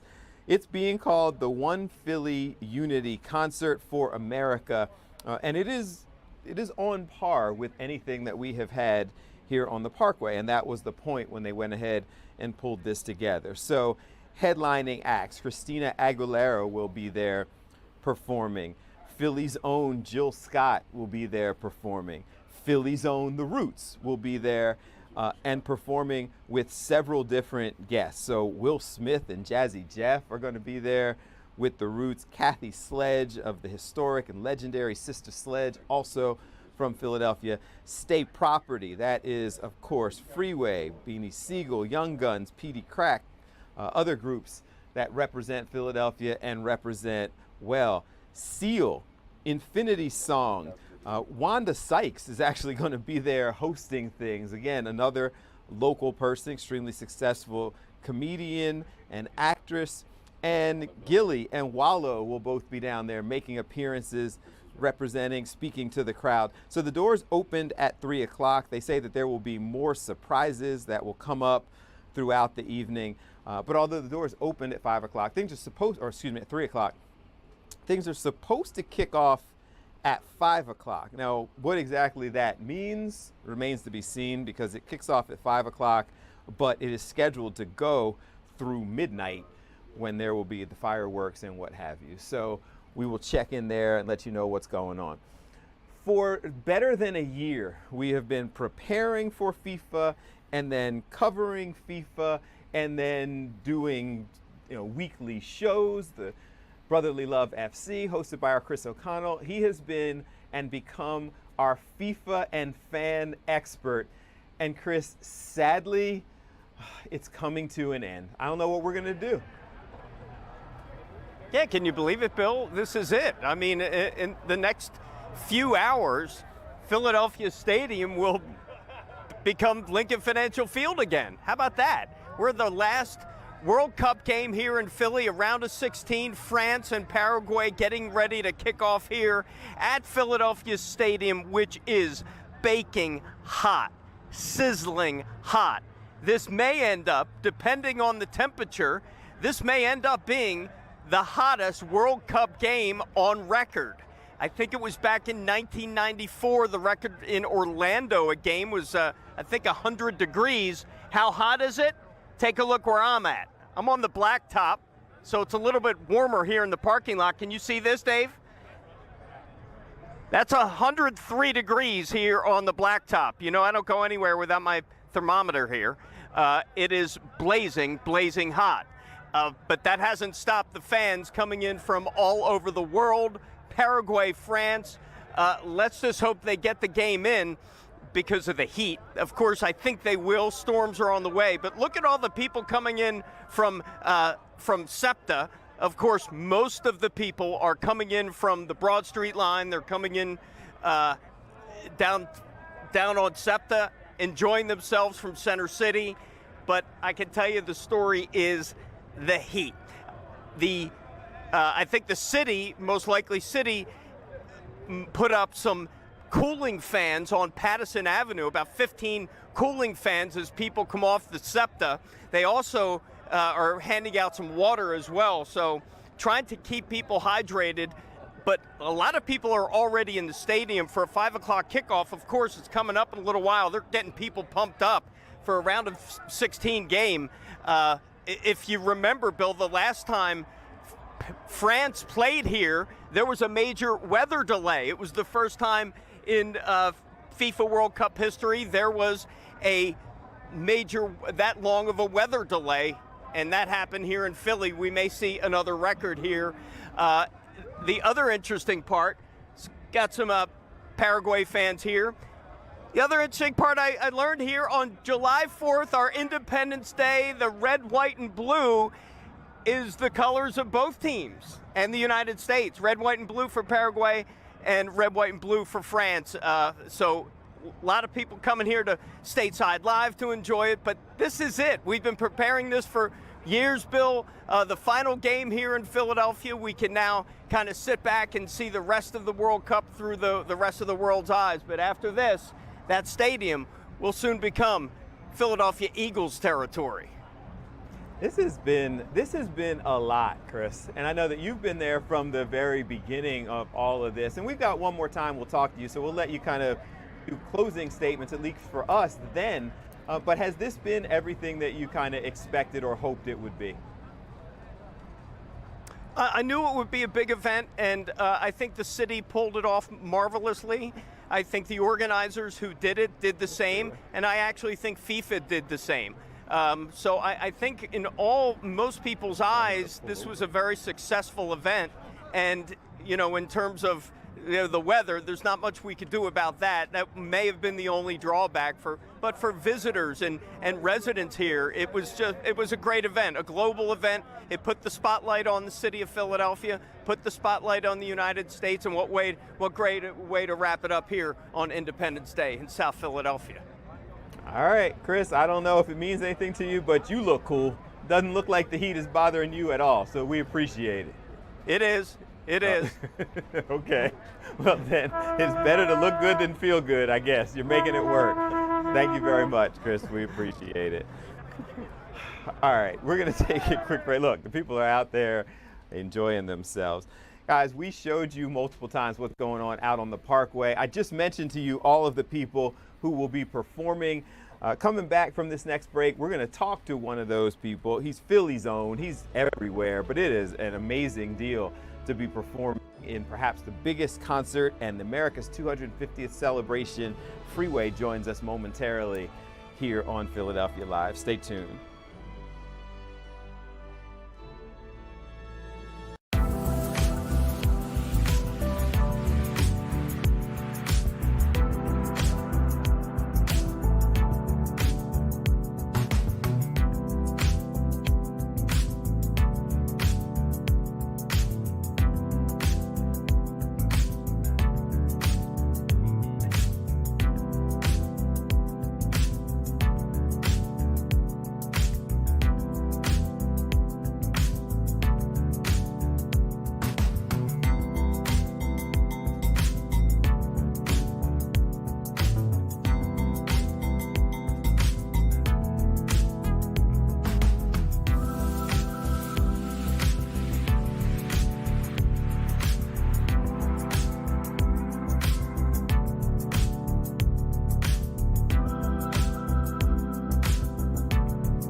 It is 4:35 here on Philadelphia Live on Fox Local and all streaming platforms. And as we get to, we're now an hour and a half into our block of time. We have been on since 7 o'clock this morning with all of our different teams. We had the Good Day team. Mike and Alex were out there from the very beginning at 7.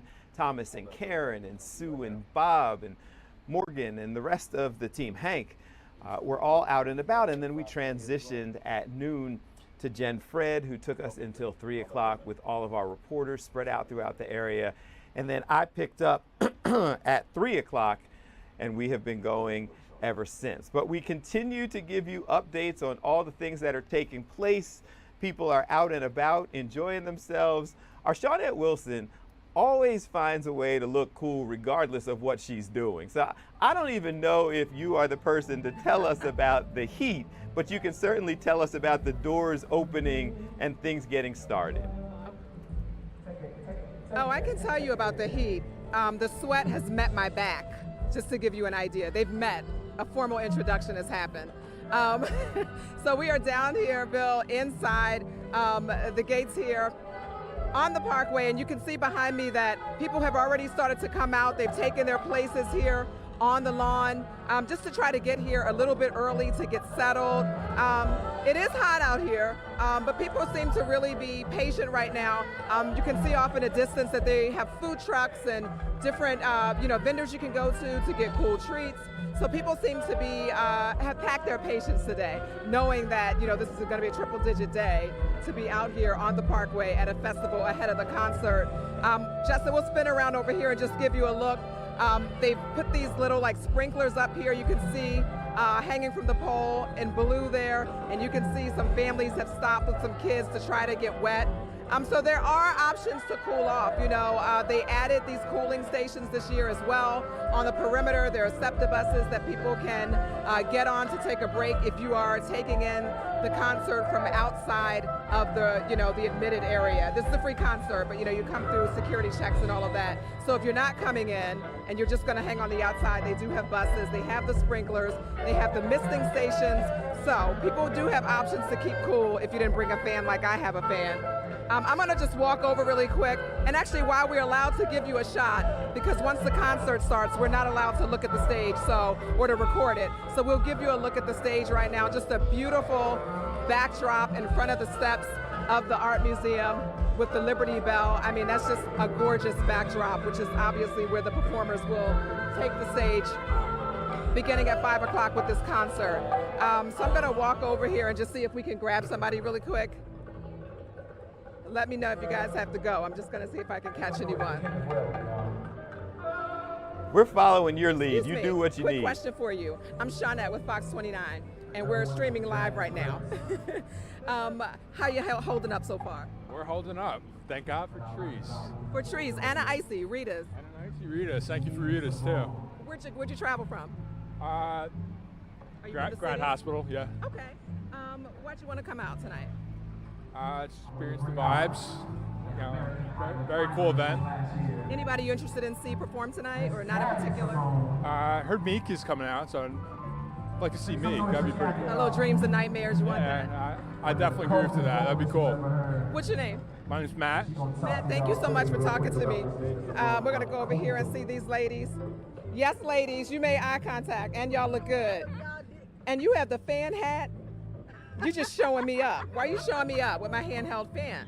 Oh my What's your name, beautiful? My name is Sanquasia. Where'd you travel from? York, Pennsylvania. All right. How are you holding up so far in the heat? I feel good. Okay. Tell us about this thing on your head, because you're showing me up. I bought it when I was in Mexico, so it's keeping me cool for sure. Good investment. What are you looking forward to tonight? Meek Mills. Second person who said that. Philly's own. Well, we got a lot of Philly's own tonight, but yeah, Meek Mill is your choice? Yes. All now right. Get them because they made eye contact. It's time to get them on camera. I'm going to cross over and get them too, since they tried to, Come on, pretty girls. How you feeling? Good. Tell us, did you get that from a food truck? Yeah. What'd y'all get? Fish, mac and cheese, and collard greens. Okay. What are you most excited for tonight? Meek Mill. Number 3. You too, or Meek someone Mill, else? Meek Mill. You don't know anybody else performing tonight? Jilly from Philly? Yeah. Okay, but Meek is holding us right now. Yeah, for sure. Okay, do you think you'll be able to handle the heat? How's it feel so far? We've been sweating really hot. Well, at least I've been sweating. I'm really hot. Is it worth it? Yes. Okay. What's your name? Enijah. And who's with you? Trinity. Okay, thank y'all ladies so much. So, Bill, listen, we have a lot of people on this ticket, right? We have Meek Mill, we have Jill Scott, we have Seal. I actually came down here yesterday, and he was doing a sound check here, so that was cool to see. Christina Aguilera, a couple of other people, but so far, 4 people, and they are on Dreams and Nightmares right now. They want to see Meek. So, right now, I found a good spot. Justin, let's move forward. There's a breeze. We found a breeze. This might be where we are all night. But I think it's a pretty good setup. It'll be interesting to see how the place fills up. Like I said, doors opened, I think, about an hour ago. Concert starts at 5 o'clock. So we'll see how it fills in, if people will come out tonight. And, it's a free concert. We got to stress it's free, right? But obviously it's first come, first serve in terms of getting inside the interior where the seats and everything are. But people seem pretty happy just being here on the field, as you mentioned, because it's the trees, you get a little breeze, and you get a lot of shade. Hi. You are smiling. Come talk to me. What'd you say? You're beautiful. Well, thank you so much. So are you. Hi, What's your name, honey? I'm Wendy. Wendy, where'd you travel from? Montgomeryville. Montgomeryville. Lansdale, but Montgomery County. I know where you are. What drew you here tonight? What are you looking most forward to? Seal. Yes, I saw Am him I do a showing sound my check age? yesterday. Am I showing my age? We're cultured. Okay, we know fine. stuff and All things. right, all right, all right. So you're looking forward to Seal? Yes. Yeah, I saw him do a sound check and he sounded wonderful. Just the fireworks, everybody out here, it's so fun. And what's it like? I mean, this is the 250th. You know, we've had a lot of events this week. Some of them canceled, some of them continued. But it's a big year in the birthplace of our country here. Everybody is doing the best they can, and they're all making it so much fun. And everybody in Philadelphia has been so friendly and so welcoming. Yeah. I love a report card. We got a good report card for being friendly. A+. A+. And tell me your name again and where you're from. I'm Wendy, and I'm from Montgomery County. Thank you so much for stopping. Your smile is what drew me in, so thank you so much. Stay hydrated. We're having a good time, Bill. I've hijacked your show. Okay, listen, you do your thing. I feel like if you are out there in that much of the heat, you're supposed to talk until you're done talking. All right, we're gonna have to leave it because Shawnette can't hear us. It's too loud out there. All right, we'll check back in with Shawnette in just a minute. I kind of have a rule. Like if you're standing out there in the heat and all of the noise and everything that's taking place, Shawnette gets to talk until she's done talking. And that is a rule that we will carry on as we continue to check in and get a little bit closer to the concert. We may go back to Shawnette. Where are we going next, Dawn?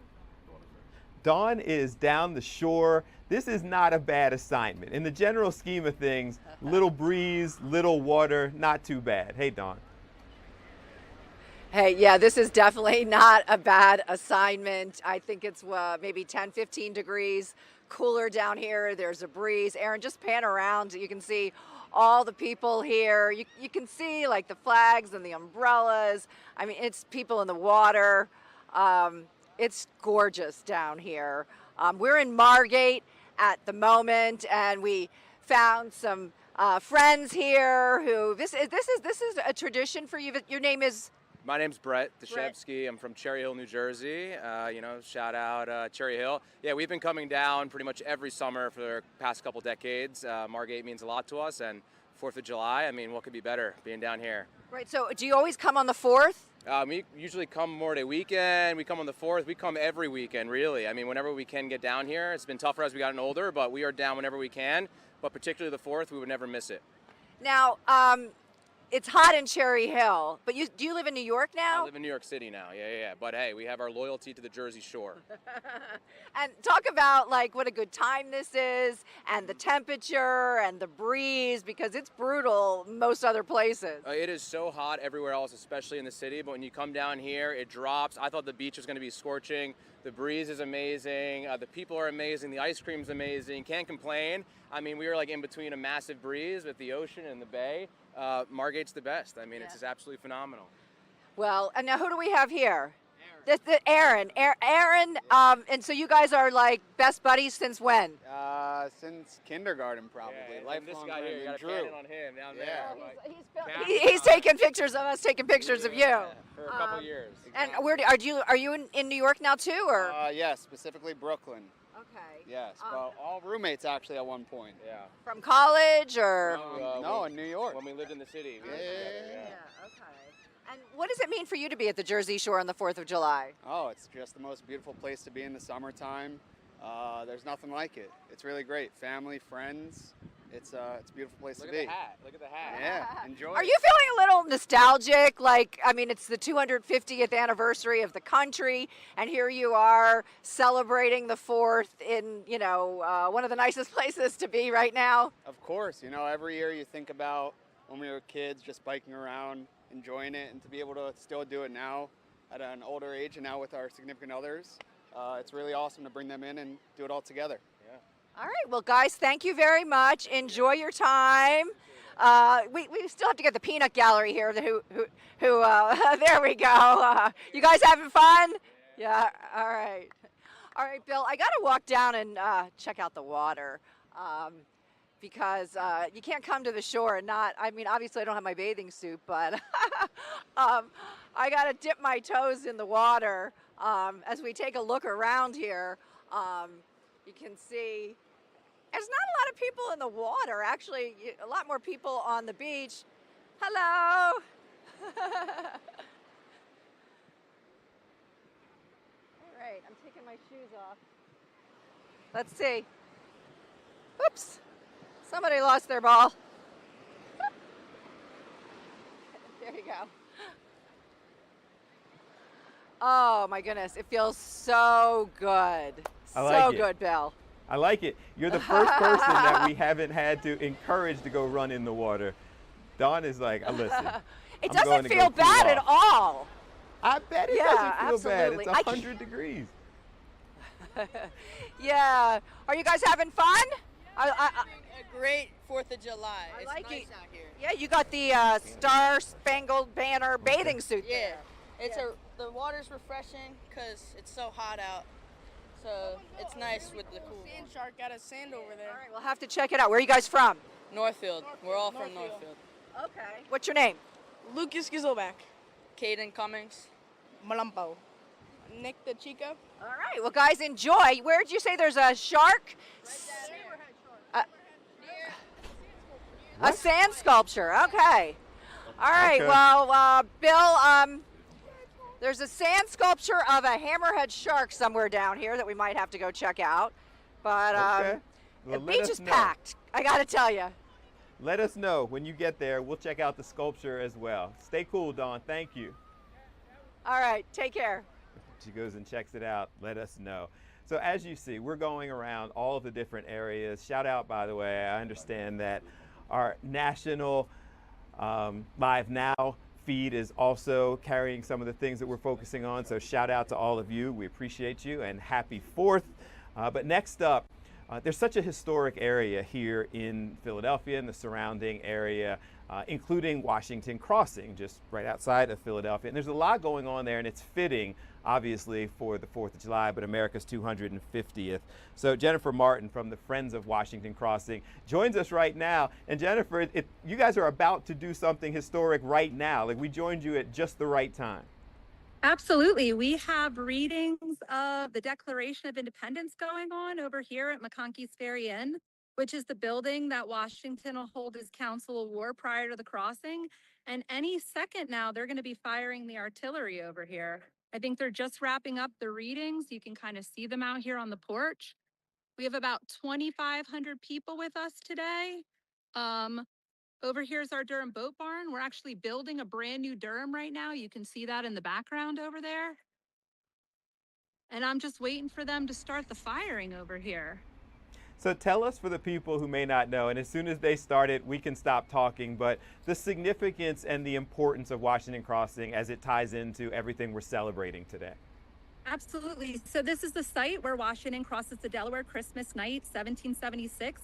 After a string of defeats, this is really a significant event because it'll kind of turn the tides of the revolution. After the crossing, Washington will win 3 victories, and it'll be a time that soldiers really aren't feeling like they can win. And after the crossing and the victories that followed, the soldiers will begin to believe that they can in fact win this war, and it kind of carries that excitement and momentum long after the crossing takes place. And people are, I mean, hopefully people are aware, because this is something that you recognize, you know, there are always events going on there, but this time, this year, it seems to take on added significance. And it looks like a pretty good crowd of people wanted to be there for it. Oh, absolutely. Like I said, we have about 2,500 people here. We have a number of kids programs going on, readings of the Declaration. Like I said, we're building this brand new Durham. We have our Rev War encampment over here with a number of reenactors. I even have one right behind me here. And we're right on the banks of the Delaware. So it's a very beautiful and scenic spot. Great place to be for 4th of July. It's also very hot. How are you holding up out there? Because you're right on the water, so maybe you get a little breeze? Well, you can see me. I got a great breeze going here. We had, I think if you saw earlier, I had a fan over there in the boat barn. So we're all just honored and excited to be here. I think for us, just having the community be able to come together and celebrate their independence together is just so significant for everyone. I think that excitement really beats the heat, you know? Yeah, I and have people, some soldiers out here too. if people want to come, I know you're about to fire off, and we were kind of waiting to see if we could see or hear that. But how long are things going on this evening? Can people still make it out there? Yeah, so we have a 4 to 8 o'clock living history program. We have a free concert at 8 o'clock, and then we have fireworks overlooking the Delaware from 9:15 until 9:30. So there's stuff going on all day long. The concert and fireworks are free beginning at 8 o'clock. So we definitely encourage people to come out. I'm hoping that they're going to be firing this artillery off here though soon. So there's stuff to do all day. Definitely living history demonstrations, educational programming, lots of take homes like crafts. So it's just a great day, great time to think about bringing the community out and together for the 250. Well, and I think that it is safe and fair to recognize that if it is live TV, we could expect it at any moment and something will happen that will make it pause. So we're just waiting for after they conclude all of the reading and the performances, they then fire off the artillery just as symbolic, I should say, acknowledgement. Yeah, absolutely. We had fife and drum music playing, and then we have the readings of the Declaration, and then we have artillery. All right, we're waiting for it. Does it seem like that they are done with what they have going on over there? I'm listening. I think we're all waiting. I think my cannon crew's over here waiting. Can we walk a little closer to it, or is that going to be too loud for you? Absolutely, absolutely. And I definitely want to. Yeah, that's good. I told you we were over here building our new Durham, so I definitely want to show you that. Okay. Partnering with Independence Seaport Museum on that down in Philadelphia. It's my friend Dave Dorman, who's been working on this project now for several, almost well over a year now, right? So, do you want to wave? Say hi, guys. So where will that? So that's being built there, and then it'll be displayed at the Seaport Museum, you said? No, so it was built down at the Seaport Museum. It just came here last week, and it is going to be one of the permanent displays here down at the park. There's actually a pad here where it's going to sit right along the river line, so people can climb in that boat, get a sense of what it would have been like here in 1776. Listen, I have some cheering going on, so I'm feeling like we might be ready to go soon.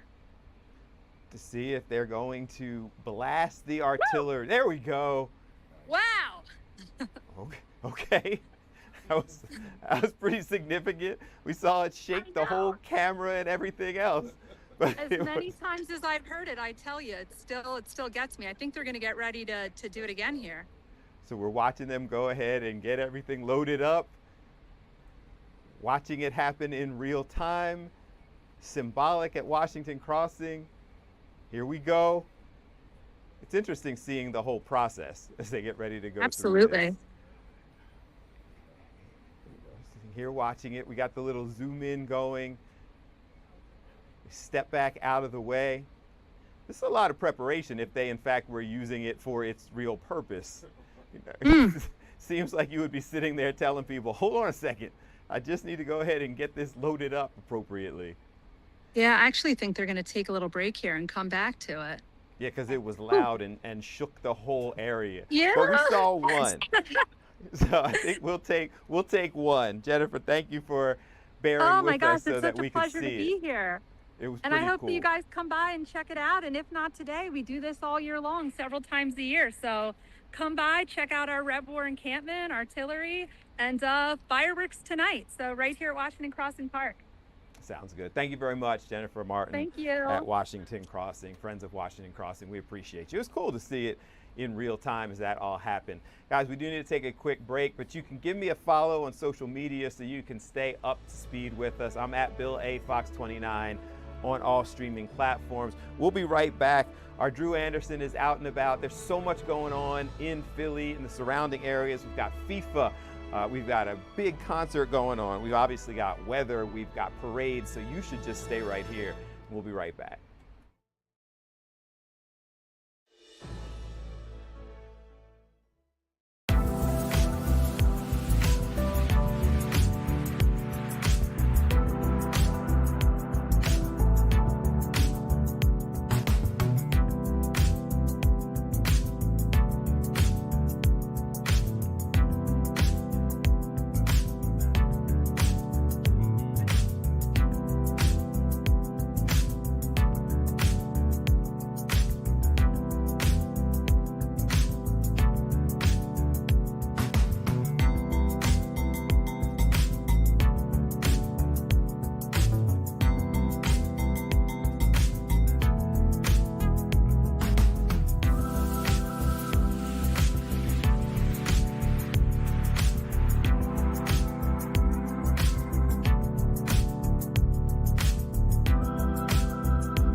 It is 4:58 on Philadelphia Live on all streaming platforms. We were on Live Now nationally and internationally for a while.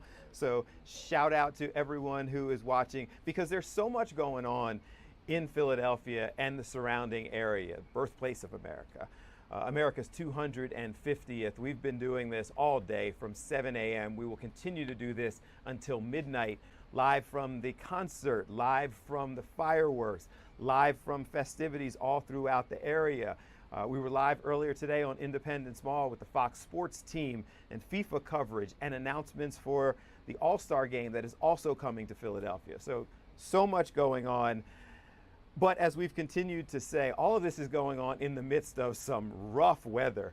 It is not deterring people from getting out and enjoying themselves, and it has not deterred our weather authority. Kathy Orr, Drew Anderson are now out and about in it and bringing us updates of what it's like to be out experiencing it. Hey, guys. Hey, we're with everybody. We're just walking like everyone else, and Kathy, it's hot in that sun. It is hot. We were in the shade, Bill, and it wasn't that bad. And now we're walking on the mall.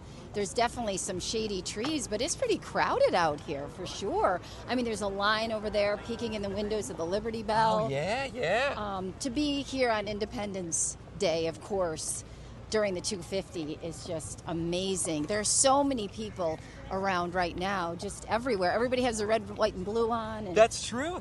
coming off buses, right? Yes. Oh, they got the. Oh, look, Kathy, look. They got the ice cream truck right up there. Is that Mr. Softy? It is a Mr. Look, it's so hot. They have 2 ice cream trucks right there. I love that. But you said it right. I mean, just look at Independence Hall right now with those blue skies. What a sight on a day like today, right? This is what it's about, some of the history of America. And look, there's our friends from Fox Sports. Yeah. Because it's starting right now. Yeah. Philadelphia's World Cup. At Philadelphia Stadium, absolutely. And I'll tell you, it is such a gorgeous day as far as the skies are concerned. Bill, the humidity is definitely lower today.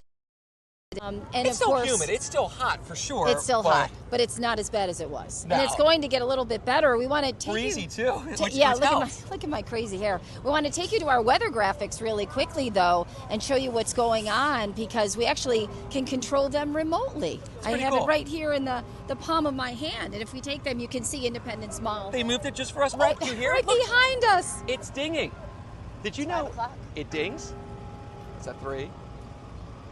4. Oh, I missed the first 2. We started on 3. Anyway, it's pretty nice out here as far as the sky conditions are concerned. But I'm trying to pull up the temperature. Oh here. yeah. Oh hi guys, it's great to meet you. Where It's are you from, 100 by the way? degrees. Oh wow. Dallas, come on Texas. over. We don't like the Cowboys here in Philadelphia, but we want to talk to you here. I'm going to share my friend Kathy Orr What with do you guys. think about Philadelphia? Well, Philly's great. I love how y'all are celebrating the 250th anniversary. Yeah. How long have you been here? The past couple of days. It's his 30th birthday. Oh, happy birthday! He's celebrating 30 years and tomorrow, and then it's 250 years of liberty, 30 years of him. I love that. That's a great shirt. What's your favorite thing you've done so far? Well, we spend a lot of time with the people in there. Oh, great. Did you see the Liberty Bell? No, there were a lot of tickets sold out. Oh, no. But we went to the visitor center. Okay, great. And you know what? If you walk down there, you can take a peek through the window and it's free. Yeah, he took Did you do pictures that? of it. Okay, well, enjoy. Nice to meet you. Nice to meet you guys. Thank you for coming. There you go. Yeah, and everybody's Kathy. in a really good mood. And look at these guys. They have their USA shirts on. Look at that. There's a lot of families here today as well. That's what it's about, and that's what I've been noticing throughout the days. You and I have been walking around this area, just seeing all the different families and sharing this day with your family. Yeah, which is so great. And you know what? It doesn't seem like anybody really cares about the weather. Today's our 3rd consecutive day of temperatures in the 100s, and even though it's super hot today, it's like people are just dressed accordingly. Tank tops, shorts, flip-flops, and they just want to be here. Like they really want to be in Philadelphia. And here's what I would say to all that too. You go in the shade, right? We're hot right now. We're just doing this for this live report. The second we get done, we're going to go in the shade. We're going to go back in the AC. You can do the same thing for Philly. Go in a restaurant, get some AC. And you just got to be smart about the heat on a day like today. But it's hot. Yeah, it is. But the skies are blue, and this is something that we haven't seen in a long time. And Let's take a look at those that's blue skies. definitely different. And Boy, yeah, that's so pretty. a little bit of a breeze. And Yeah. just seeing people that are just really happy to be here. 100 degrees in Philadelphia. And you know what? Those shore temperatures are pretty warm as well. Even down the shore, we're seeing 80s, 90s, and even some 100s, believe it or not. And that heat wave that we've been talking about, well, it continued today. So far, the temperature made it to 101, but it could get up to 102 by the time all is said and done. So, You know, what is this? This has been like 30 years in the making, right? The Yeah. last time we had 3 days in the hundreds was about 30 years ago. it was 1993, and before that, you have to go back to 1966. A lot of these records in the 90s and then the 60s. So you could say it's a 30-year cycle, but for some people, it could end up being once in a lifetime. So, especially on Independence Day, like it's always hot. Right. And the records are in the 100s, but it is so hard to get a 100-degree temperature. Because of the humidity. It's actually really hard to get those numbers into the hundreds on days that it's really humid. You really got to do a lot. Because think about it. When you boil water, right, if you're hungry for pasta dinner, it takes forever for that water to boil. And it's just because water takes a long time to warm up. We know if you're going down the shore and jump in the Yes. water, you've been down the shore. Yeah, the water temperatures are only in the 60s or 70s, and the warmest days like this, when you have a southwesterly wind, bring the coldest water. Wow. So it works in reverse when you're down the shore. And today they have Yeah. land breezes, so it's just as hot down there. And you know, it's interesting. What I've noticed is because it takes a long time to warm up water, you know, when the air is really humid, it's more difficult to get that temperature up higher. And that's part of what all comes into play. So that's why it's particularly rare to get the hundreds in this area, because usually it's pretty humid in the summer Exactly. here in Philadelphia. Yeah. So that's what we got, Bill. Look how Bill. beautiful this is right here. We'll send it back to you. Listen, I'm sitting here learning all of these things. That's why I enjoy when you guys are taking us places, but also teaching. So that whole concept of why it is harder to get hot when it is humid and the water issues. And ultimately, at the end of the day, that you are showing us that people can get out and enjoy it. Thank you. Now come inside, it's hot. Yeah, and look at this, Bill. Yeah, Oh, I look, love I'm this. Bring your own shade too. I love your Yes, umbrella. umbrellas. Hi. It's smart. Hi, guys. How are So, you Look at guys? more umbrellas over there. Yeah, you came prepared. Are you having fun? Yeah. Where are you guys from? Dallas, Texas. Dallas, Texas. More people from Dallas, Texas. Yes, tell me something so fun. I am a direct descendant of Benjamin Franklin. What? As Really? is my daughter Delaney, and we got to ring the Liberty Bell today for the 250th birthday. You got to ring it. Yep, so here's my tapper. Oh my And gosh. we have, my other daughter was the other tapper, so we're having the best time. So we tell flew in us- from Dallas. Tell us how you are a descendant of Ben Franklin. Benjamin Franklin's daughter, Sarah, married into my lineage, so he is my 7th great grandfather and her 8th great grandfather. Well, congratulations. Can I shake your hand? A descendant of Benjamin Franklin? Wow, what an experience. Hi, friends. Welcome to Philadelphia. First time to Philly. That's Olivia. That's Wilson. And I'm Isaiah. Well, you're very friendly. You'd be very good at this job. All right, do you want to send it back to Bill? Look in the camera and say, well, back to you, Bill. Back to you, Bill. Skills. No idea. Skills. You There's did good. talent out there everywhere. I have no idea Thank what you I- very much, No, you Kathy. did it. You did Appreciate it. Thank you, Look at that. guys. We got the young people out there who are just, you got to be ready. Your one shining moment. You go ahead and jump in on it. Thank you, Kathy. Thank you, Drew. And thank you to the young people who are serving as volunteer reporters for us on the streaming program. And again, a reminder, we are on Fox Local. We're on Fox 29 YouTube page. We're on Fox 29 TikTok. From time to time, we have been on Live Now nationally and internationally. Live Now from Fox. All because there are so many things going on, and we are continuing to bring it to you from all different perspectives. I'll be here until 6, which is only another hour. And then I will pass this all off to Judea Murray, who will take you up until 9. At 9, Jason, Sheba, Kathy will all have a fireworks special, which is going to be cool, from the Parkway. So basically, we've got you covered forever, like up through midnight. And a lot has been going on not far from where Kathy and Drew just were, right there on Independence Mall, right by the Constitution Center. The Fox Sports team was set up earlier because FIFA is in town, and our Scott Grayson has been there continuing to get more information on all this. Scott, it is hard to believe that after all of this, the whole FIFA thing is winding down in Philadelphia. Yeah, I'm sure you've enjoyed it too, Bill. It's been great walking around over the last month, right? You see people walking by in different countries' jerseys around down here, and they're from other countries. It's been great. And today is obviously the last time that Philadelphia is getting a taste of that because of the match that's taking place over at Philadelphia Stadium here shortly between France and Paraguay. Only one of those teams will move on to the round of 8, the quarterfinals. And they were here all day earlier. This was Fox's set here where some of the guys with the pregame and the halftime show, they were doing it from right here with Independence Hall in the backdrop. I'm talking about Rob Stone, Landon Donovan was here, Alexi Lalas, and Clint Dempsey. They were all here, and I got to talk to Alexi Lalas and Landon Donovan earlier, 2 great soccer players in the history of the U.S. men's national team. And we were talking about soccer, but as you see right now on the video board up here, they're getting ready to do the All-Star Selection Show because that's the next big thing coming to Philadelphia. It's only 10 days away, the All-Star Game. They're going to announce the players from the American League and the National League that are on the team. And we're looking forward to hearing that announcement. It will come right here live at 7:30 up until about 8 o'clock. Dontrell Willis will be here from Fox. He's going to be analyzing the All-Star team. And we're waiting to see.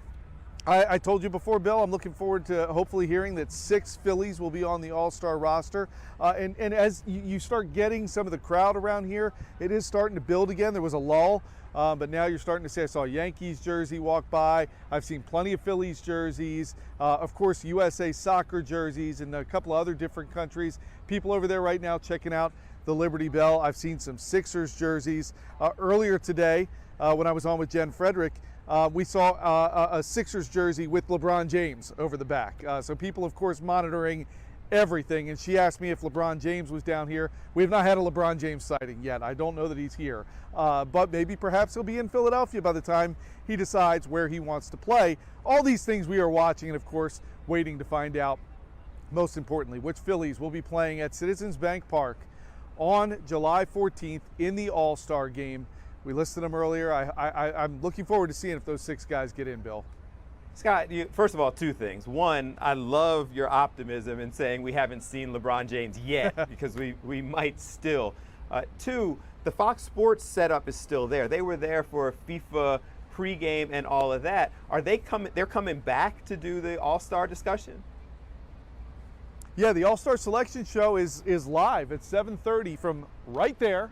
That is where they will name all of the players who made the team from right there on that set. They've got a different crew that's going to be here, their baseball crew, that is going to help make that announcement from right there live on Fox. So that's where everybody can see it. Or you can come down here and you can see it in person. I mean, they've been getting big crowds here when they start getting up there and kind of letting people know they're going to start doing their thing. I expect they're going to have a good crowd right where I'm standing here at 7:30 tonight. And cheering and maybe some boos. It's Philadelphia. You might get some of that, particularly when some of the people are named that these fans are not particularly fond of.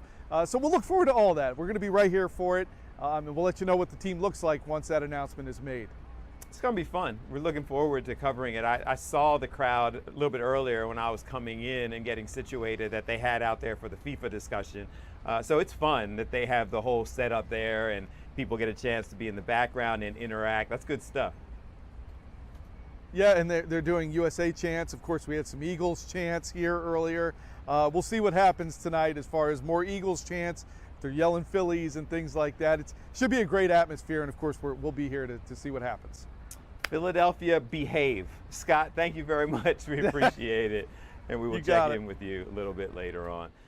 That's pretty cool. And it really is for the last couple of hours. Again, it started at 7 this morning with Good Day, but even the last couple hours that I've been with you on Fox Local, Fox29.com, Fox29 YouTube page, live now, all of our cities streaming across the country.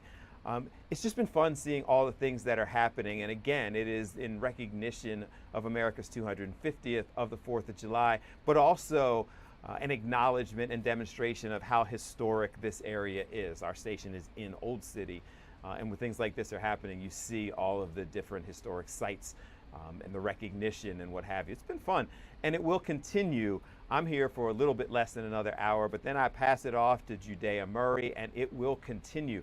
So there's no reason to go anywhere. As a matter of fact, you should tell a friend who hasn't yet to download the Fox Local app. You also can watch us live on the Fox 29 TikTok page. I had not been in there for a second, so I just opening it up now so I can see everything that is going on there and interact with you as people are chatting and commenting. Let's take a look there. But let's take a quick break and then we'll be right back. I'm Bill Anderson. This is Philadelphia Live on all streaming platforms. Let's see, 101 degrees. They're asking, are we on the New Jersey side or the PA side? Or are they talking about Washington Crossing? They're on the PA side, but we got you covered.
It is 5:15. This is Philadelphia Live. I am Bill Anderson, and we appreciate all of you who have joined us throughout the day. It is a reminder that on Fox Local, on Fox29.com, on the YouTube page, on Live Now from Fox, on all those streaming platforms, we are with you 24 hours a day, and we're bringing you everything that's going on. So in the industry, we do this thing called Let's Reset. So the reset, this is a live look from our chopper that is there down on the Parkway as they are getting ready for this concert. So we spoke to Shawnette Wilson a little while ago. We're going to be speaking to Shawnette momentarily, but this is the concert that everybody in the Philadelphia area is waiting for. This is the one thing that they were talking about they were not going to cancel no matter what. And it is rain or shine. It is thankfully not as hot, although it's hard to say that you've gotten a break from the heat when it's 101. But here's kind of what you're seeing. You see people that are all trying to grab a space in the shade as they're getting set up for the concert. This concert that is happening this evening, the doors opened at 3 o'clock, but the actual performances were supposed to begin at 5 o'clock. Now, I don't know exactly what that means, and there are restrictions in place, so we are not allowed to show you the actual concert. But there are so many different people who were performing, we're not exactly sure how many different acts are going to perform before you start to get to the big names. So obviously, the headliners this evening, Christina Aguilera is the top biller, at least according to the promotional literature in Philadelphia. I don't know if that's true because Jill Scott is Jilly from Philly. She will be here as well. The Roots, Philadelphia's own, and Questlove and Black Thought, and all of them will be here performing, and they are doing it with some more of the Philadelphia greats. Will Smith, Jazzy Jeff, they will be performing. Kathy Sledge of Sister Sledge fame will be performing. State Property, that's Freeway, Beanie Siegel, Young Guns, Petey Crack, more representatives of Philadelphia. Seal will be performing. Infinity Song will be performing. Another local is hosting. Wanda Sykes will be out there as well.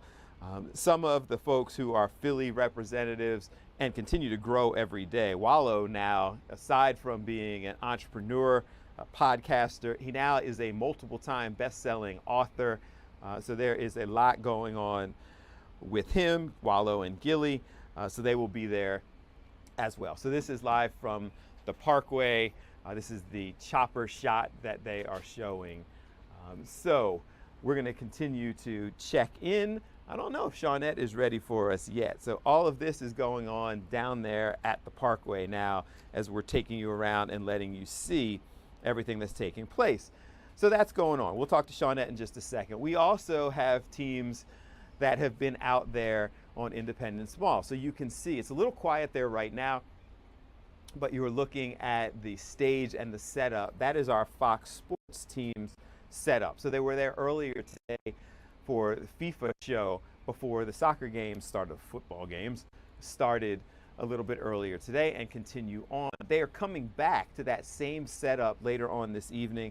Different group of personalities and talent will be there, but they're doing the MLB All-Star team announcements from right there. Of course, the All-Star game is in Philadelphia, so they will be there. This is another look from that same location, just inside, obviously, the Liberty Bell as we celebrate America 250. There are games going on. Again, making our way all around the area for another day at least. This is the Philadelphia Stadium. I guess this time tomorrow, does it go back to being called the Link? So we shall see. The stadium previously and soon to be referred to as the Link, but for today, on the last day of games at Philadelphia Stadium, that is going on right now. We've been down the shore. We basically have been all over the place. Here, look down the shore where Don Timoney was a little bit earlier today, and you can see that there is plenty of activity as people are out there enjoying that. It's one of the few places actually where you are getting some relief from all of this weather. So that's what's been going on all day. And stay with us because later on we're going to do recaps. Again, remember, start at 7 o'clock in the morning, and we had our teams all over the place. There were some great moments. Whenever we do this, we get a kind of best of wrap up of everything that took place. Alex was dressed as the Statue of Liberty. Mike Jarek was being Mike Jarek and signed the birthday card that everyone had the ability to sign over at the Constitution Center. So several great moments. Thomas and Karen were over at Reading Terminal. The rest of our team was out and about. Everyone was doing things, and it was pretty cool to bring all of that to you. So I've got a little over half an hour left for our broadcast, and we are looking to connect. We are going to take a quick break, but we're looking to connect with our Shawnette Wilson is down in the midst of all of that down at the concert. I'm sure you can understand from the last time we talked to Shawnette that it can be a little bit challenging because there are tens, if not hundreds of thousands of people who are trying to get to a concert, and there's a concert going on, so it is pretty loud. There are some signal challenges, but we're working all of that out. We're going to go back to our Jenny Joyce, who is Delco, where a celebration is taking place. Our Jill Croce is out enjoying herself. Jenny actually was on her way to Aston, so they've got activities going on. And Chris O'Connell, one more time. It's so hard to say goodbye to FIFA, but Chris will. So all of that is coming up. Stay tuned. This is Philadelphia Live on Fox Local.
Philadelphia Live on Fox Local and all streaming platforms, as you can see on my social media ticker. You can give me a follow on social media, as we love to interact and continue to answer your questions and comments. I'm at Bill A. Fox 29 on Instagram and TikTok, Bill Anderson Fox 29 on Facebook, and Bill Anderson on TV on YouTube. Go ahead and give me a follow, as well as all of the station's platforms where you can continue to follow us. So we have a lot going on. We have continued to keep you updated with our reporters, our folks who are spread all over the area. We've got two who are ready to check in with us. Jenny Joyce managed to sneak out, having to run through the foam, and moved over to another location. This was not an accident. You bailed on doing what we agreed to. Ooh, that hurts. You know what? And we made it just in time to preview this event. This hasn't even started yet, Bill, but we had to get here pretty quickly, didn't we? So this is, yes, in Aston at the community center. We have some food trucks set up. I'm sorry, that generator is pretty noisy, but everybody's getting ready for the crowds that are expected shortly for a community event. And then later tonight, we have fireworks. So we've been bouncing all around today, talking to a lot of people, Bill, and really, you know, what we learned today is that the heat did not stop people from coming out, that everybody was patriotic, they were feeling proud, and they were feeling happy, and they were ready to celebrate. So hopefully Jill Croce is still at the swim club, and you'll get her to jump in the pool before her end of shift. But here, you know, all I have is some Kona ice to enjoy. Oh yeah, it's hard out there as they get ready for it. You get to sample food trucks and chill with the Kona ice. Okay, all right, you got over this time. Bill, we actually have some people. Do you have a minute? You want to try to go chat ahead. with this family? Sure. Okay, hang on one second. Hi guys, we're Fox 29. And we are broadcasting live. We're kind of previewing this event, but are you here for the community happenings tonight? Yes, yes we are. Talk a little bit about coming out. Are you going to enjoy the food truck, stay for the fireworks? Yeah, we're going to take the kids in there and see what they got going on, and then we're going to go down and watch the fireworks. Maybe take them to the park. It's hot, so we'll see. I know. How's the day going so far? It's good. It's good. It's a good day. It wasn't as hot as yesterday, but it's good. Yeah. You think a lot of people are going to show up in a bit tonight? Yes, they're coming. They're coming, Bill. They're coming. We just got here early. All right, thank you so much. Happy 4th. So, yes, again, just live here in Aston, where they are having food trucks set up. I think some people are inside maybe cooling off. I think that's where this family is going until things really get going out here. I mean, that makes sense. Go ahead, cool off, grab a Kona ice and go inside and chill. You're going to be outside for a while with the fireworks and everything else. Jenny, we give you a pass this time because you keep bringing us such great information and content. Next time it's foam. Next time, foam or bust, right? There you go. All right, thank you, Jenny Joyce. We appreciate it. And Jenny will be there at the event in Aston. Again, we're here with you until midnight, so you will get updates on all of the things that are taking place. Now, we showed you the overhead shot. We actually also have a shot looking down the parkway at the Art Museum, but our Shawnette Wilson can give us the best kind of look of everything, because you can see off in the distance that things have kind of kicked off. And Shawnette is there in the middle of it. How's it going out there? It's going well, Bill. So last time we checked in with you, we were inside the zone. We stepped outside just now to try to see who is still getting in. So I'll give you a look at this line. We're at Spring Garden, Pennsylvania Avenue at that entrance here, and you can see a line of people ready to go through the checkpoint to get inside and take in the concert, or sit back further on the field and you can take in the food trucks and all of that. So this is just, you know, security, very important part. I don't want to say just security, but very important that they're going through. I believe that people are allowed to bring in one unopened bottle of water, like a tin can, or either an empty bottle, and then they have these refilling stations where people can refill for free. However, if you're waiting in this line and you're exhausted, you know somebody's always trying to make $1. And the water is literally $1. This guy right here is selling water to help people stay hydrated. He's got his cooler out, and I think he's doing some business, right? You doing some business? Absolutely. Yes, Yeah. Are people stopping by to get water from you? Absolutely. You know, it's hot out here. They need some water. You know, they need a hydrate. It's a good day for you to be out. Absolutely. You know, every day is a good day. You know, you wake up. Yeah. That's right. Uh-huh. And get a coin. He left that part out. So yeah, we're gonna walk around. Be careful, Jess. We're gonna go to the other side. Bill, just stick with us so we can get down and see more of the concert part. So again, these are just people walking through, you can come on through, trying to get by to get in this line. Anxious to get into the concert, which we've been talking about, all the performers tonight. And Bill, I heard you mention that they were billing Christina Aguilera as the headliner. And although we love some Christina Aguilera because she does have pipes, but we are in Philly, and Jilly from Philly is the headliner if you ask us. Much love though to Christina Aguilera. So we're gonna slide down, we're just about there. You can see people waving us. These are people who are not interested in going in with the crowd, but they have pulled up a chair, brought their own snacks and drinks, and they don't have a bad view of the stage off here in the distance. They're doing just well. They're in the shade. Are y'all going inside, or are you just taking it in from out here? We actually stepped inside. We stepped out for a little bit. We plan on going back. How was it inside? What was your experience? Actually great. It's not too crowded, and everyone is really nice. Everybody's having a good time. What'd you see inside? Because they have a lot of things to do even before the concert. We were just watching the bands, actually. Okay. That's it. You know, we saw all the food trucks and everything, but we went straight to the music, right to the stage. Erin, what'd you say? There's food in there too. There's food in there. What'd you eat? We didn't eat, but there's food trucks. The most important thing you have is water, though. Yeah.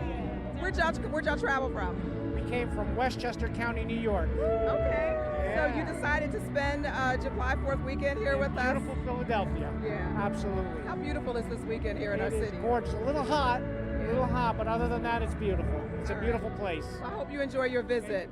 He was kind to say a little hot. It is a lot of hot. A lot of patriotism here.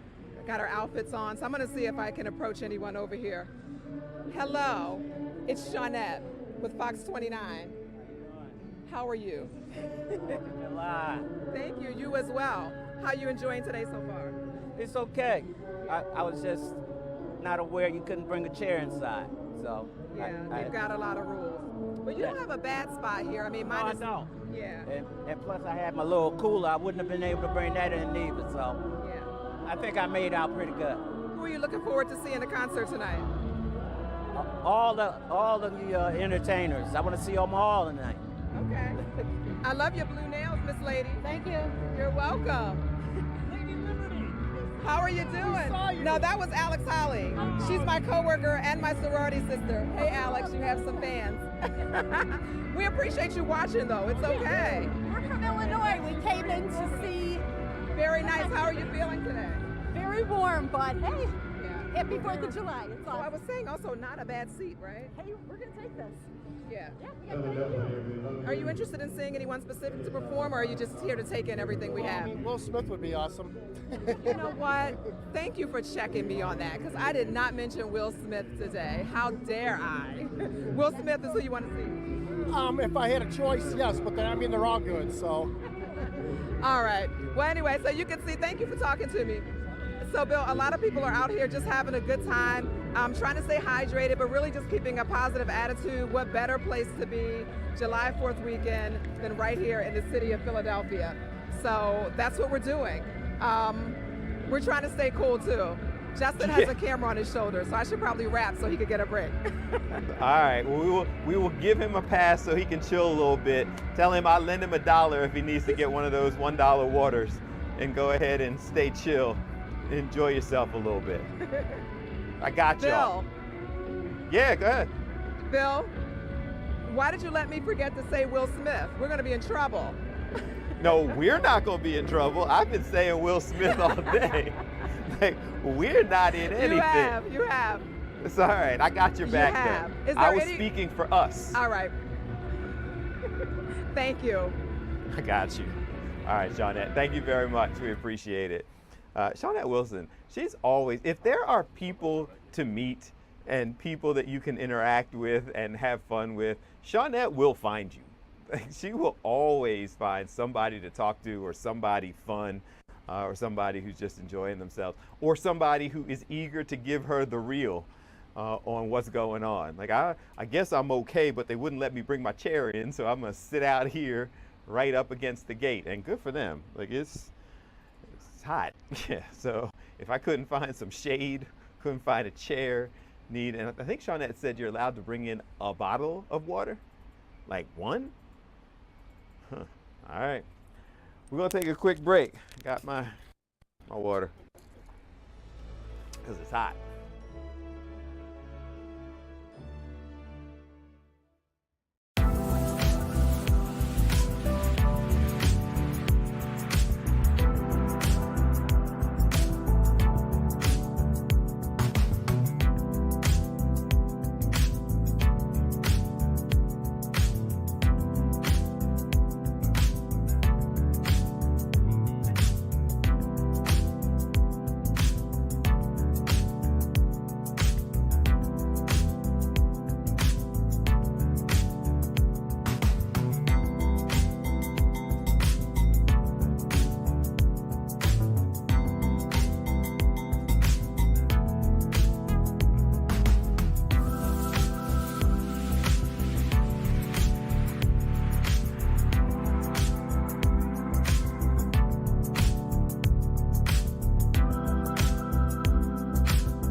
It is 5:37. That means 2 hours and 37 minutes into my portion of this broadcast on Fox Local, fox29.com, Fox 29 TikTok, all streaming platforms. And as you can see, follow me at Bill A. Fox 29 on social media. We do have a couple of updates. One, Shawnette Wilson told me just now, she texted me, that you can bring in one bottle of water unopened, but then you can refill it for free with water stations that they have inside. So you can bring one, but it has to be unopened, because if it's open, you can't bring it in for obvious reasons. They're concerned that your water bottle doesn't actually have water in it, and so that is the concern that they have. But if you bring one in, you can continue to refill it. Also, apologies were extended. We said that we were going to speak to Freeway, is one of the people who is performing down there today. We have been texting with him throughout the day, but as I'm sure you can imagine, because you have seen all of the different shots that we've shown you, you have seen the chopper shots, you have seen the crowds, you have seen the challenges with getting situated, he just got caught up, and they said that they offer their apologies. It has been very hectic trying to get into a position where they could actually zoom into us. And I feel like he gets a little grace. He's one of the people who's actually performing. So the fact that he was going to try to do it with us, we absolutely appreciate that, and his team. But we also recognize that things come up when you are one of the people who is performing at one of the biggest concerts that the city has had on one of the most historic days that the city has had. And so there can be challenges that come up. So we appreciate him agreeing to join us, but also understand the challenges that came up. We will connect with him soon, because not only is he performing today, so go on down to the concert and check him out, but he also has his annual Free Fest that is coming up. It's an event that he does every year for charity and medical screenings and raising funds for organ donation and so much more. So we will talk to Freeway at some point in the near future. Right now, who are we talking to? Is Jill ready? So we are working on getting Jill Croce, who we spoke to earlier, who is getting into position to talk to us. So we have had reporters, again, spread all over the place. Are y'all serious right now? So I just saw Jill's camera just came up on the monitors that we have over here. And I am sitting here going, we've got to wait for Jill to get into position. And then let's call up the camera so you can see what exactly that position is. As Jill is sitting there chilling, kids running around, you're there by the pool, found yourself a nice lounge chair. I am sorry the struggles we're putting you through today. No, you are fine. You know what? We're in the shade now. It took us a few hours to get to the shade. We were in the pool a few times, but now we're in the shade. Dangerous heat day today. It was flirting with 100 today. As you can tell, people at Roberts Pool in Collingswood, excuse me, they have the right idea. They're keeping cool, navigating these temperatures by taking a dip. The Independence Day celebrations in Collingswood today started at 10 a.m. They had a bike parade, they had a shortened route, and also the regular route people were able to choose. And then today, they had from 2 to 6, they had water games, they had raft races. So this was really the place to be all afternoon, and all the fun wraps up at 6. So we're in the last minutes of this event. Something I do want to bring up, the gates today for the fireworks show. They won't be opening. That's because there won't be any fireworks. They said that because of the heat today, but also with the weather that's expected to come this evening, they've decided to cancel the fireworks show. The rain date's not happening tomorrow. They would like to set something up for later in the year, so that date to be determined. Here's what the borough said. They said, quote, fireworks displays require a go, no-go decision to be made in the morning, well ahead of showtime because of the load-in and safety procedures involved in setting up that show. Graham is dealing with all the people. He's having a great time, though. That means our team doesn't have the option of waiting to see how the weather plays out later tonight. So like I said, no fireworks show here in Collingswood, but we'll have to wait to see when that will all happen. Now, people navigating the heat, this person, I'm about to talk with them right now, Tom and Allison. Graham, if you could come this way as I talk with Tom. Tom, just tell me how you're navigating this heat today. I see what you guys put up. You're the only ones with something like that. Well, we put up this tent and feels pretty good. I'm wearing a hat and a shirt and trying to stay cool and relax. Yeah, I see you have a cooler. I'm sure you've been using that quite a bit, right? Yeah, just trying to hydrate and stay cool for sure. Yeah, and the fireworks show for this area is canceled. Thoughts on that? It's a bummer because it's cool for the town. I'm kind of glad that I don't have to sit out in the heat, but I mean, I wasn't that into it. Oh yeah, it's cool. It's for safety. I wasn't really that into it this year. Not too psyched. So I don't want to celebrate Trump, but you know, it's all right. Well, happy 4th to you, okay, Tom? Tom, Allison, thank you for talking with us. So we'll have to see when the fireworks show gets rescheduled, but here's some of the kids having fun in the last minutes here at Roberts Pool. I'll send it back to you from Collingswood. Jill, we're not believing the fact that you've been in and out of the pool. So there is, I used to work for an executive producer. My feet have been in. Oh, all right. Well, we'll believe that. So both you and Jenny have now bailed on participating in the activities. But I understand you got a bunch of kids who are enjoying instead. I see them. Look at them. Next year I'll come ready. Next year I'll come ready. There you go. All right. Thank you very much, Jill.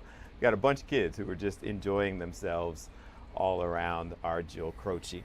All right. It is hard to believe that we are heading into the home stretch as we have been all over the place. And I'm sitting back looking at this list of all the places we've been in multiple counties and spoke to multiple people and had weather updates. And we've been down to the stadium before the FIFA match. We've been out for the Fox Sports team setup. We've been pretty much everywhere. And we're not just done yet. We've got at least one more person to check in with.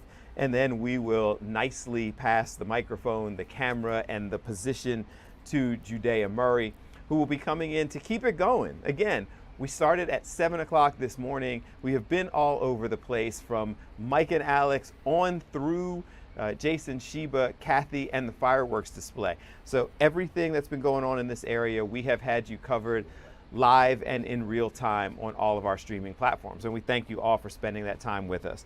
Let's take a break. Let's get ready. We're going to talk to Chris O'Connell. Let's take a break. We're going to check in with Chris O'Connell one last time, at least for us, as he is down at the Philadelphia Stadium. But it's only another day that it's going to be called the Philadelphia Stadium. We'll be right back. Happy 4th and happy birthday, 250th.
It's 5:47 here on Philadelphia Live and all streaming platforms. Can we pull up a shot of Washington, D.C. that we are working on? There, of course, is a celebration later on this evening. The president will be speaking, but there is an event that's taking place there. There are supposed to be some performers.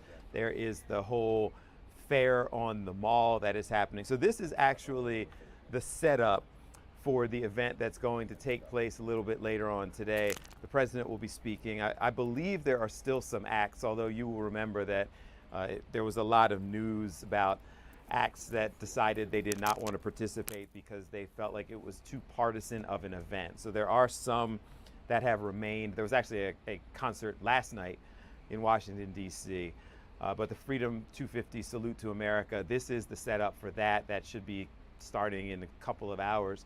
There also was a flyby that was supposed to be happening, and we had a camera that was monitoring that as well. Actually, it looks like it might be going on as we take a look. So they're doing a flyover of Washington, D.C. Those generally happen with the different military planes. Sometimes they will fly in unison. Sometimes it is simply kind of a flyover to show the crowd. Sometimes, honestly, it is just the practice flyover because the event hasn't begun yet. So I'm not sure exactly, but pretty cool, pretty impressive, as you could see as much of it as possible. So we're monitoring that. If there is more excitement, there it is again, another look at a flyover that is taking place right now in Washington, D.C., the Freedom 250 Salute to America. That starts a little bit later, and as our coverage continues, we of course will bring you that as well. It's a little bit better shot as they get a chance to zoom in on that. So that's what's going on in Washington, D.C. But after years, after months, after weeks of coverage and games, the final FIFA game in Philadelphia at the Philadelphia Stadium is going on. Our Chris O'Connell has been there from the announcement on, has checked in on all of that. And Chris, hard to say goodbye. Yeah, not over yet. We got a good game going on here at Philadelphia Stadium, albeit it's hot, but don't worry, a lot of World Cup fans don't matter. Look, imagine sitting in the baking sun out in the upper deck here at Philadelphia Stadium, which will be calling for maybe another hour or so. They are all watching Paraguay and France in a knockout round match in the blistering sun. It's about 100 degrees. I'm sure up there it's about 100+ degrees. It is a 0-0 match right now. And you see all these fans at Stateside Live. Of course, we can't show you the screen. FIFA wouldn't like us to do that. As you can see, though, plenty of France fans, plenty of Paraguay fans, plenty of U.S. fans. The only problem is you really can't tell everyone apart because they're all red, white, and blue. But look at all of the captive audience for these fans. They are on pins and needles. The game is about halfway over, about 2 minutes to go until halftime, and then we got a half left to go with all these people at Stateside Live. These are the ones that didn't get into the stadium, the folks in the stadium. Again, blistering heat. They had some cooling fans. They had some water available for the people. Everyone trying to get all the shade they can, but it's a hot one out here Stateside Live as we wrap up the World Cup here in Philly. 6 games under our belt, and guess what, Bill? We got a Major League Baseball All-Star Week to attend to next week. So all systems go. No rest for the weary here in Philly. Nah, the summer of celebration has been everything that it was cracked up to be, and it is far from over, as you pointed out. Chris, I think it's also fitting that, at least in the first half, another game is close, is tooth and nail, even as one side was supposed to be dominant. In a lot of circumstances, that's the way this is all kind of played out. They've all been exciting games. Yeah, they really have been. I think some Cinderellas are getting in there. Cape Verde, we saw yesterday, lose to Argentina in extra time.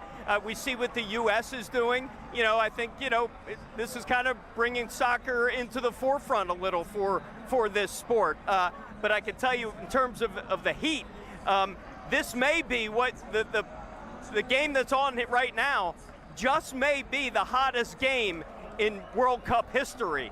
I think the hottest was in Orlando, 1984. I'm not sure the official temperature on the ground, but I can tell you if it's 100 degrees out here, it's probably 110, 115 on the field because it just absorbs that heat, even with the natural grass. So it is very hot on the field.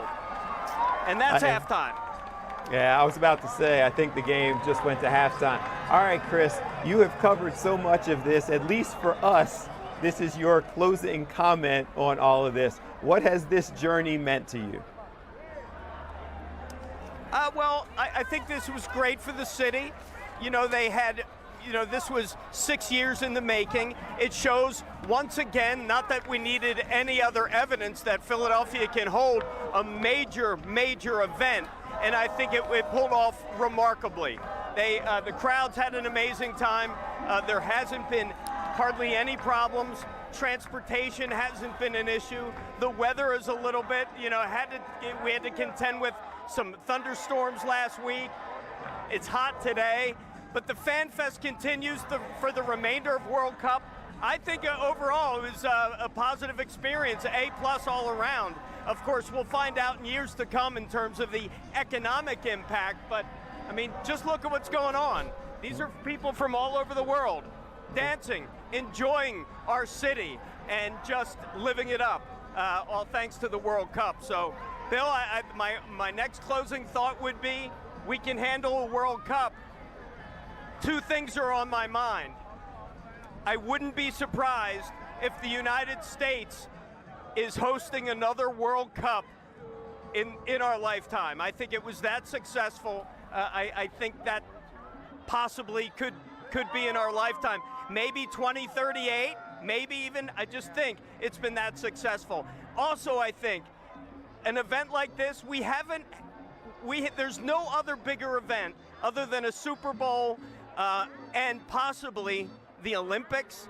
I think there's some chatter, maybe the United States, maybe the East Coast, possibly putting a bid in for an Olympics. Could you imagine the Olympics here in Philly? Oh, one other closing thought, Bill. Thunderstorms in the stadium, it's hot in the stadium. I think there's going to be a lot of talk about a new stadium with a dome here in South Philly. Stay tuned. All right, sounds good. Appreciate you, Chris O'Connell. There is a whole bunch of people who look like they wanted to dance with Chris, so we're gonna let him go ahead and dance on to break. Thank you, Chris. We appreciate it. Chris O'Connell was having a blast out there. It's a great time. All right, it is hard to believe, probably not for Judea because she does this every night. It is hard to believe how quickly 3 hours just went. When from you're having 3 fun, until yes. 6. There's a lot going on and just moving all around the area. It was fun. Yeah, the 4th of July is really exciting. It doesn't matter if you're here in Philly or across the nation. There's so much going on, and yeah, it does make the time go by. It's good. A couple of the nationals, like Live Now from Fox, was carrying us for a while. I'm sure they will do the same with you. So it was all over the country of people kind of focused on everything that's going on in Philly because Philly there's is the so place much to going be. on in this region. Absolutely. I mean, from the concert that's going on, of course, we're going to have our fireworks shows. We've been keeping up with the FIFA World Cup. It's like everything is happening right now. And then later on in my show, we're supposed to get an update on the All-Star roster. Yes. MLB is supposed to be coming out with that. So, I mean, a lot of exciting things still coming up. And that's going on here. So right up the street at Independence Literally. Mall, Scott Grayson is up there. The Fox Sports team is here. Like Philly is really the center of all the things that are going on right now. Absolutely. So I had, when we started at 3 o'clock, we had all this, which was a breakdown of all the things that we could go to and check on. Yeah, I know. I didn't, he printed this out. That was shade, you guys. The point wasn't that I am technology challenged. The point was that there's a whole bunch of stuff going on. Yes. And there's a whole bunch of stuff coming up with you as well. Yes. You know, I actually have a question for you. Okay. Because during my show, I will have a little bit of trivia. You guys will be able to answer some questions. I Okay. may have a prize for you. All Quick question. Everybody knows July 4th to be Independence Day. But do you know the day that we actually signed the Declaration of Independence that actually went into effect? Like, it's not July 4th. I mean, I knew for my history exam in the 11th grade. Uh-huh. Like, I don't know now, but I knew for my history You exam. said at one point in time. I knew enough to pass the test. That's what mattered. Okay. But I will okay. be watching to find that out. Yes. Coming so up no a little prize bit for later you, on. but maybe one of you guys will get it. I knew. I just didn't want to give it away because the people, there might be a prize or Yeah, something like yeah, that. And okay. I didn't want to take the prize and overwhelm people with my knowledge. You are so altruistic. Yeah, it's that. I'm a champion of the people. Anyway, this has been fun and it continues. So, you up next? Yes. Ready I to got go? next. There you go. Thank you, everyone. We appreciate you, but don't go anywhere because it continues. Fireworks, concerts, information, fun, trivia. All you of should that. keep watching.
it. Okay, we got some new graphics, new folks that you're seeing up in this room. We are going to have the time of our lives right here on Philadelphia Live. If this is your first time joining me, my name is Judea Murray. You can follow me on all social media platforms. I am at Judea Murray.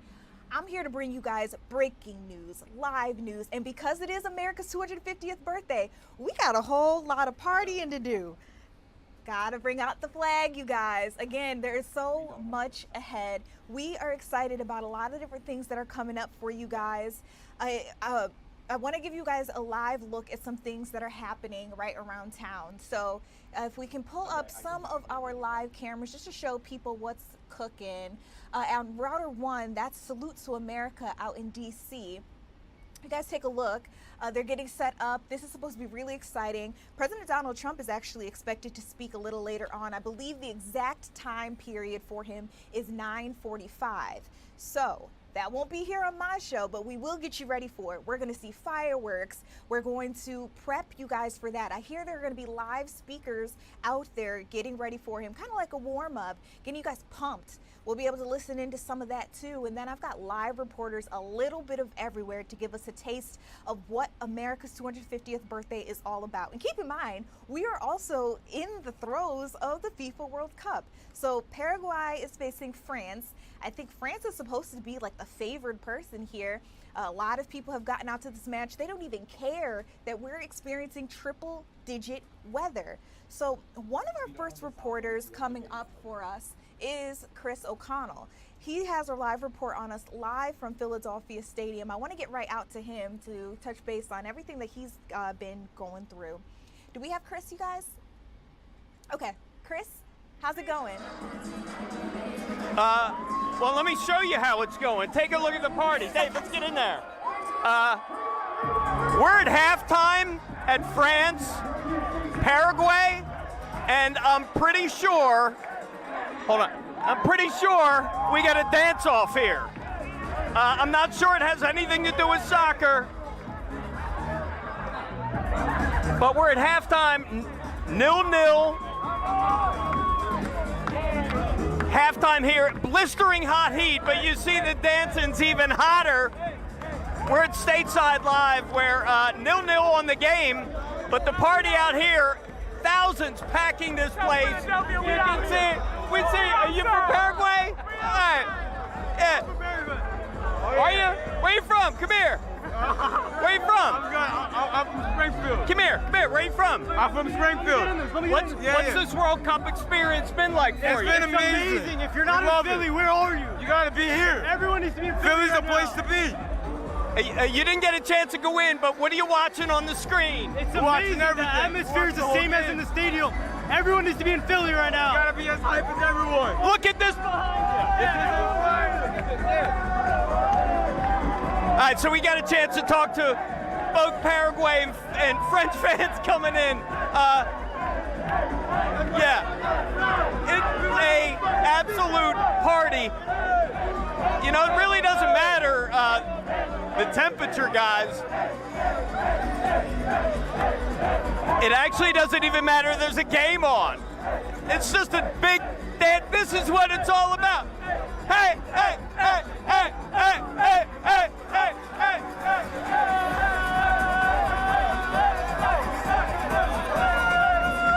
We're all red, white, and blue today. We're all red, white, and blue. Today I'm going. This is. Why aren't you here? That's the question. That's the best question. I need to ask myself that. I'm only there with you in spirit. They are having a blast. And Chris, you got off the hook because I was going to ask you if you were going to jump in the middle of that circle next. But obviously they closed it. Everybody has gotten out there. You did get in there somewhere. And just like you said, it doesn't even matter that there's a match going on right now. This is the live entertainment. Chris is having himself a time. Ain't no party like a FIFA dance party. Hey, like a Fox 29 party. You guys, we have so many reporters to get you on out to show you what's happening all across the nation. Here's a taste of how we're getting down here in the city of Philadelphia, the city of brotherly love. So of course, everybody's going hard just like this out in our city. Again, we got a lot of stuff going on heat has been a big story all week long. We've been in the middle of a heat wave. We're talking about triple-digit temperatures. Our meteorologists have been working around the clock just to make sure we are informed, but also that, we keep up to date as quickly as possible and stay safe. I want to get out right to Kathy Orr. Kathy, you've been in studio. You've also been out and about, out on the town. How's the weather out there? It's hot. I mean, Chris is having a great time jumping and dancing, and everyone's in a great mood, but I wasn't even out that long, probably like 10, 15 minutes, and you can feel it. You just have to hydrate, right? There's a lot of shade, and as we get a little bit deeper into the evening, Judea, that sun goes down a little bit, and it will be more comfortable. We also have some storms to talk about because we do expect some severe weather as we get into the next couple of hours. So first, take a look at Philadelphia Stadium. A lot going on there, of course, with the match going on. Our last World Cup match here in Philadelphia. It has been an unbelievable run the past couple weeks. Take a look at our high temperatures. These are the official numbers. In Philadelphia, we made it to 101 degrees. Indeed, right now it is 100 degrees, and across the Delaware Valley, temperatures still quite warm. Take a look at the heat wave. This is heat wave number 4, an extended heat wave. The heat began on Monday, and it was officially a heat wave by the time we made it to Wednesday, but now 3 days of consecutive numbers in the 100s. So this was the historic heat we've been talking about all week. The most consecutive days in Philadelphia to have 100-degree heat was 3 days back in July 8th to 10th in 1993. Well, guess what? We tied it. Today, with 101 degrees, we have tied the record set back in 1993. And if you go back even further, you have to go back to the 1960s as far as the previous time that had happened. Temperatures right now in the 100s, Philadelphia, Hamilton, it is 99 in Millville. What about down the shore? Because that's where you usually catch a break. Well, right now it's 96 in Wildwood, 93 in Sea Isle, and 90 in Ocean City. We had a land breeze today, and that meant that those temperatures were very close to our land temperatures inland. Some of these numbers, especially Sea Isle, Ocean City, and Wildwood, were in the 100s this afternoon. Lewis, Delaware was as well. Right now it's 99, Rehoboth Beach and Bethany in the 80s, the ocean water temperature at 75. We have a severe thunderstorm watch. It's in effect until 11 o'clock tonight, and here is why. Showers and thunderstorms developing and all this heat and humidity moving our way. So for our area, generally between now and as we go through the rest of the late night, we're talking about the chance of showers and storms. For the match, by about 8 o'clock, we could see some thunderstorms in the vicinity. By 10 o'clock, some thunderstorms in the vicinity, and this could disrupt some of our fireworks displays. 1 a.m., a few showers, and then by 4 a.m., it's just sticky. Take a look at Ultimate Doppler. This is lighting up most of the activity to our west, but all of that orange, those are severe thunderstorm warnings that are active right now. So keeping an eye on all of that converging toward the I-95 corridor. As far as the match is concerned, I mentioned we're in it right now. Halftime, not expecting an issue, but that final whistle, there will be storms that aren't that far away. So heat and humidity fueling these storms, the main timing between now and 11 p.m., and the main threat would be torrential downpours and also the fact that we could be seeing some damaging winds. As we go hour by hour, you can see by 8, 9 o'clock, 10 o'clock, 11 o'clock, some of these discrete cells blossoming, and where you see the red and the orange, that is very heavy rain. During the day tomorrow, we start off dry, but by the afternoon into the evening, another chance of some storms as well. Down the shore, catching a break, but still a threat of a storm on Sunday. Temperatures in the 80s, by Monday 80, by Tuesday 80 as well, but it does stay unsettled right through the beginning of the week. So for your Sunday, 92 in Philadelphia, 70s Monday and Tuesday, but still some storms around. And then we get into a really nice weather pattern. Temperatures will be in the 80s Wednesday, but then getting closer to the 90s Thursday and Friday. And then by the time next Saturday rolls around, we're talking about temperatures around 90. But this has been an extended stretch of heat. Today, this is the end of the 100s. In Judea tomorrow, we're back in the 90s. But we would tell you to take it easy when it's in the 90s, let alone the 100s. But it's really not dampening the spirits of people in Philadelphia today. And I was just where Chris is, and it is just getting more and more exciting as the evening builds. So I think it's going to be really busy for the next several hours in Philadelphia. Absolutely. When we first came out to him, I believe that we were still in the middle of halftime there in the FIFA World Cup match, but looking off to the side, it looks like they have just begun again, so I can only imagine what it's going to look like later on. Kathy, one question for you. You really went over this already, but just in case someone just came into our live stream chat, hearing that there's possibility for storms, how does that impact us going to see the fireworks? Are there specific locations that we should be keeping our eye out for? Well, it will be north and west of the city first. So, but I do think like after that 8 o'clock hour, we could see anything pop up, even north and west of the city around that 7 o'clock hour. And it's not going to be like a line of storms. So it's nothing that we can say, oh, a line of storms will move through. It's going to be individual cells. So I just would say have your Fox 29 weather app handy. If any alarms come up or alerts start popping up on your phone, just make sure you're aware of your surroundings so you could get somewhere safe and protected from the weather. Okay. Thank you again for keeping us updated. Also, make sure that we're being safe, we're being dry. We appreciate you here on the holiday. And Kathy, we're going to let you go, but we'll check back in with you a little later on. So those of you who are just now coming in, we're seeing more and more of you pouring into our live stream chats. Don't worry, we'll get you another look at your weather forecast. If you're still planning to get out, this will be what you can do, what you can't do, and when we expect that weather to come our way. Now, let me reintroduce myself for anybody who's just now coming in. My name is Judea Murray. You guys are watching Philadelphia Live. We cover breaking news, live news, and today is a special iteration of this show. If you haven't been on a live stream with me before, let me remind you all that not only are you watching me possibly on the Free Fox Local app or maybe one of our what we call fast channels. That means like DirecTV. You just turned your TV on, looked for the news, and boom, you found me. Some of you guys are joining us on social media, and that's a really special place to be because we've got our live stream chats open. So if you have a question for me, a comment, there's a story that you want to hear more about, or maybe there's a fireworks show happening around Philadelphia, New Jersey, Delaware that we aren't privy to, all you got to do is tell me live in our chat. I'll read it, maybe even be able to give you guys a shout out, and then it's possible that we'll be able to go there. And I want to also let you guys know what's still ahead. We're going to have a live report from Jill. She's been out and about all day long. She was at a pool earlier on, and there was like a huge crowd out there. So we'll see how things are getting on out there, whether or not that event has wrapped up at this point. We'll also be previewing the speech that President Donald Trump is expected to give later on in Washington, D.C. This is expected to be a huge show where they'll have fireworks, they'll have performances, they'll have other speakers. So again, we'll be able to get you guys set up for that. And then we'll also be going over trending stories of the day. So what are you guys scrolling on? What are you guys reading? What are you guys listening to? For me, it's that new Beyonce song. I had no clue that she was gonna drop today. It's just been crazy. It's like all sorts of surprises coming out. And we've got a couple more for you right here on Philadelphia Live. So don't go anywhere. When we come back, we'll meet up with Jill and see where she's at.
All right, you guys, welcome back to Philadelphia Live. As you can see, we are all celebrating America's 250th birthday, aka Independence Day, aka July 4th. You guys are taking a live look at some things happening across our region. You're taking a live look at Ocean City, New Jersey. Obviously, people rush down to the shore because it is a lot cooler out there. It appears that the beach is the place to be on the 4th of July. You guys are also taking a look at Salute to America happening in DC. Soon we're expecting to see performances.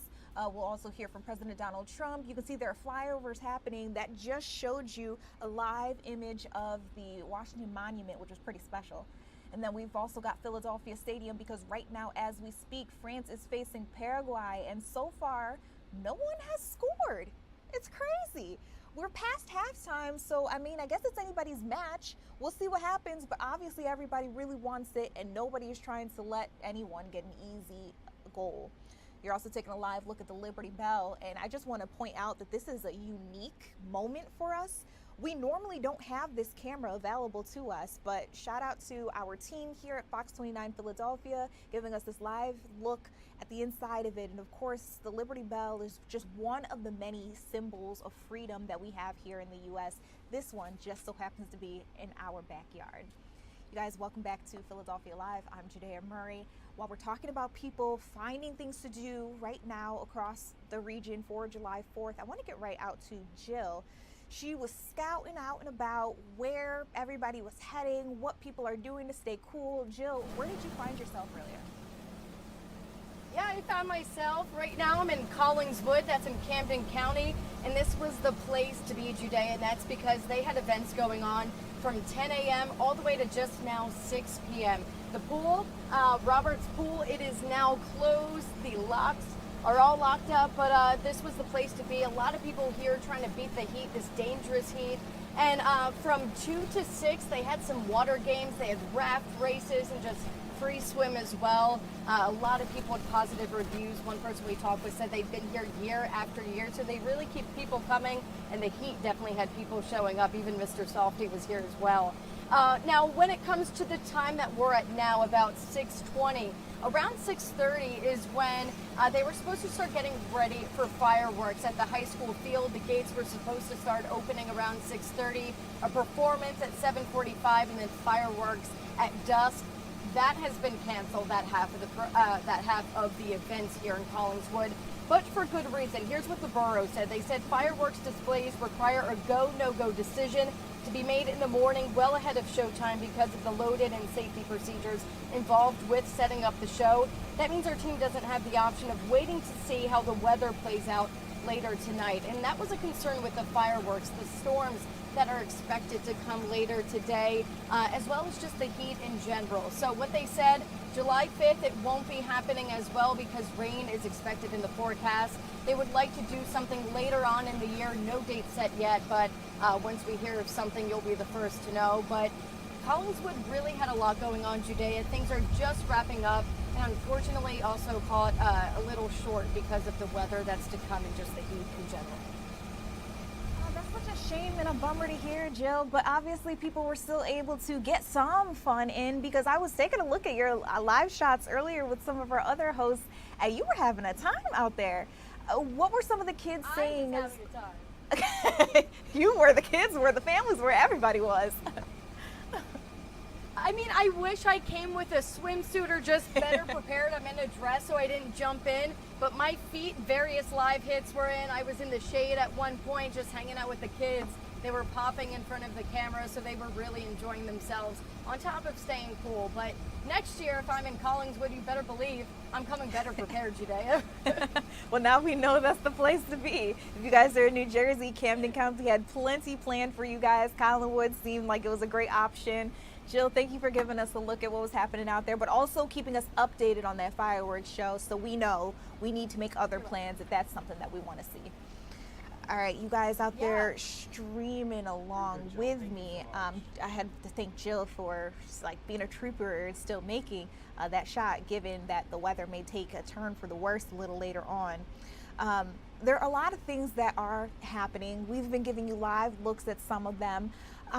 We had a live shot earlier with our Chris O'Connell, one of our reporters, who was outside of Philadelphia Stadium, where you guys got to see like people out partying, dancing. There's a whole match happening like a little across the way, across the parking lot, but everybody's over here crumping and twerking and just having a good time. Now, Chris got to talk to some fans as they were walking into Philadelphia Stadium. He found this guy who we found out eventually was an uncle who brought his 2 nieces to watch the match. I want to let you listen in to what he had to say to our Chris O'Connell. Oh, it's been a vibe. We went and watched Team USA's first game up at FanFest.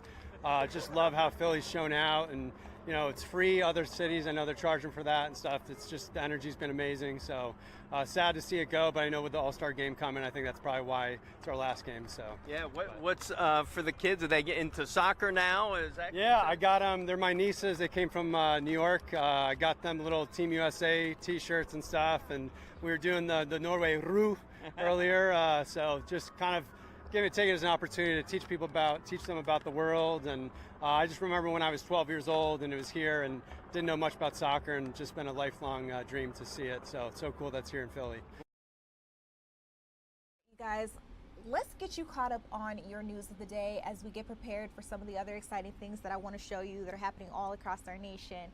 If you are resident to the Pennsylvania area, you've probably heard about this, but PECO, the electric company, the utility company, we're hearing that workers, about 1,600 of them, are going on strike, and that happened at around 12:01 last night.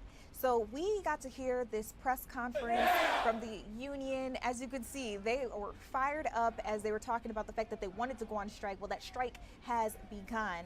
What we know about this so far, IBEW Local 614, that is the union that is gathering its employees around saying, if you don't pay us the way we want to be paid, which we feel is the fair way to be paid, we're not going to do the work. And they just so happen to be doing this strike in some of our hottest days of the year. Again, we are in the middle of a heat wave. We're talking about triple-digit temperatures. So to hear that the person who may work on your HVAC unit, or the person that you would call if something were to go wrong, may not be answering the phone for the next couple of days or weeks or months, I guess, if it goes on that long, is kind of concerning. Both sides say, though, that they've been making progress trying to come to a general consensus of what they should do, but they also admit that they're still pretty far apart on the essential sticking points. So again, what the union says they say they want fair pay, higher wages, improved benefits, and more. They say that working without a contract, they've modified their proposals during negotiation to try to jumpstart discussions without any success. So they say they've been at this for months, and they blame PECO for not being serious and coming to the negotiation table until the last couple of days. Now, PECO on the other side of things say, actually, we have put forward what we feel is a good plan for these workers to agree to. And unfortunately, it appears that that's not good enough. So when could this end? We're just not sure. We'll keep our eyes on it, though, for you guys, for sure. That is what we are looking at here at Fox 29 Philadelphia. If you'd like to learn more, we've got articles available for you on the free Fox Local app. You can also head to fox29.com. Now, an exciting moment if you guys have families here, or maybe you are the trainee aficionado in your life. Big Boy is officially in Philly. Now, what is Big Boy? Let's get you all caught up on it.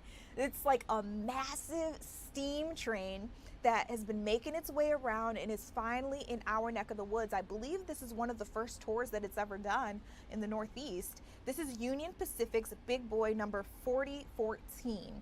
Now keep in mind there are 8 other trains just like this one.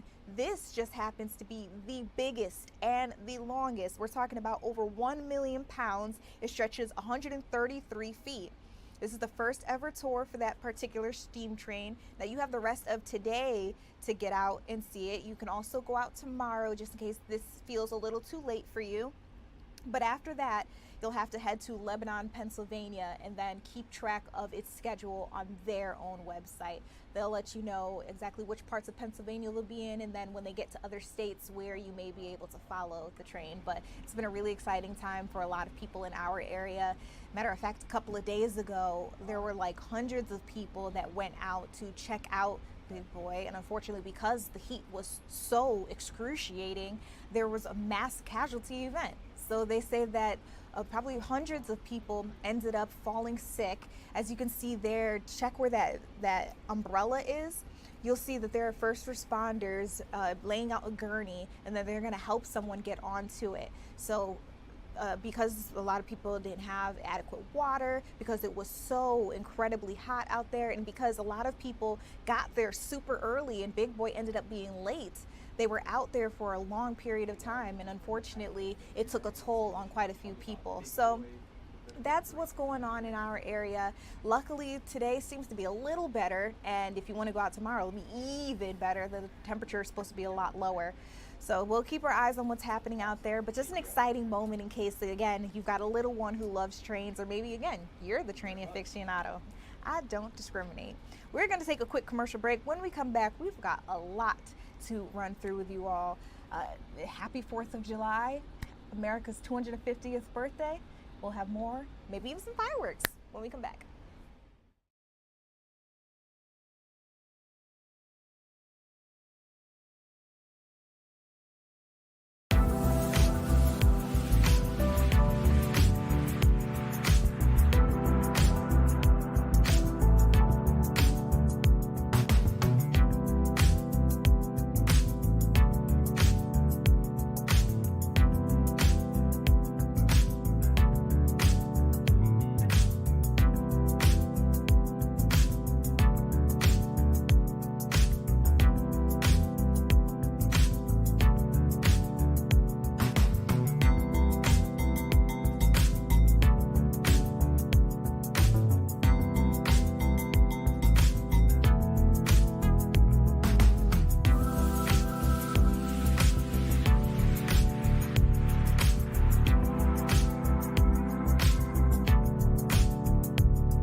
Welcome back to Philadelphia Live. You're taking a live look at Atlantic City. A lot of people decided to Ocean City. I've got my New Jersey's beaches a little mixed up. A lot of people decided to head down the shore for a good time, but I want to take you a little closer to my home. Let's go to Brooklyn, New York, right over Coney Island. The image out there is insane. If you didn't know any better, you would think that this is just litter on the beach. Those are people, their umbrellas, their seats, their towels. Obviously, this seems to be the place to be too. I mean, you don't have anything on Philly, let's just be real, but Brooklyn seems like it's a hot spot. So earlier today, I don't know if you guys like this at all, but they had the Nathan's Hot Dog Eating Contest out on Coney Island. It's a tradition. As long as I have been working in news, I think we've always had the same winner, Joey Chestnut, and of course he defended his title. We hear that he is an 18-time winner as the helicopter makes its way around.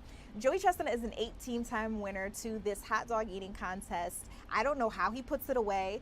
We were all trying to break down his strategy, and it looks like, you know, they get the bread, the hot dog bun, wet with a little bit of water, and then they just shove the hot dogs in their mouth, and I don't even know if they chew, but they swallow, and they go for the next one. So today, he downed 66 hot dogs, including the bun. That is like crazy. That happened live today. So again, he is the reigning champion. He's an 18-time winner, but I believe he has won the last 10 years in a row. Like I said, as long as I've been in news, I have only known Joey Chestnut to be a winner.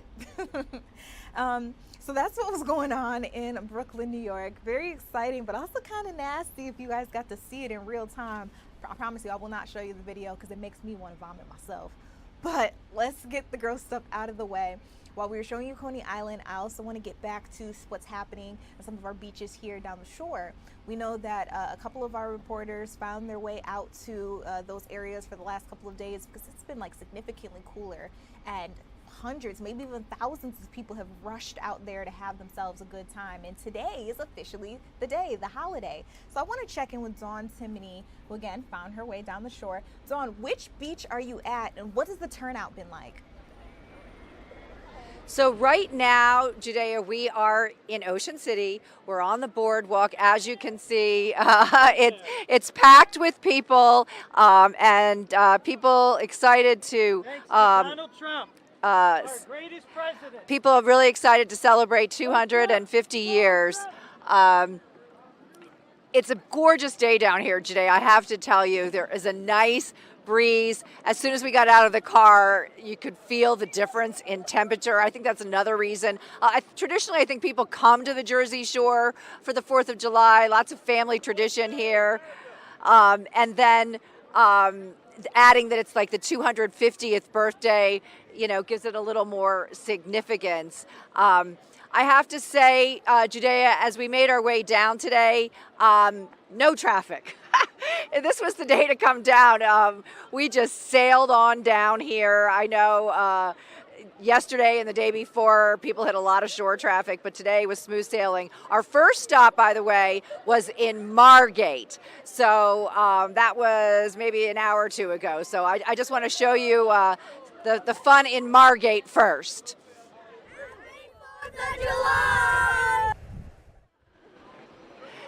These little ones were so cute. Everybody on the beach with tents, lots of families, people in the water. They say the water's a little cool, but they don't mind because it's just been so hot out. We talked to a few people on the beach just to kind of get the vibe, and here's what they had to say. It's very special. We have our cousins in from all over the country, from Nevada, from Pennsylvania, New Jersey, New York. It's great. Beach is always a great family time. It's insane, but it's awesome. We love when the people come. It does get crazy and crowded, but without all the people coming, all the businesses and everything and the real estate wouldn't be what it is. Oh my God, the heat is insane because yesterday it was a sea breeze and then it automatically just switched to a land breeze and it just got like extremely hot. So now at this moment, it feels pretty darn good compared to being in the city all week. There's definitely a breeze and lots of people are here on the boardwalk enjoying their 4th of July. I can see everybody behind you really wanted to interact with this live shot as well. So obviously there are a ton of people out and about, a lot of people having a good time, a lot of people just excited even to see us out on the boardwalk too. And I heard you say that the traffic wasn't bad at all. So how about parking? Well, that once we got here, that then becomes an issue, parking. So when we got into Margate, we were searching for parking. And we found a spot, and then it was like maybe a block or so walk to the beach. Here in Ocean City, we have a special secret spot that we always like to park at, and my photographer, Aaron Sachs, he always knows where to park. So, but if you're just a regular person looking for parking, I think it can be difficult because you can tell, like, I mean, Look, I mean, the place is mobbed. What I do love too, Judea, is so many people are decked out in red, white, and blue. They've got their red, white, and blue bathing suits, their shirts. Everybody is really feeling the 4th of July spirit. So we're going to check out some of the food on the boardwalk. We're going to talk to some people. We're going to hit the beach. And then we'll come back and talk to you some more. Okay, love to see it. We'll love to see you later. Let you go, figure out what you got to figure out, do all of the things, see all of the things, and we'll see where you're at later on in the live stream. Guys, coming back here to me in studio again, we got a lot of stuff going on, a little bit of everywhere. So that was a taste of what was going on in New Jersey. We also showed you how people were getting down here in Philadelphia with the FIFA World Cup. Now, what about Delaware? That's exactly where we bring in Drew Anderson, our meteorologist. Drew, I don't know how you have the energy to do it all. You've given us our forecast earlier in the day in the studio, and then you made your way outside. Where are we finding you right now? So we're along the beautiful Christina River here in Wilmington, and the best part about what's right over my shoulder, they're doing a big fireworks show right there at 10 p.m. today. And to get you ready for the fireworks here in Newcastle County, Delaware, oh, they're doing all sorts of stuff. Concert, amusement park rides, games. And check this out on the Christina River.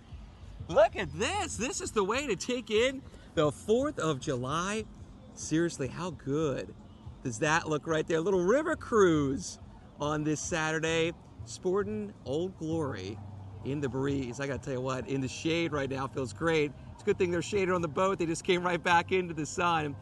What a beautiful little spot right there. I'm working my way down toward where the bands are and where some of the more shops are. On the other side of the Christina River, as we look more toward the city of Wilmington, and this is where the fireworks will be. They'll be closer to the city. That's where they're going to have them firing off. And I hear they're actually going to do 2 different shows. Like, they're going to have like the main ones at 10 o'clock, but then they're also going to have like next door fireworks as well. Like, they're doing like a double fireworks at the same time. I'm thinking, oh, that's a pretty cool gig.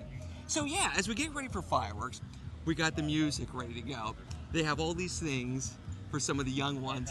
And I'm walking my way down because check this out, pretty crowded as you look ahead right here as we head down there. So they got the speakers ready to go, and we're getting toward the area of the Delaware waterfront where there's so many different shops and things. As I came out here, there were people watching the World Cup game that's currently in Philadelphia, like you guys have been talking about. You know, people dressed all patriotically right there. Hey, can I do a fit check with you? We're live on Fox 29. You guys came. You know, listen, I'm going to show you something on my... I do have the shades for the 4th of July, but you guys got me beat. Check out these shades. Where'd you guys come in from? Where are you guys from? Wilmington. Okay, I had a feeling, but I wanted to ask because, you know, listen, I started my day in Philadelphia, and people have been coming in from Dallas, from foreign countries, so I'm like... This year, it's bringing everyone together. What about you guys? Where are you guys from? Are you from Wilmington as well? Yeah, we're from Wilmington, Pike Creek area. Oh, perfect. And what a great night. I'm ready for the fireworks coming up. And then, all right, I want to get the full effect of you guys. Look at this right here from head to toe. Oh, look, a little twirl. You want to work the runway? Look, this is the runway right here. Work that runway. Come on down. Look at this. Oh, you owned it. You owned that right there. No, this is looking great. Listen, I'm doing the same thing too. Not only do I have the patriotic shoes, wait, there's more. There's more. We got the socks too, but no, you guys look so good. Thank you. Hey, how have you been surviving with the heat? I see all the cold, icy drinks. What's it been like? Tell me more. Hydration is key. What are you drinking? Can I ask? What's in it? Water. Oh, are we sure it's just water? I'm positive. I'm joking. We don't drink soda or anything like that, so either water or Gatorade. And you know what's cool? Yeah. I just noticed you have a star for your water. I'm going to do a top view of just like that. That is cool. Oh, you got it too. You got, oh my gosh, I'm getting the theme. Red, blue, white. Oh, you got the white with the popsicles. Mama bear. Hey, what have you guys been eating today? Have you had anything good? Tacos. Yeah, tacos. Oh, we're talking about the tacos. I'm nosy and I'm hungry too. So we have Mexican tacos. We're at here or somewhere else? Them, homemade. What's your secret, chef? I can't tell you. Oh, come on, you're hard. I can't tell you the secret. I love that. What about you guys? You have anything good today to eat so far? I made about 3 pounds of wings. No, what kind? What flavor was on the wings? Oh, garlic parmesan. Ooh. Chipotle and smoked wings. Smoked? Yeah, I smoked. We have a smoker at the home. Yeah. I'm coming over. That is awesome. They're amazing. Guys, thanks for taking a minute of your time to share the 4th with us right here on Fox 29. What's up down that way? I'm just walking my way down now. I hear concert. What else is going on down there? Any games? Where's the games at? I think they're over there, and I think there's like little rides for kids. That's what I heard. And the best part about all that, totally free. They even promoted that, I don't know if this is true, they said there's hot air balloons. Have we seen any hot air balloons? I haven't seen.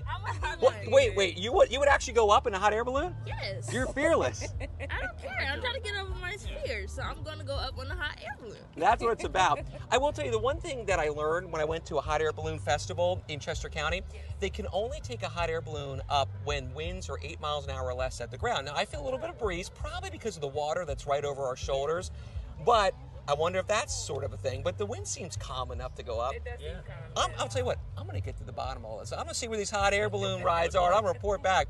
Guys, I appreciate you taking a minute on your 4th. I'm going to show you guys one more time, because what a great family and some friends. Thank you all so much. Great to see all of you.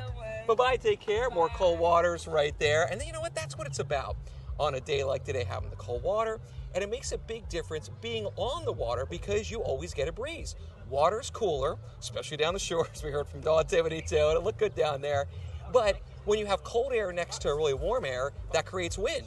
So having the cool air of the Christina River, where they're going to have fireworks at 10 p.m. tonight, with, of course, the hot air. You see the sun right up there. We got that. Hey, what's up, guys? Happy 4th of July. So anyway, when you have the hot and cold next together, that is when you get the winds to get going. So I'm feeling a nice little sea breeze, but dare I say, river breeze.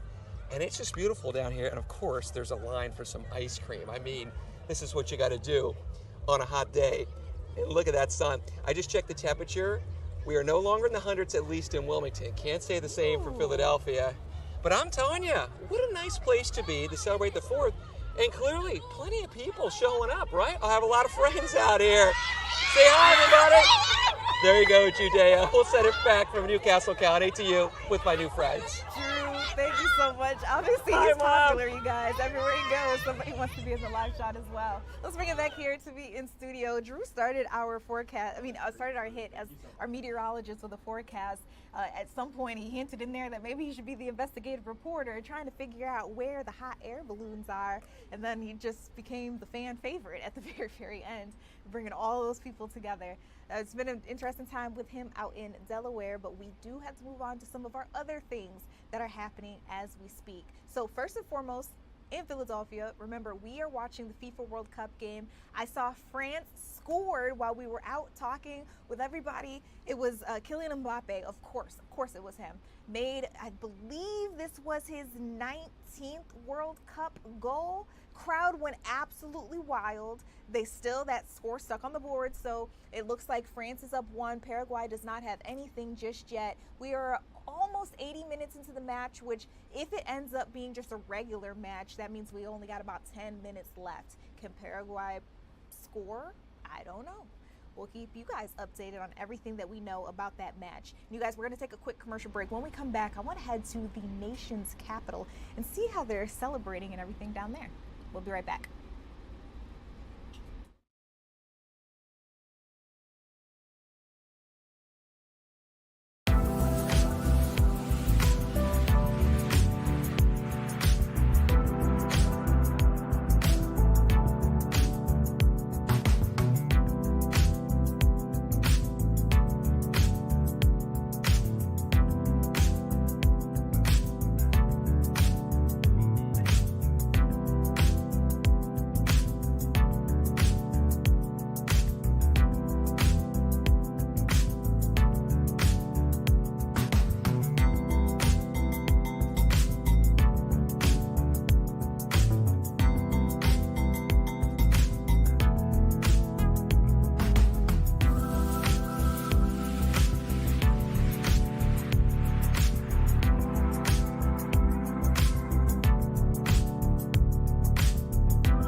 Welcome back to Philadelphia Live. I'm Jadea Murray. I'm showing you how everybody is celebrating the 4th of July, America's 250th birthday, a little bit of everywhere. So no matter where you're streaming us from, hopefully we'll have a live look from where you are. I want to head on down to DC, our nation's capital, just to get a glimpse of how things are going on down there. I've been hearing they've been doing flyovers. There will be performances soon. The president is supposed to speak, and that's where we're joined by Sydney Persing from Fox 5 DC. Sydney, it's incredible to have you. How has the day been so far? Hey, thanks so much for having me. I will forewarn you and your viewers that the flyovers, as remarkable as they are, they're really loud, so you might have a hard time hearing me. They're coming every couple minutes now. It is a huge celebration here on the National Mall. The best part of this, frankly, is that we finally have some cloud cover. As you know, I know it's been real hot up there in Philly, too. We have had record heat today in D.C., the hottest 4th of July on record in history. So all the folks behind me, they've been waiting outside for hours to get in. Doors here opened. This is the Salute to America 250 event. It's where we're seeing these flyovers. We're going to have a performance start at 7 o'clock, so real soon here now. And then following those performances, the president is expected to speak around 9:45. He joked a day or two ago that because it's going to be hot, he's going to go for extra long to show everyone he can do it. We'll see how long he really does talk to these folks for tonight. After the president speaks, of course, we will see those fireworks, which the administration and event organizers have touted as possibly the largest fireworks show in history. They said 850,000 fireworks shells will launch from 10 different locations here around D.C. So folks are really excited for that. You can probably see the wind in my hair. In addition to the heat, though it's cooled off a bit, we're having nearby storms right now in D.C., which has complicated things just a little bit. The good news is they haven't hit us here. We're right next to the Washington Monument, in between the Washington Monument and Lincoln Memorial for folks who are familiar with D.C. You should hear a flyover right now. They're beautiful, but very hard to talk over. The folks behind me here have really enjoyed them chanting USA, USA, sometimes during those flyovers. So lots to pay attention to here. We're hoping that the rain holds off here above us. If it does rain, if there is lightning and severe winds, they're very likely going to have to evacuate all these people. Thousands behind me, as you can see, hundreds of members of the media and vendors. So it'd be a big undertaking. We're really hoping that that rain holds off above us. Now, I heard you say that it's really loud out there, so you probably cannot hear me. I'm going to go ahead and let you go. We'll continue talking to everybody about what's happening out in D.C. on our end here in Philadelphia. But I really appreciate you making some time for us because everybody has their eyes on what's going on out there. Again, you guys, that is Sydney Persing, who's been reporting for us from Fox 5 DC. What an incredible sight. Now, in a couple of hours, that's when things are really going to get underway. So as you got to see behind here, people are filing in. There are a lot of empty seats at this point in time, but I have a feeling like in an hour or two, there's probably not going to be a seat left in the house. We're going to hear from performers, from speakers. We'll probably be able to show you some of that stuff live right here on Philadelphia Live. Also, keep in mind that the president is scheduled to speak at 9:45 p.m. Eastern Standard Time. So while that won't happen with me as your host, we will try to bring you that right here on the free Fox Local app, or if you're joining us on social media, hopefully you'll be able to find our live streams there as well. As Sydney was mentioning, they're saying that this is supposed to be a record-setting fireworks show. They're actually hoping to set the Guinness World Record for fireworks shows. So that's going to be really, really cool. We'll touch base with what's going on out there in DC throughout the evening, but I also want to let you know that coming up, I'm going to hit the newsroom. I got some questions for our producers, for everybody who's been working out there really, really hard. Don't go hide in the bathroom now. I want to know how much you know about our history. And I got some prizes to give out. So hold on. We'll be right back after this break with some trivia.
right, welcome back to Philadelphia Live. You guys are taking a live look out in DC at the Salute to America event where we're expecting flyovers to be happening pretty soon. You guys are supposed to hear from President Donald Trump. We'll try to bring you live out there as soon as possible. So keep that in mind. That's what's going out in our nation's capital. Meanwhile, I want you all to take a quick trip with me out to the newsroom. We are going to be doing trivia because I want to know just how much my colleagues actually know about American history.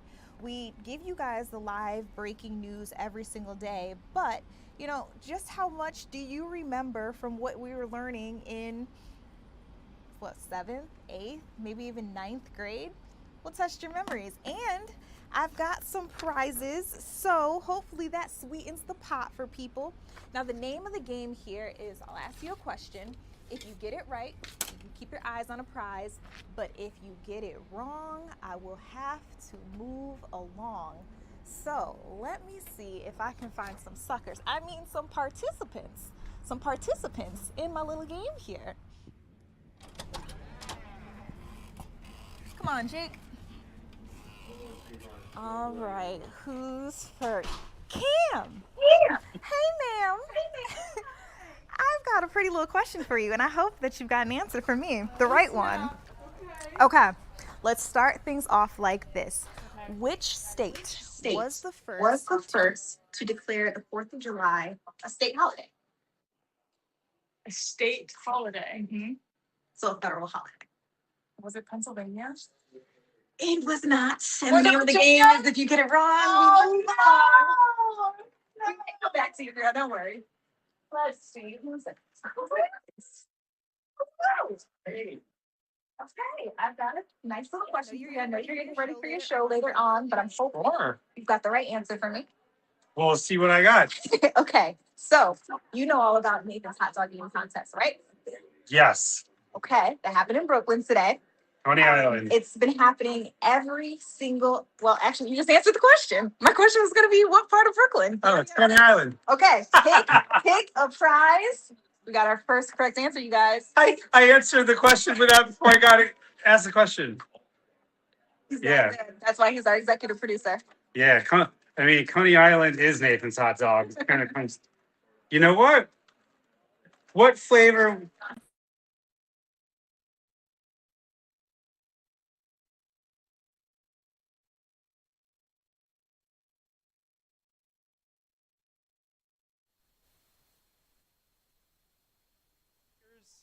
For the whole newsroom. That's it. Anybody want the? Come get some candy. Anybody want the mini Snickers? Thank you, Judea. No Thank you, problem. James. Let's move along. Hold on. All right, let's see. Which one can we ask next? And who looks like they want to take a... Hello. Hey.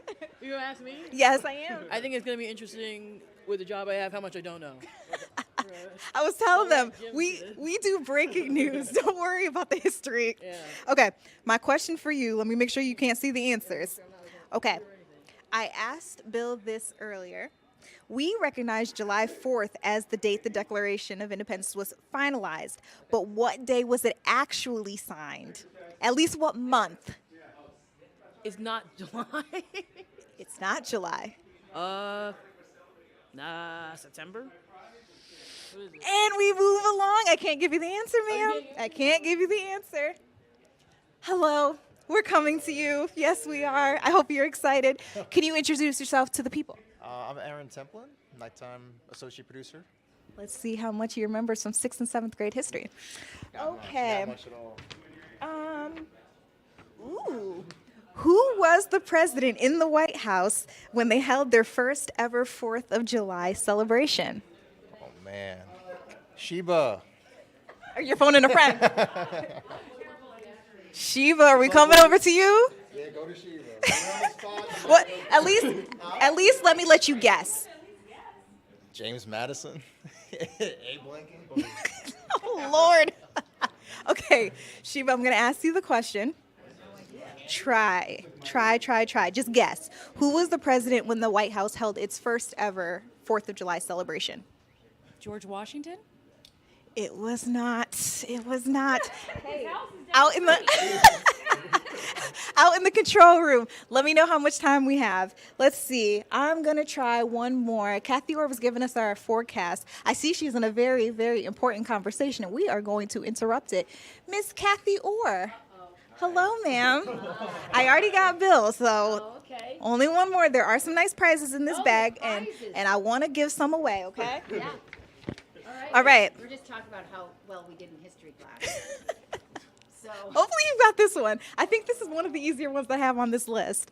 How many states? Am I gonna get it wrong? I feel really stupid. Google it while they're asking. How many states made up the original colonies here in America? 13. We've got a winner. Okay. Wait. Can I look? Yes, you can.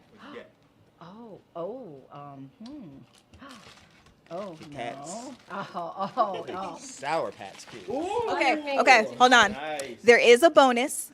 Can you name those 13 colonies? All of them?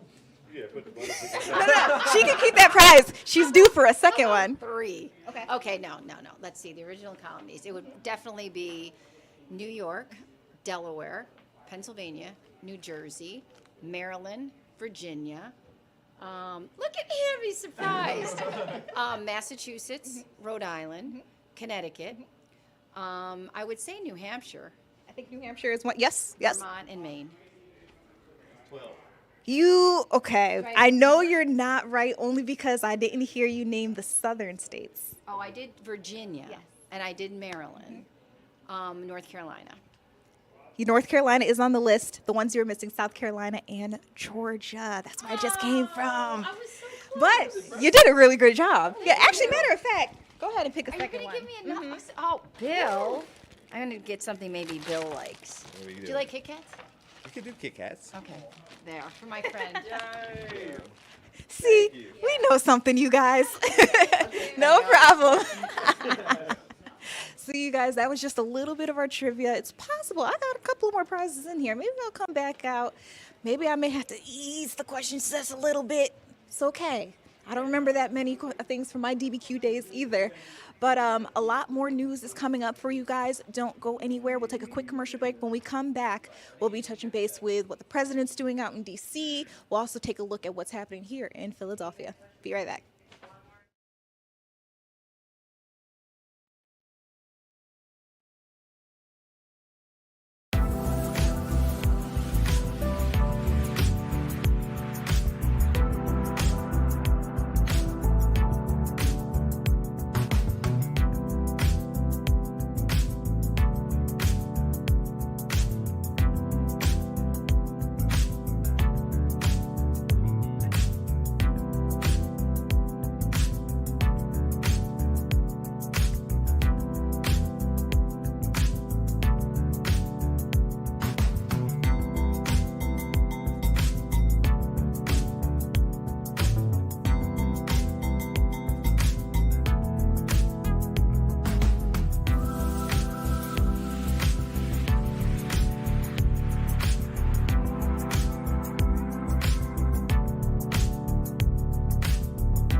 Welcome back to Philadelphia Live. Happy Independence Day to all of you guys who are celebrating. Hopefully it's all of us Americans. There's a lot going on no matter which part of the U.S. you are from. Here in Philadelphia, we're getting underway with a big old concert. Our Mayor Sherelle Parker said it boasts the likes of Christina Aguilera, Will Smith, DJ Jazzy Jeff. I want to check in with Shawnette Wilson, who's been keeping her eye on the Parkway. Shawnette, how's it out there? It's actually very nice, and the sun is starting to I don't know, I think the sun is tired of sunning. That is what is happening right now. That is how hot it's been, because right now today I feel like there's a little bit of a breeze out here, and people are making do. I'll give you a quick lay of the land to show you kind of what the layout is here. So you can see that people are just walking the area right now. They have cooling stations. I want to point out that on some of the poles they have water spouts. So in the middle of the street up here, you can kind of see where the water is in the street. That's where the spout is, and people have been running through the water. Kids there just trying to keep cool for anyone who feels like the heat is a bit too much. And then on the other side of this venue, I'm calling it an outdoor venue, you can see there's food trucks, places for people to eat, get something to drink, and there's free options to refill your water bottle for free here. So there are plenty of ways to stay cool. I want to get that out of the way first. The housekeeping stuff is what I call it. So right now, country music superstar, and we can't show the stage right now, we're not allowed to do that, but country music star Jordan Davis is performing right now. We've already heard from Seal, who had a awesome, wonderful set. Gilly and Wallow were on the stage moments ago, and they did their thing. They did an Eagles chant, and I heard them say that Big Dom was in the house. I almost lost my freaking mind. But I was in the car, so I didn't get to see him. But anyway, we're gonna roam a little bit. Hey, happy 4th, they say. Do you have grown-ups with you? Is this one of your grown-ups? Come over. How are you? Good. Are you having fun? Yeah. What is the most exciting thing out here that you've done today so far? Over there in the hose. What is it? Over there in the hose and playing a game. Did you get wet? Yeah. Does it feel good? Yeah. It does. Who is this? Her mom and their aunt. Okay. How are you making out in the heat? We're just getting a lot of ice water, a lot of ice, a lot of ice cream. There's my other twin over there. Okay. Are you looking forward to seeing any specific performer tonight, or are you here just taking... Christina Aguilera, and the fireworks over the museum is really what we came for.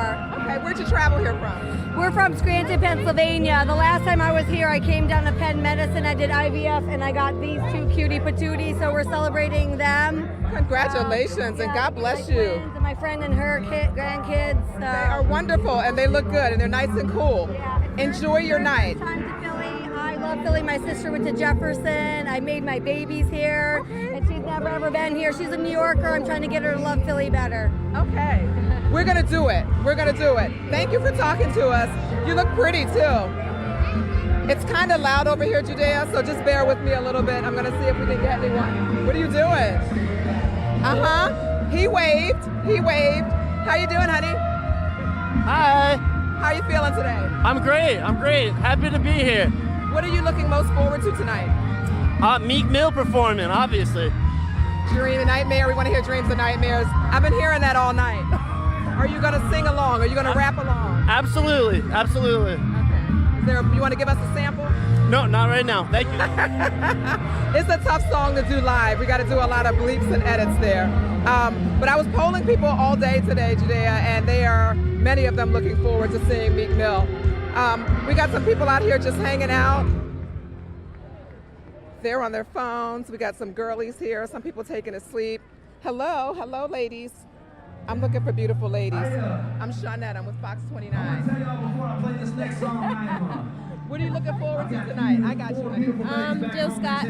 Jill Scott, yeah. Do you have a specific song of hers that you like? Living My Life Like It's Golden. Yeah, I like that one too. What about you? Who are you looking forward to? Same person, Jill Scott. Jill Scott. How y'all making out with the weather? It's hot, but it's okay in the shade. It's okay in the shade. Okay. I didn't sneak up on you. I saw you napping, baby girl. How you feeling? I'm good. Super good. Yeah. How you making out? Describe the weather. What do you think of the atmosphere tonight? The atmosphere is good. Everyone's getting along. The weather's a little hot, but it's all right. Okay. Y'all went to the food truck, anything like that? Yeah, right there, that one. Okay. The Are you staying for the fireworks? Probably, yeah. Okay. All right. So they're saying that they are staying for the fireworks. This concert started at 5 o'clock. It is going to go right into the fireworks. We still have to, Christina Aguilera, Jill Scott, Meek Mill. We have so many artists left, Judea. So it is going to be a long night, but I think it's a good night. Shauna, when they even first put out the lineup of who was going to be out there, before they added Meek Mill to it, I was like, wait a minute. I picked the right time to move to Philadelphia. Hold up, wait a minute. Y'all thought I was finished. Whatever, that's it right here. Y'all thought I was rented. I'm trying to act right. I know, we're cutting up. We're cutting up. It's the heat. Blame it on the heat. It's the heat. And also, I forgot to mention earlier, too, Will Smith, is supposed to be here as well. So yeah, we have a whole list of artists still to come. Coming back home. I know West Philly is excited to see him in the house. We'll check in with you guys a little later on just to see how things are getting underway. Of course, weather is a factor. It's possible that could change some of the plans that are out there, but so far, so good. Now, you guys, from the corner of my eye, I can see that FIFA World Cup match has officially completed, and I do believe France came out on top. I want to get right out to Breland Moore, who's live out at the stadium right now. Breland, I see the people coming out behind you. It is a mass exodus. What is the feeling like out there? Yeah, so these people are flying out of here, and usually over the past, because I've been here, I think every single match here at Philadelphia Stadium, aka Lincoln Financial Field, and usually people hang around, they dance a little bit. There's none of that today because these poor souls have been cooking in their seats all afternoon long. So yeah, there's a little bit of a mass exodus, but as you can hear, there was one just there. Allez le Bleu is being called all over the place as France continues their domination here in this FIFA World Cup, once again with another win, this time over Paraguay. But this is an interesting one for France. The last 4 matches that they've had here in this World Cup, they've scored at least 3 goals. That was not the case today. The only goal of the entire match came in the 70th minute on a penalty kick, and guess who? It was Kylian Mbappe scoring that game winner there. So France takes the 1-0 victory over Paraguay, who, by the way, had a phenomenal run that cannot be overlooked. They took Germany to penalty kicks and won in that shootout in the round of 32. Unbelievable, but unfortunately, this was just another giant that they just couldn't slay today. So Paraguay ends their run. Meanwhile, France will advance into the quarterfinals for the 4th consecutive time in the World Cup. They're going to play Morocco Thursday, July 9th up in Boston. And of course, France has some unfinished business from that 2022 World Cup in Qatar. They were the runners-up, and I feel as though they very well might have what it takes to get this thing done this time around. But that is, of course, the goal here as these people filter out. But like I said, mass exodus, because I don't blame them. They're probably exhausted. I know I am. All that heat, but that just lets you know how big of fans everybody is out there, that they would endure triple-digit temperatures just to see some of their favorites play. Now, one thing that I thought was incredible, once I heard that Kylian Mbappe made that 19th goal, doesn't this put him just 1 goal behind Lionel Messi as the leading all-time scorer at a World Cup? Yeah, which is really, really awesome. I mean, Lionel Messi, no offense to him, but he's getting up there in age, right? And at some point, he's still playing at such a high level that you think the GOAT will never slow down. But at some point, all good things must come to an end. And Kylian Mbappe is so very young that you are in the presence of potentially, another. We already know he's one of the other greatest players ever. The reception that he gets here, now he's played here twice at Philadelphia Stadium, and every single time he's announced, there's this collective awe going on around the entire stadium. Doesn't matter who you're cheering for, you know you're in the presence of greatness, and to be able to be that close to Lionel Messi in the record books is something really, really special. And I have a sneaking suspicion that in his career he will absolutely surpass that record. But for right now, he's cruising along here, and he's advancing to the quarterfinals thanks to this victory here in Philly. I am in awe as well as everything that's happening out here. You know, I'm telling everybody, I am not the biggest sports fan, but the FIFA World Cup is kind of changing that for me. Like every single match, just being in the environment of all these people who are so excited from all these different countries, is just making me see how much bigger it is than just us here in the U.S.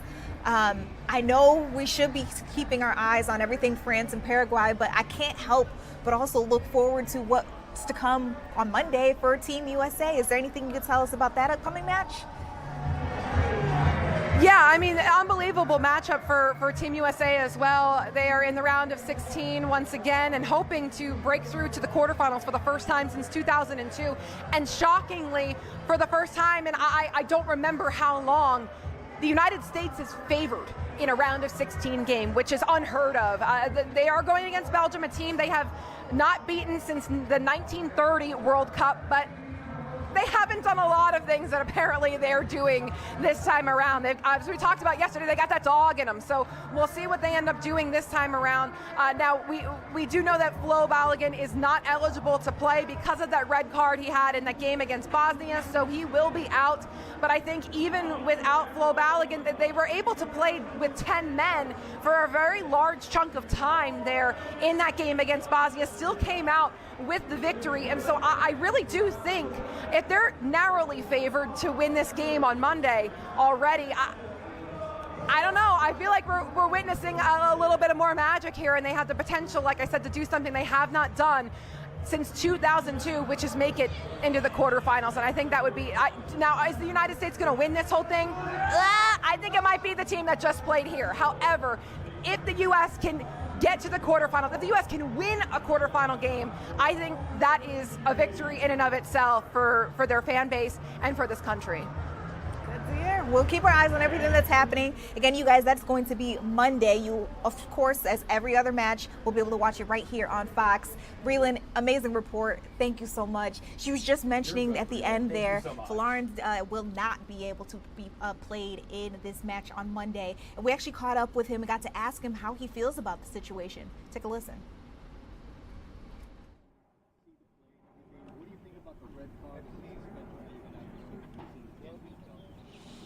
Yeah, I think it was, you know, for me, it's important for me to say, obviously, first and foremost, you know, it was totally unintentional, which I'm sure a lot of people know. But, you know, I think the choice of the referee was, of course, his choice, but I don't think it was the correct call. I think a yellow card would have been fair, just due to it not being intentional, and also, you know, there's not many places I can place my foot in such a scenario, but you know, I think it's happened, and it's something I have to accept and just move forward from. Now, can you take us through those few minutes, like while you were waiting for the call, just standing there, and then, you know, I think you stood there for just like 20 seconds after they showed you the red card. Like, what was going through your head?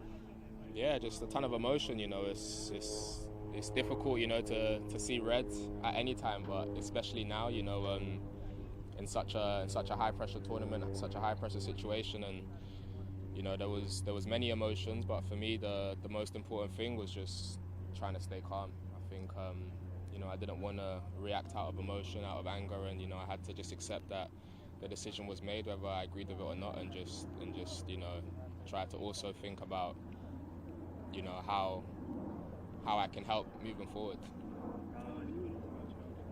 you think anything of it? Were you surprised when all of a sudden they honored you? Yeah, extremely surprised. You know, I initially thought the ref was actually going to give a call for me because you know, there was a shove in the back, but you know, this is the nature of the sport as well. You know, this is what makes the sport so interesting, so engaging. You know, the controversy, and you know, you've seen it in so many different actions during the World Cup, not just with us in the USA. You know, with other teams, and yeah, as I said, it's something I have to just accept, and you know, we still won the game, which is the main positive, and you know, we have to prepare for the game against Belgium.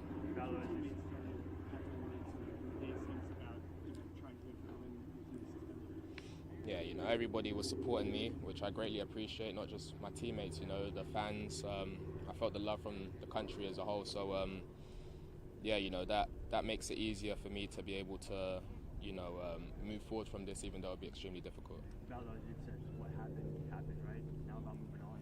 Can you talk about just how you are going to be able to show up and support the guys as they take on Belgium? No, for sure. I'm going to be there in any way I can to help the team. The most important thing is just making sure the guys are equipped to go out there and shine. And I want to be somebody they can come to if they need advice or if they need help. And I'm gonna definitely show my support to the fullest. Yes. All right, Yes. there. So again, you got to listen in to him as he talked a little bit more about that red card, how he feels about it, how he thought that it was actually going to be called in his favor, and then all of a sudden things turned around. He's actually shocked that he will not be joining his teammates on Monday, hoping that appeal had worked, but apparently it's sticking. So we're still hoping, us fans here in the United States, that on Monday, the rest of our team comes out in full force, that they have that fight in them, that they want to move a little bit further. They may not have who's considered one of their best players on the team out on the pitch with them, but hopefully everybody comes together and they fight just as hard, or if not harder, to make sure that they earn their spot. All right, you guys, we are going to take a quick commercial break. When we come back, I want to talk to you about the Philly Time Capsule that has officially been buried here in Philadelphia. We'll also be talking to you a little bit more with our Drew Anderson, who's live for us out in Wilmington, Delaware, just to show you how everybody around our region is experiencing the 4th of July. We'll be right back.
Happy Independence Day. Welcome back to Philadelphia Live. I got some big news for you all. Remember, we said that we were expecting to hear President Donald Trump speak at around 9:45 p.m. Right now, all the festivities that were happening right out there on the National Mall for this event called Salute to America, I'm hearing that they have been evacuated due to weather.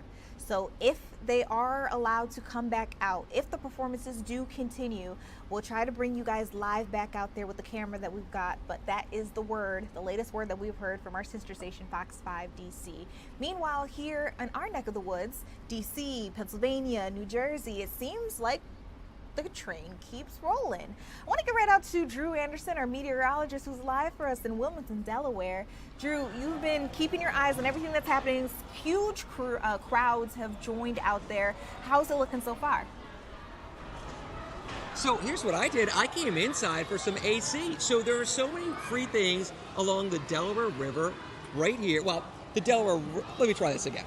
It's along the Wilmington riverfront at the Christina River. We're in the Delaware Children's Museum, and oh my gosh, you know what they just did? It's crazy that it's gone. We just had a huge, and I mean huge, confetti ceremony at the top of the hour. Wait, There's confetti. It's coming down. Jen is making confetti. Come on down. Oh, man. Incredible. Look at this. It keeps coming. Happy 4th of July here. Boy, the kids went crazy when you did this. Yes, we loved it. We did 1, 3, 5, and 7 today. So we had red, white, and blue confetti celebration. You sure did. Yes. But it keeps going. When I say they covered the floor, they covered it. Look, they're cleaning it up right there. And we give all the kids, all the guests get a special confetti catcher, which is a trash bag that they get to take home all the red, white, and blue confetti. Oh, that's and smart. Get And the they kids do to it. They help do a clean great it up. job. Look. Do you see all the bags? Like they do a great job, and they help, and then they look take at it her home. right there. Exactly. Here, let me zoom in real quick on her. Look, she's taking the confetti home. Right here. Oh, See, here look. we go. Look. Oh, See? yeah. And then they take it home with them, and then they can have another celebration. So it just all Parents the fun. gotta love you guys. Look at this guy over here. The fun just keeps on going. Oh, I can't even follow him. He's moving so fast. He's loving this. This is what kids are all about, and you guys understand kids. We here do. at It's Delaware all about Children's playful Museum. learning. Yeah, playful learning. In so many different ways. Here, I'm going to zoom back out to kind of show the perspective of everything. And you there's guys, our wonderful staff that do such a great job. I know, look at that, clean everything up. Here, let's Yes. walk around a little Okay, bit. let's, You know, I was let's. thinking, because I'm looking at this cool play area, what if we take the slide down? I want to Oh. feel like a big kid. Oh, did I hear Yes. this is new over here? What's this? Yes, this is new. This is our new net maze, and you can come through. Yeah. Come through, and there's a huge net, a maze, and then a first and second floor. Oh, and then that's this is cool. our cocoon right here. Oh, let me show the cocoon. And I Yes. also, by the way, have a little confetti on me too. I like my new hairdo with my sunglasses Yes, and the as confetti. you should. Here it comes. This is what holidays are about. You know, it's making memories with families. It's making memories that you take home. And then, all right, are you coming down the slide too? Absolutely. You're gonna come do it with me? Absolutely, of course. All right. Yes. Who's going in first? You or me? I'll go down. Do you want me to go? You go. I'll go first. Okay. All right. All right. Look out, world. Cannonball coming down. Oh, look! It is a curly Q right here. I can't remember the last time I've been on a slide. All right, this should be fun. I'm going in. All right, you can dance. Wish me luck. Down we come. So this is so cool. The museum is whoa, whoa, whoa. That was actually a lot of fun. And there's confetti coming down too. I don't think I've done a slide like that. It's so long. You want some confetti too? Oh, look at that right there. The museum is open till 8 p.m., totally free today. There's all these amusement park rides just outside here, totally free. And look, everyone loves the confetti that keeps coming down right here at the museum. What a cool space. So we were talking about the STEM activities that they do. They want to include science learning. Oh, wait a minute, here comes Jen. Down she comes, hey! We did great. And look at that, a little confetti landing. Boy, this is pretty cool, you know? This makes me feel like the biggest kid. Show me around a little bit down here. Sure. Well, we just turned 16. The museum has been Happy here. birthday. Thank you. 16 years. Yeah. And we are all about playful learning. Clearly, and look at powered, this. Yes, powered by STEM education and playful learning. So we're developing Still creative coming down. fun. Yes. That is what 4th of July is all about. There's what we were just talking about. Yes. And then this just keeps going on and on and on. And look at Yes, this. we have 37,000 square foot of exhibit space. You can even go through not only something that kind of gives you the feel of being bigger than life, you can go Yes. through a tree and, be this is smaller a than life. 300-year-old sycamore tree from the Alapokus Woods here in Delaware. Let me show you where it's. Wait, it's real? Yes. And look, you can even see where look. Let's see this here. This is where the fence grew into the actual tree. Wow. Do you see that? See the do. fence? I do. So this was actually sanded Yeah. and cored out by Dave McLeod. So it was a real tree. This is so cool. This It was makes a this even tree. cooler. Hey, I would have there. never guessed. Yes, this is a real tree. Talk about learning. Yeah. Hey, what was it like going through the tree? We're live on Fox 29. Was it fun? Yeah, it was fun. Would you do it again? Yeah, I might do it again right now. Kid approved? Did you like it too? Yeah, it's very tight if you're like really tall. And it's a real tree. Huh? It's a real tree. Can you believe that? This is absolutely real, and it's local. It's right here from Delaware in Newcastle County and in the area. I think that's so cool. Did you see you can see where the fence grew in the tree. Look Right at this here. over here. Look. That is Do you so see cool. that? So, you know, this is all part of the festivities here along the Christina River. I'm so used to saying the Delaware River out in Philadelphia, because they are doing a big fireworks show coming up at 10 o'clock right on the river, closer to the city of Wilmington. As we get there, free concerts, free rides out in your parking lot, free museums for 8 o'clock. You have to be so proud to be part of the community here and put a smile on people's faces. I mean, just look at this right We away. love it. We love it. We love it. It's the best. It's the best. Really, we have the best staff and guests. Hey, what's coming I've up for been you here guys? 15 years and I love it. Every day, more and more.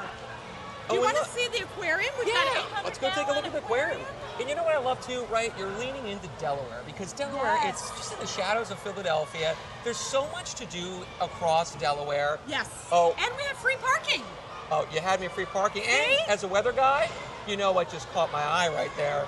The hurricane simulator. And we have we have a sunshine, a Aw. rainbow. This is awesome. Yes, of course. This You just keeps didn't know going how much you on were and gonna on. love it here. I don't want to go anywhere. You should close at 8 o'clock. Can I stay all night? You can stay. You're high. Yes. Look, so our water table. Yeah. We also have an 800-gallon fish tank over here. Get out of here. Yes. Oh, look, more slides right there. so Down much- you come. Yay, so many. I had so much fun going down the slides. Oh, look, this is making like a little vortex of how... Yeah? Yeah! What's your experience been like? Have you been having fun? Yeah. What's your favorite part so far today? What? What was your favorite part? The confetti or the water here right behind The water here. you? I know, it's Well, so the cool. confetti mostly. The confetti was pretty cool too. Hey, what's been your favorite part? My favorite part is this water part over here. Oh, I know, it's so cool. I'm looking at the balls go around, and look, Judea, there's a tornado in there. We go from a hurricane simulator to a tornado simulator. Up, more balls are going in. So this is just a taste of what's waiting for you right here in Newcastle County in Wilmington, Delaware, along the beautiful Christina River, which, by the way, is giving you a nice breeze because of the temperature contrast between the cold water and the warm air. And it's like, look at all my friends. I'm joking. Also, Send it the back to tornado you. simulator is really fun. I love it. Always surrounded by so many people. I love it. He's giving us a look at what's happening out in Wilmington, Delaware. I don't know if you guys can hear me. It is so loud out there. Obviously, the kids are really excited, having a great time with him, also getting through to what's going on out there. So I want to give you that live breaking news one more time. Remember, we heard that out in DC, the National Mall had been evacuated due to some weather threats. Our sister station, Fox 5 DC, gave us the hint that everything was going to happen. And now you can see we've got the Washington Monument. You can see that stage where everybody was gathering out, getting ready to listen to performers, to speakers, and then eventually, hopefully, they were hoping to hear from President Donald Trump. But as you can see, based on our weather Doppler that's showing you the radar right over in our area and how it's kind of moving through the East Coast, the weather is not great. The real problem here is possible lightning. And so if that happens, I do believe everything will be shut down completely. But right now we're just hearing that they have been evacuated. We don't have any intel just yet on whether or not they'll allow people to come back out to enjoy the 4th of July out in DC. And keep in mind that this is all about what we're doing here on Fox Local. We try to keep you guys updated of everything that's going on. And here on Philadelphia Live, we're able to show you things that are happening here close to home, but then also we're able to go nationally and share with you all things that are happening across our country as well. So again, out in DC, the National Mall has been evacuated due to a looming weather threat. And the big thing that we're keeping our eyes out for, it's possible lightning in the area. That would shut everything down. All right, you guys, we're all crossing our fingers that that is not something that we see in our area, because we of course want to keep our fireworks show, as many of them as we can, going. We have heard about a couple of cancellations so far, and we're on the fence about a couple of different events that are happening here. But the big one that everybody's excited for here in Philadelphia, it's the One City, One Unity concert, where we're going to see Christina Aguilera, we're going to see Will Smith, DJ Jazzy Jeff, Miss Jilly from Philly, Jill Scott, Meek Mill, like the list goes on and on. They've got a star-studded lineup, and I know everybody would be very upset if that particular event had to be shut down. So again, we're keeping our eyes on everything. Now, in the same vein, the FIFA World Cup has definitely been our top story, but also keep in mind that we're keeping our eyes on Major League Baseball. That's because the All-Star list is supposed to drop today. We're supposed to find out the roster. And Scott Grayson from our sports team has been out and about interviewing a little bit of everybody just to give us a taste of what we can expect. I'm hoping to preview that with him right now. Scott, if you're with me, can you talk to me about what we're expecting, anything that you might be looking forward to seeing tonight? Yeah, I mean, you can see right behind me right now, actually, Judea, the All-Star Selection Show has just begun here in Philadelphia. They're announcing the entire All-Star Game roster. We're going to see which Phillies make the game that will be played here in just 10 days. So they're doing all this right here, which is amazing. And so we're looking at the roster that they're starting to put out. And it's interesting as you see some of the National League players. Brandon Marsh, I can tell you, is going to start in the All-Star Game here at Citizens Bank Park in Philadelphia, and that is good news. I know a lot of fans really expected, we're really hoping that he would do that, and it looks like he got enough votes by the fans to be able to be a starter, an All-Star starter. As I said, they just announced that. They're announcing this team right now as we speak, and you can see the fans waving their towels. Everybody coming down here is getting one of these as they walk into around the set, the Independence Hall area. They're getting one of these towels to be able to wave around. So Brandon Marsh, we know, is now in the All-Star Game. I'm kind of thinking today we could see 5 more. Christopher Sanchez, Zach Wheeler, and John Duran as pitchers. Kyle Schwarber and Bryce Harper. Those are the 5 other names I'm waiting to see if we hear. But as you can see out here now, it was really hot. We're in the shade. It's not that uncomfortable. If there are fans even just kind of sitting around on the ground, watching, taking it all in, trying to relax here outside in the shadows of Independence Hall. But yeah, a lot of excitement down here as we're starting to learn who will make the All-Star Game and play here in Philadelphia in 10 days. It's going to be exciting as we see all this start to come together. Judea. It is going to be exciting. I mean, can you just talk to me about how the sports team is trying to gear up? I know you can't give away everything, all the tricks up your sleeve, but what are the kinds of things that we should be looking out from you guys when everything gets underway? Oh, well, we've got an All-Star special coming everybody's way next Friday. That'll air Friday evening. That's really going to help getting everything going, because all the fans out there, if you're a baseball fan, it doesn't even matter if you're a Phillies fan. If you're a baseball fan, you're going to love what's coming to town. They're going to have an All-Star Village full of interactive things. It's like the NFL experience at the Super Bowl. A bunch of great former players coming here that are going to be able to sign autographs and interact with fans. It's a great way to interact with some of them and see that. The Home Run Derby will be here in Philly. The All-Star Futures game, you'll see starts with tomorrow there. The HBCU Swingman Classic, which Ken Griffey Jr. is putting on. And then, of course, the All-Star Game itself. It's going to be a great show, and we're going to, of course, have it all covered, as you said, Judea. But continuing to announce the All-Star team here, and that's really what everybody's starting to kind of pay attention to. And again, Brandon Marsh, in case you missed it, moments ago just announced as an All-Star Game starter in the outfield. Great news for him. This is so exciting. I love getting this kind of breaking news in. Scott, I'm going to let you go because I know that you want to get back over there and hear the other names that come out. I'm hoping that you keep me updated too. But before you walk away, you got to speak to Landon Donovan and Alexi Lalas, who are analysts for Fox Sports. Which one should we listen to so we get an idea of what to expect? They both were great. They both were great. You know what? If I had to hedge my bet just one over the other, I'd listen to both, but I thought Alexi Lalas, boy, he was a pro. He was great. He stood in there with his suit coat on and all the heat here, and he answered the questions and had some great thoughts on the U.S. team. So I think there's a lot of good stuff you can hear from him. Okay, you guys, let's start with Alexi, see how you're feeling, and maybe we'll get to Landon's interview as well. Start off with Alexi.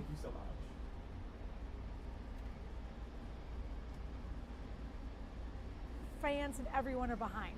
I do believe our executive producer of Fox right here, of Sports right here at Fox 29, Scott Grayson's there with Alexi. Hey, we know it's sweaty. We're so happy that you guys can join us. Good afternoon.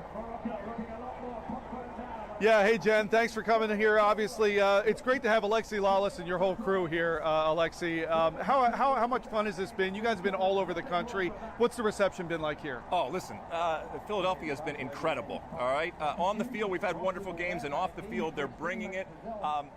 It's hot, okay? I mean, I'm not telling you or anybody out here anything that they don't know. I'm sweating from places I never thought I would sweat before, but as I was saying earlier, if our forefathers over there, when everything they had to do, had to run around with wigs and vests and wool from head to toe, this is a small price to pay. So we're all having a good time while we sweat it out and enjoy this summer and celebrate not just the World Cup, not just soccer, but the 250th birthday, what I feel is the greatest country in the world. Yeah, great stuff. Let's talk about your journey. In '94, you had the opportunity to play World Cup on home soil. Yeah. How much fun was that, and how great has it been what this year's team is doing on home soil again? Well, look, I'm 56 years old. I've been around. I've seen a lot of stuff on and off the field. I'm standing here today with you in this incredible vista because of the 1994 World Cup. It changed my life forever. I lived the power of what it can do to an individual, but I also saw what it can do to a country and culture, and we harnessed it back in '94. We also did it, by the way, a few years later in 1999 with the Women's World Cup, and the same thing can happen again this summer, and I think it's already happening. Like I said, America wants to celebrate America, and this World Cup has given us an opportunity and a vessel to celebrate America. So it's been fun, and I still walk around and people will come up to me and say, hey, that summer of '94 I was a kid and my dad took me to the game or something like that. There's a whole nother generation that now, many, many years from now, will look back at the summer of 2026, and hopefully they say, that was awesome, what I saw on the field, but also the experience that I had off of it. So let's talk about this U.S. team that obviously is going on this run. They got as far as you guys did, the round of 16. They're not done yet. What does the U.S. need to do on Monday night to move on to the round of 8? Yeah, I mean, look, this team has captured hearts and minds, and again, people are into celebrating the country through this team. But this team is incredibly talented. This team believes. I also believe that this team is, in the best possible sense, greedy. They want to do things that we haven't done before and that they haven't done before. And in doing so, you're not settling. Mauricio Pochettino, head coach of the U.S. team, is constantly saying, why not us, in terms of believing that you can do things that we haven't done before. And I truly believe that this talented group that we have, it's not perfect by any stretch of the imagination, but no team is. They can do things. Now, you got to start on Monday down in up in Seattle with this game, but there's nothing better than a World Cup except for a home World Cup. And I think they've already harnessed the magic that can come from a World Cup. So hopefully, again, there's a little bit of magic as we continue on through this tournament. A lot of talk. I know you guys have still been talking about it. Balogun's red card. I'm going to ask you this. I already know what your thoughts were about the red card. Does soccer need to come up with a different way to be able to appeal this stuff? Is there a way to be able to do that? I mean, yes, you can implement a million different things. And look, I love the fact that there's so many people coming into the soccer tent and, having their say. Some people that have never watched the game, that's okay. And by the way, your opinion is as valid as someone like myself or anybody else who's been around the game for a long time. Soccer is going to change. It is going to evolve. I know I was as mad as anybody on that red card. I thought it was a ridiculous call and completely unwarranted, but it happens. I don't think that we need to tear it all down because of Flo Balogun getting a red card, but it would be nice to be able to look at things and have a mechanism in order to go back and look at something and be respectful of the fact that this is a game and there are referees and there are humans that are involved, but also, he's not going to play in what is the most important game in his young career, and also one of the most important games in American history because of that subjective decision that referee took in that moment. So this guy's a pro's pro. He's got a jacket on still in all this heat. Last question I want to get to you about the game here today in Philadelphia. Yeah. Obviously, we're standing in this heat. France and Paraguay are going to have to play in it. I'm sure you played in many hot games. What are the keys that they have to do, and how do you think that will affect the match? Yeah, I think patience, obviously, because you don't want to exert energy needlessly at different times. You got to pace yourself like anything else. Look, this French team is really, really good. Paraguay is up against it, but credit to them for having gotten to this position. This France team, in terms of depth from top to bottom, is incredible, not the least of which is a guy like Mbappe, who is starring on a continual basis, and he's not the only star when it comes to this team. So heat or no heat, I think that France can win this game, can win by multiple goals, and maybe at some point they take their foot off the pass, understanding that there's a greater good ultimately, because this is a team that certainly a lot of people believe, including I, that this team can win the World Cup. Alexi Lalas, formerly with the U.S. team, now with Fox Sports. Thank you for so having much. me, man. Awesome. Please go get in the cool air. Oh, wonderful! It's all right. This is like I said. This is fun and celebrating with everybody and having a good time on July 4th. It's wonderful. Hey, look, you only turn 250 once, so let's have a party while we're doing it. I love the attitude. Thank you. Thank you. Alexi Lalas, of course, here with Fox Sports. I just want to take you a little bit of a tour while we're up here. Yeah. Obviously, they have the great backdrop. Okay. I know he's going to give them a tour of what was going on. That was on our show earlier from the 12 to 2, but I do have more Major League Baseball news for you guys right now as we speak. So, as we heard from Scott Grayson when he was live with us just a few moments ago, Brandon Marsh is officially one of the starters for the All-Star game. He was the first Philly player to be named. As you can see, MLB posted about it on their X account. They say Brandon Marsh will start in front of the Philly faithful. It's the first career All-Star game for the Phillies outfielder. And keep in mind, this is a huge deal for us because the All-Star game takes place right here. So, yeah, we should have the home field advantage. We also heard a couple of other names have just been announced as well. So I want to get them out to you as quickly as possible. We're hearing that Kyle Schwarber and Bryce Harper have also been named on the team. And they're in pretty decent company. I was just taking a scroll through some of the other names that have been listed. I'm refreshing my page just to see if they have put any others out. Okay, so in addition, I'm not going to name every single last person, but they started off with Brandon Marsh. He was the very first name, period. Then they had Drake Baldwin from the Braves, from my old home. I'm coming here from Atlanta, so he's made it too. He'll be the starting catcher. Then they announced that Mike Trout is now a 12-time All-Star. They say that he was the top vote getter among outfielders for this particular game. He's going to be playing from the Angels. And then we've also got Freddie Freeman coming up for the Dodgers. They say this will be Freeman's 10th career All-Star game. We've got I'm sorry, you guys. I actually don't know how to pronounce his last name, and I don't want to butcher it on air for you guys, but he is coming from the Athletics. He was voted in as the American League starting catcher. Let's see. We've also got Ozzie Albies, also from the Braves. He'll be starting at second base in the All-Star game for the very first time. He's now a 4-time All-Star. And then last but not least, the last one I'll name, and then we'll continue watching. We've got Vladimir Guerrero Jr. He's now a 6-time All-Star. He's coming from the Blue Jays. This will be his 5th time in 6 years that he's been voted in the starting lineup. How incredible is that? Again, I'm going to keep catching on, seeing what the Major League Baseball is putting out there. This is on Fox right now if you guys are wanting to watch Fox Sports, or you can stick around with me because we've got a lot more news coming up for you guys.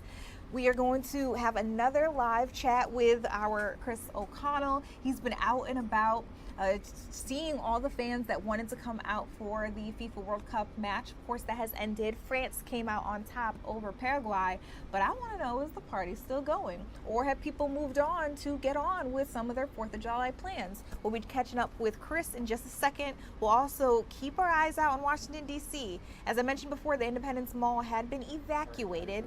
We're hoping, though, that everything gets right back in order. Hopefully soon we'll get to see people coming right back out there.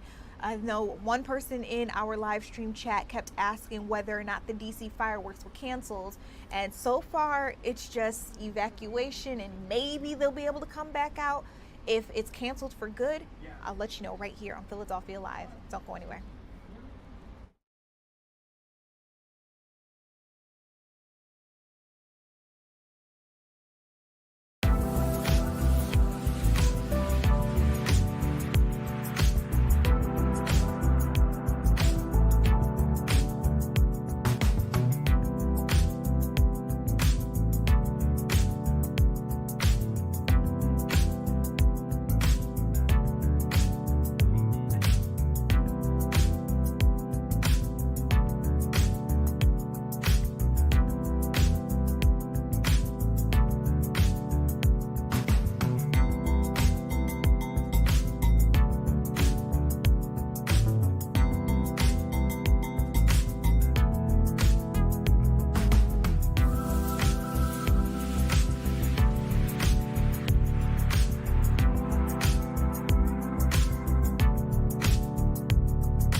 Welcome back into Philadelphia Live. At the top of the show, we had an incredible live conversation with our Chris O'Connell. He was met by France and Paraguay fans. They were having a dance party, and at some point in time, Chris actually got out there with them. Okay, it looks like people are still hyped. Chris, I know the match ended. How are people feeling out there? Well, talk to these French people.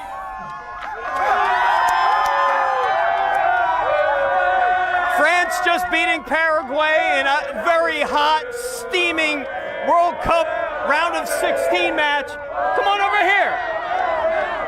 You live in Philly, right? Yes, I live in Mooreston, New Jersey, next to Philly. And you're from France? I'm from France, yes, as you can tell with the accent. What was it like in there tonight? Oh, tonight was incredible, especially on this day, absolutely incredible. And how do you think Philadelphia is doing hosting the World Cup? Oh, I think it's awesome. I'm so glad to see all those events, especially everywhere in the US, in Philadelphia. I think there is a true passion for soccer that is really developing in the US. It's incredible to see. I love it. I love it. And this was a pretty great day for the French. That was an awesome day for the French. That was a tough game. Very hard fought. We won. Oh, that was so nice. Thank you for talking with us. I appreciate it. And another game, the last game in the books for a World Cup here in Philly. And I think most people would say we hosted a great job. The fans had a great time. Maybe the weather wasn't all that great, but look at the smiles on these faces, Judea. That's a World Cup smile right there.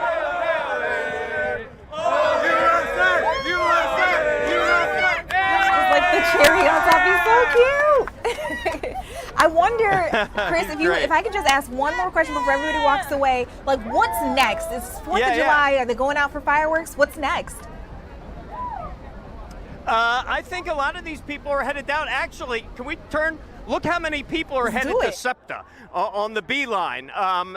All those people are headed down to Center City right now. I'm sure most of them are headed to the Parkway to see some fireworks or something in town. But, you know, most of these people who are coming to these games are not driving here. They're taking SEPTA, and it might take a little while. If you could see the mass of people headed to the Broad Street line, SEPTA, it's going to be an hour and a half before they clear it. But they've been doing a remarkable job getting all these people, 20 to 25,000 people they're carrying over the next hour or so. So a huge job for them, and some French partiers here, stragglers. Philadelphia Stadium, which we now that it's over, Judea, we can call it Lincoln Financial Field again. How soon do you think they're going to start ripping off the little, I'm going to call them Band-Aids, but you know, the stuff that was covering up our logo? Yeah, the banners. Well, I want to get one of those as a souvenir. I bet you do. All right, thank you so much, Chris, for giving us a look at what's happening out there as everybody makes their way home. I hope everybody makes it safely, or to wherever it is that you're going next. If the party is at the Independence Mall, then I hope you make it there safely as well. And speaking of Independence Mall, we do still have cameras that are showing you what's going on out there. Shawnette and Justin, they still have their cameras set up. I just want to, literally just took it down. But we also have another camera up on the corner there where you can see you know, just a little bit of what's going on. This is just one of our weather cameras. Of course, they've got their own performances, so we'll touch base with our team just to see how everything is going on out there. But you can see huge crowds, a lot of people just really interested in seeing what's happening out there. I know a lot of celebrities were scheduled to have performances, to make appearances, to speak to the crowd out there. I know some of the people that people were most excited to see, Meek Mill, Christina Aguilera. A lot of people were excited to see Wanda Sykes as well. So anyway, we'll touch base with our teams in just a second. There are a couple of other things that I want to walk through with you guys too. So we'll take a quick commercial break, regather where we're at, see if Washington, D.C. is allowed back on the National Mall. All of that and more when we come back.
Hey guys, welcome back to Philadelphia Live. I'm Judea Murray. I had to bring Tom Loudon up to desk because you have been watching everything that's been going on with this all-star roster pick. What were some of the last names that we heard?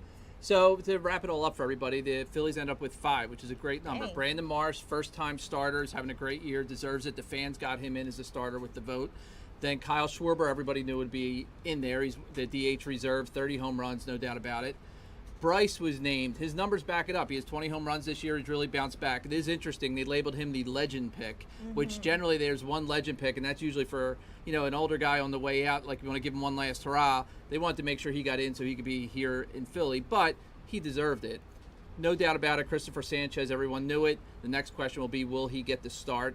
It'll come down between him and Jake Mizorowski from Milwaukee. Hopefully they give Christopher the start since it's here. Johan Duran, Phillies closer, great entrance. Also is having a great year, deserves it. So those are the 5 Philly All-Stars, which is a month into the season, the way things were going. If you told me they had 5, I'd be like, you're nuts, but they've turned it around. Here we are. The one snub that people will be upset about is Zach Wheeler. I mean, since he's come back from that blood clot last year, he's had a great season. A lot of people, he does deserve to be an All-Star, but the NL pitching staff is stacked. You know, things change. People bail out. We'll see if Zach ends up there. Hopefully he does, but 5 All-Stars, not too shabby for the game here in Philly. Not at all. But let me ask you this. Do you think, granted he hasn't made the list, is it because everybody else is just that good? It has nothing to do with how good or bad he is. Well, it definitely has nothing to do with he's an All-Star. The thing with baseball is every team has to have a representative. So the roster gets tight. So no matter how good or bad the team is, every team has to have one. So to get 5 on there is a lot. To get 6 is even more so. You know, you can make the argument he should be there. He's had a great year. But, I mean, it always happens when you have a bunch of good guys on a team. There's sometimes people get snubbed. But overall, it's a great showing for them. Now that you'll have the home run derby, you got to assume Schwarber will be in it. Bryce has been hinting around the fact that he might. The fans are going to want him in it as well. And then, like I said, we'll have to wait to see if they name Christopher Sanchez the starter for the game. Yeah. And I know our sports team is on it. We were talking to Scott Grayson a little earlier, and he gave us literally the play-by-play of what they plan to do. Is there anything that you're excited about in terms of our coverage coming out?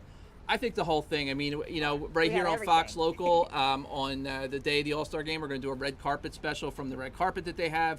You know, it's the whole thing, the HBCU, the 3v3 that they're doing, the home run derby, which is always probably the highlight because people just love seeing the home runs and seeing the first time the home run derby at Citizens Bank Park. Like, how will they hit them over Ashburn Alley? You know, where will the ball go? That's going to be cool. And then the game itself, the introductions, when you got the local guys, you know, just watching the show on Fox and them announcing every time they announced, because there was a crowd down in Independence Mall for this, an opposing player, they booed. So we're going to get the boo a lot, and then we'll have 5 times we can cheer. 5 times we can cheer. Okay, That's good enough for us. We will see this on July 15th. Tuesday, July 14th. It's the All-Star Game right here on Fox, and we're going to have stuff all leading up to it. There's a big fan fest at the convention center that we're going to be at, and then you have all the different events. So it's going to, you know, the party keeps going. If you're here in the city of Philadelphia, this is the place to be. If you aren't here yet, get here. Like, what are you doing? Yeah, you're getting spoiled. It won't be like this all the time. This is my first year. It's not too bad. Thank you so much for walking us through problem. everything that's going on out there. You guys, we're going to take a quick commercial break. When we come back, I got a lot more news coming up for you. We'll be right back.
Hey guys, welcome back to Philadelphia Live. We're taking a live look out in Virginia. This is Arlington, Virginia, where we were supposed to see a fireworks show a little while ago. This is the Marine Corps Memorial at Iwo Jima. And again, about an hour or so ago, we were supposed to begin fireworks. And it looks like because of weather in DC, maybe we aren't seeing what's going on there. So as you know, the DC National Mall was evacuated due to a weather threat. I'm just checking in with our Fox 5 DC team, and the latest information they've got is that still attendees are being told to seek shelter because of some nearby thunderstorms. But they say the program could resume safely shortly. We don't know exactly what time shortly means, but I will keep my eyes on that. And in that same vein, I want to get right out to our meteorologist here in Philadelphia. Kathy Orr, you and Drew have been keeping your eyes on everything that's going on. It stinks for what's going on with DC and Virginia, but how are we looking for our own fireworks shows out here? Yeah, Judea, we could have our own problems that we'll have to be concerned about. I mean, on Ultimate Doppler, I've been tracking the severe storms, and you may hear a little bell ring, and that means a new alert has come in. When you look at the radar, there is a lot of orange, and those orange boxes are severe thunderstorm warnings, and we have a few even in our area. One severe thunderstorm watch box that became a warning is in Chester County, a severe thunderstorm warning in effect for Chester County, and that goes until 8:45. There was a severe thunderstorm located over Lancaster County, moving east at 30 miles an hour, and at that speed, we're talking about the storms moving through places like Uchland Township, West Goshen, even places closer like Westchester, Pottstown, Coatesville, Wyomissing, and that would be in Berks County, Downingtown, Kennett Square, Sinking Springs, West Grove. So all these areas, including Honeybrook and Elverson, under that severe thunderstorm warning until 8:45. So what does this mean? This means that the main gusts will be about 60 miles an hour. There's even a possibility of hail and some torrential downpours, and there is lightning with these storms. They do have a history of lightning, some frequent lightning. Take a look at another cell. This was the one that moved through DC. You can see there is some lightning not that far away, a few flashes, but over the mall right now, just rain showers. As we widen out the radar, you can see more thunderstorms moving in from the east. Baltimore in particular, along the I-95 corridor, really getting hard hit with thunder, lightning, and obviously some torrential downpours. And this is all moving up the I-95 corridor. So you have the storms coming in from Lancaster and Chester County kind of converging with the storms coming up from Baltimore. So right now, DC has some activity with some thunderstorms not that far away,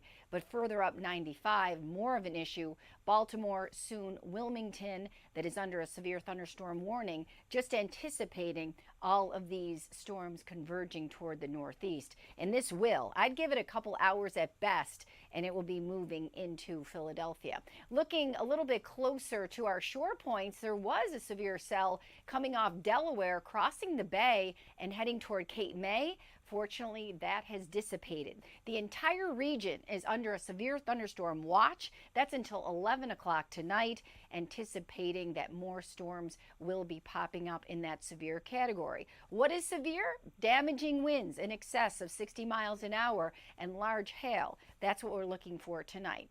As we go through the late night, some showers and thunderstorms around by the 9 o'clock hour, more frequent a little bit later, I think by 11 o'clock, and then overnight drying out with temperatures in the 70s. So it's the heat and humidity that is really getting this severe weather going now through 11 p.m. And as I mentioned before, the main threat will be damaging winds. You can see it starts off as some isolated discrete cells, and then as we go into 10 o'clock, 11 o'clock, we see more activity actually building and potentially moving toward Philadelphia. So that's what we are concerned about, especially I-95 corridor and to the north and west. Tomorrow, it's not going to be as sticky and steamy, but still making it into the 90s, and there is a possibility of severe storms as we go into the evening tomorrow.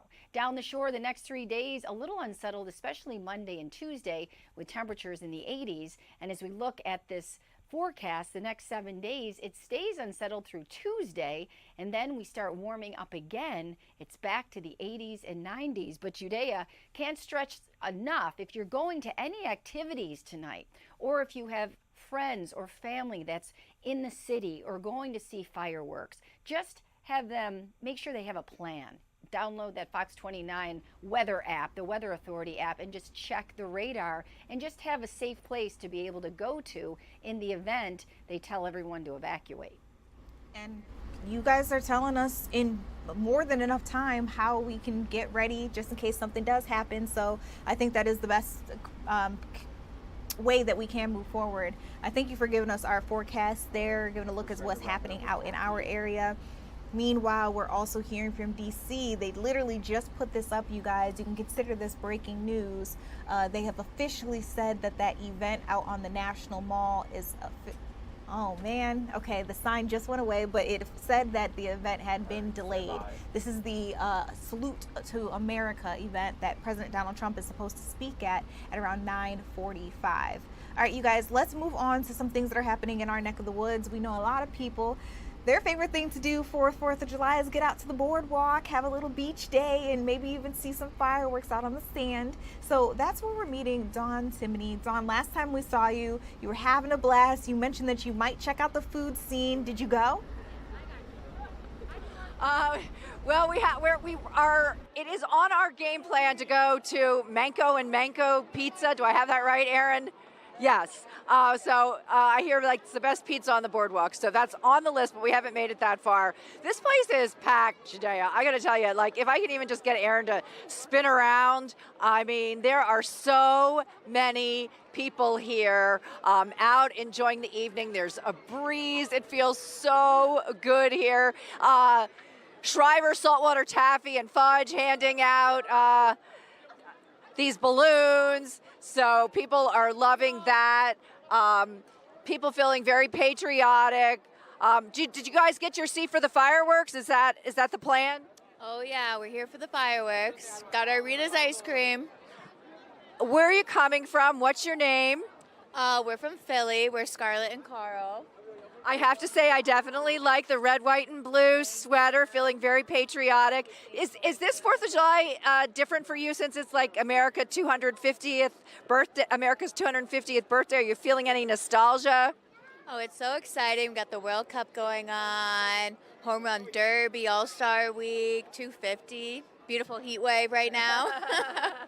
Yeah, it's feeling a lot better down here, isn't it? Much cooler with the breeze down here.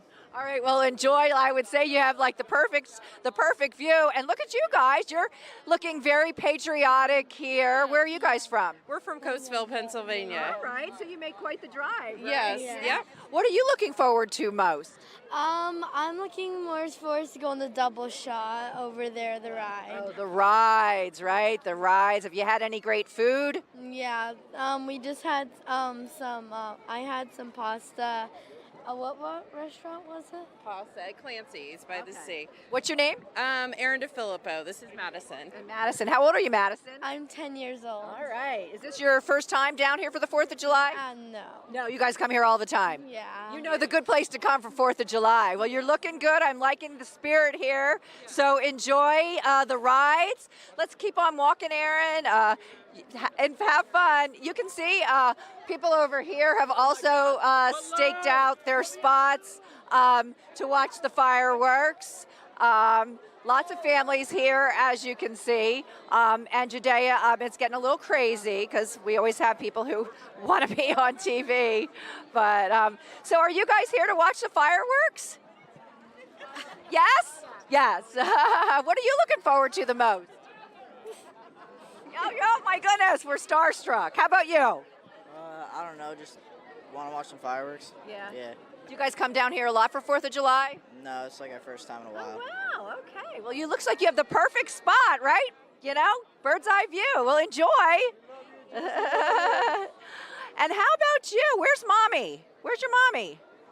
Is this your mommy? Hey, Mommy, how are you? Fox 29 News here.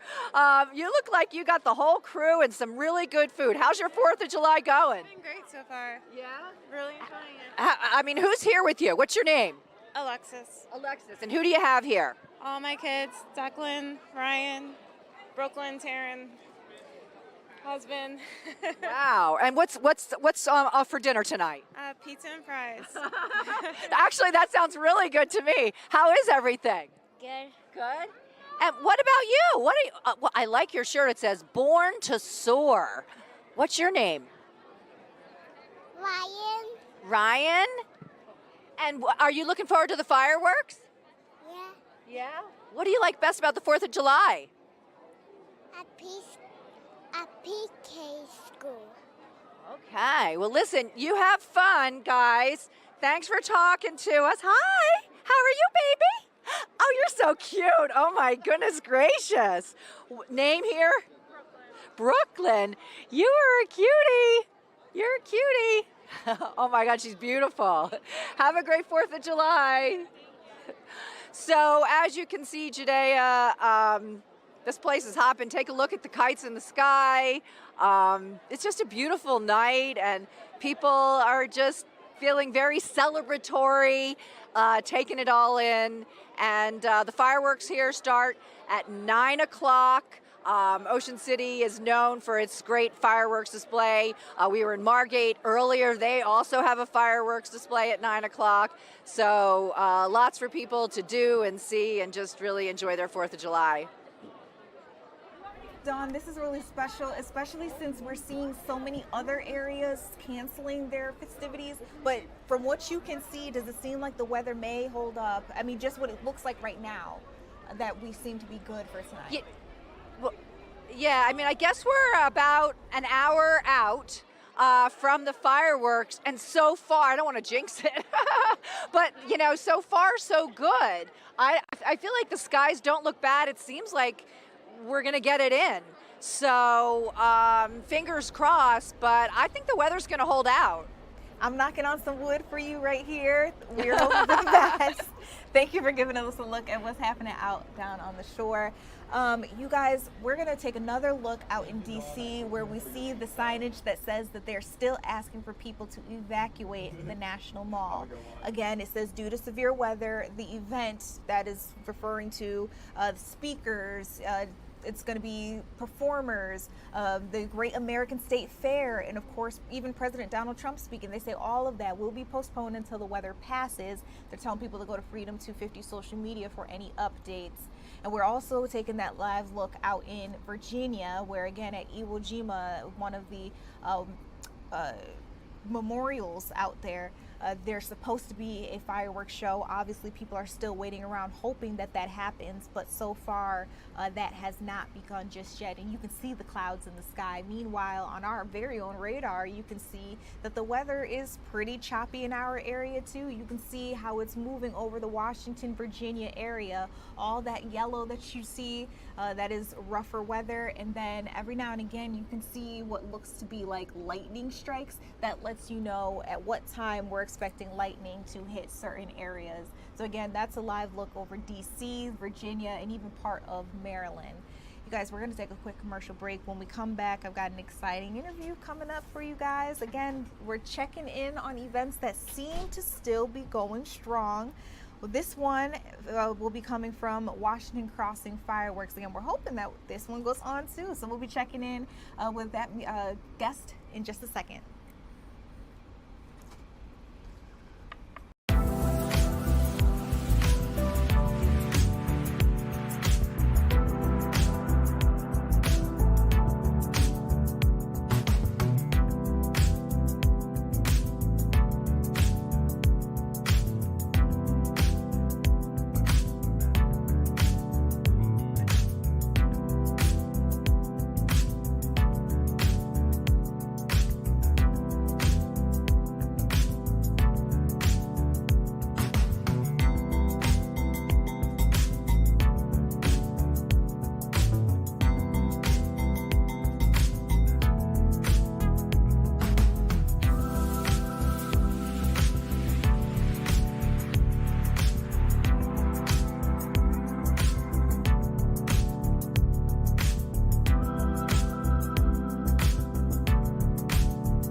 Welcome back to Philadelphia Live. I'm Judea Murray. We're keeping our eyes on all things happening across our country. Today, of course, is the 4th of July, America's 250th birthday, and a lot of cities are having their very own special celebrations, which include fireworks, concerts.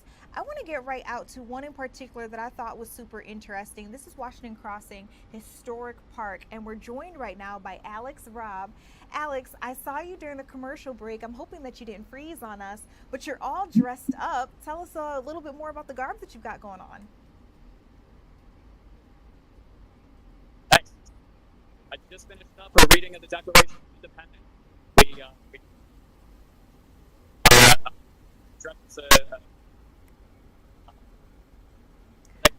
The audio is a little rough. I can't really hear you, Alex. I just want to make sure it's not just me, right? Is it you chopping up for everybody? Okay, Alex, I'm sorry.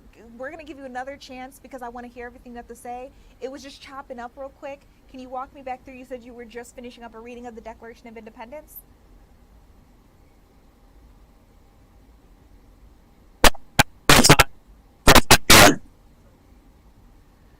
Okay. Unfortunately, I think we're going to have to take a quick pause. I still want to do this interview. Alex, let me know if, like with a thumbs up on the sideline, if you're able to try to get with us in about 5 minutes, maybe come out of the Zoom and come right back in. Again, it's just the audio issue. We can't hear you, and I want to make sure our audience gets everything that you're trying to say to us. All right, you guys, let's re-rack what we were going to do. So, in addition to the weather being an issue for the 4th of July fireworks, another thing that I'm seeing is there's actually been a recall on certain fireworks. So keep this in mind. If you bought some for yourself or for the kids and this was part of your plans for the holiday, it's possible that you might want to throw the ones that you've got out. So fireworks that were sold across the country have been recalled ahead of July 4th celebrations. The exact brand that we're talking about here is the Unity 7-shot 200-gram aerial cake firework devices. The model number specifically is MEF 6096. If you bought those fireworks in particular, they're telling you to return them to the store where you bought them. You will be able to get a full refund, so keep that in mind. This is a Missouri-based fireworks company that has sold fireworks all across our country. They're recalling about 100,000 different firework devices because they're saying they can tip over and cause some serious injuries. And we've been telling you guys, we've been talking about pet safety. I actually hear that emergency room visits like skyrocket this time of year. Also, we see a lot of animals go missing this time of year. They run away because they're afraid of the fireworks. So it's just, we're keeping you updated on everything that's going on here. I'm seeing that we've got Alex Robb back. Fingers crossed. Again, I want to hear all of this. Alex, one more time. Tell us what you're dressed up as and why.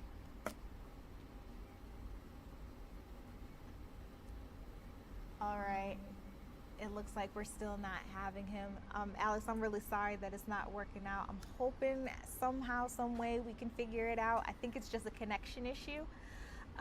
But we are going to try to pivot here. In a little while, I want to get you another update on everything that's going on with your weather forecast. So we'll be touching base with some of our meteorologists, but also I want to give you a live look at some things that are happening around town. So I can see that we've got Philadelphia Stadium, where earlier today we had the France versus Paraguay match, and France did come out on top. Kylian Mbappe was the only person to score, and that made him his 19th goal of the FIFA World Cup, which makes him the second highest scorer, right behind Lionel Messi, which is crazy because Lionel has a couple of years on the boy. But clearly that's not stopping him from being great. And we can only wait and see what the rest of his career looks like. Obviously, he'll continue to score. We'll see if he's in another FIFA World Cup match. But for any fan who came out, especially the little ones who love him, like we saw so many people with jerseys with his name on the back, like this had to be really, really exciting. I also want to give you a look at what's happening in DC. We still have that please evacuate sign up. Let's take that full to give you everybody another idea of what's going on there. They say the remaining flyovers at this point in time have been canceled. They want people to just completely depart the event site. Keep in mind, earlier we told you on the National Mall out in DC that these events were being put on pause because they were evacuating the area due to some extreme weather that may be hitting them soon. We've also been keeping an eye on what's going on in our area in particular. I want to show you our live Doppler radar that just shows you how the weather is moving down the East Coast. So it's a really crazy situation there. We've got Washington, D.C., we've got Virginia, and we've got a little bit of Maryland that seem to all be in a rut. And if we zoom out, you're seeing what's closer to our neck of the woods, what's going on in the Philadelphia area, New Jersey, and even Delaware. And unfortunately, it does kind of look like things are coming our way. Pretty soon, I want to touch base with our meteorologist, Kathy Orr, just to see how everything's going on down there. Kathy, I see you in the wings. You've actually been working this camera shot for us, showing us what's going on with the radar. You know, how are we looking? Have things progressed? Yes, absolutely. And Judea, we have more cells that are forming, especially along the eastern shore of Maryland, and that is moving into Delaware. So take Ultimate Doppler and I'll drive the radar for you. You can see all these orange boxes. They are actually severe thunderstorm warning boxes.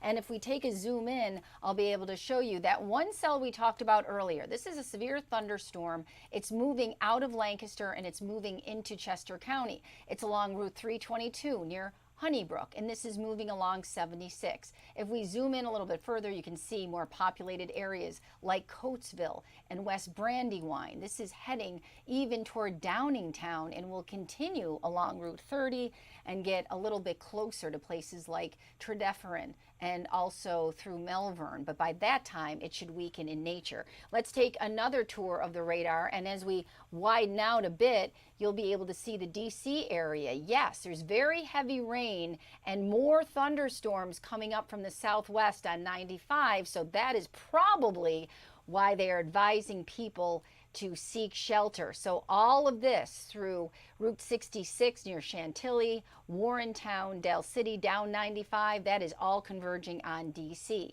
If we go up the I-95 corridor, look at Baltimore. I mean, this is torrential downpours, severe thunderstorms. Doppler radar estimates of winds between 55 and 70 miles an hour with these severe cells. So this is what's new.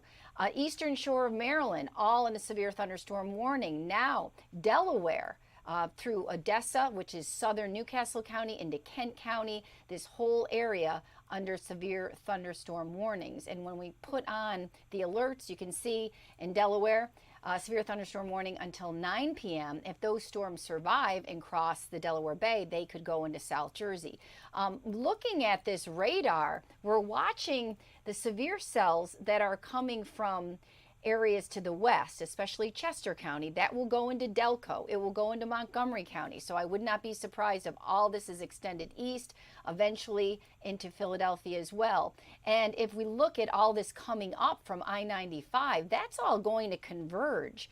And if I can draw a line here, I'm going to show you, and let me know if you have to go, and I will be a little bit faster here. But I want to show you, this is the line I'm talking about. This whole area, this extent from Chester County down through the eastern shore of Maryland, that is all going to converge. It's all going to come together and it's going to meet right over the Philadelphia area. So the question is, how long is this going to take? And I would say, looking at the radar right now, this is moving pretty quickly. It's moving east at about 30 to 35 miles an hour. It will be in Lancaster County and out of into Chester County and into Delco probably within the next half hour. That's 9 o'clock. Into Philadelphia between 9 and 10 o'clock, most likely. It does look like the energy that's coming up from the south is actually the strongest part of this. So this is what we're waiting for. This is going to be quite strong moving into Aberdeen along 95. If you've ever gone from Baltimore north toward Aberdeen, Maryland, north toward Cecil County, and then crossed over to Wilmington to get toward Philly, you know this route. So it is torrentially raining on that part of 95 right now. There's usually a lot of traffic anyway.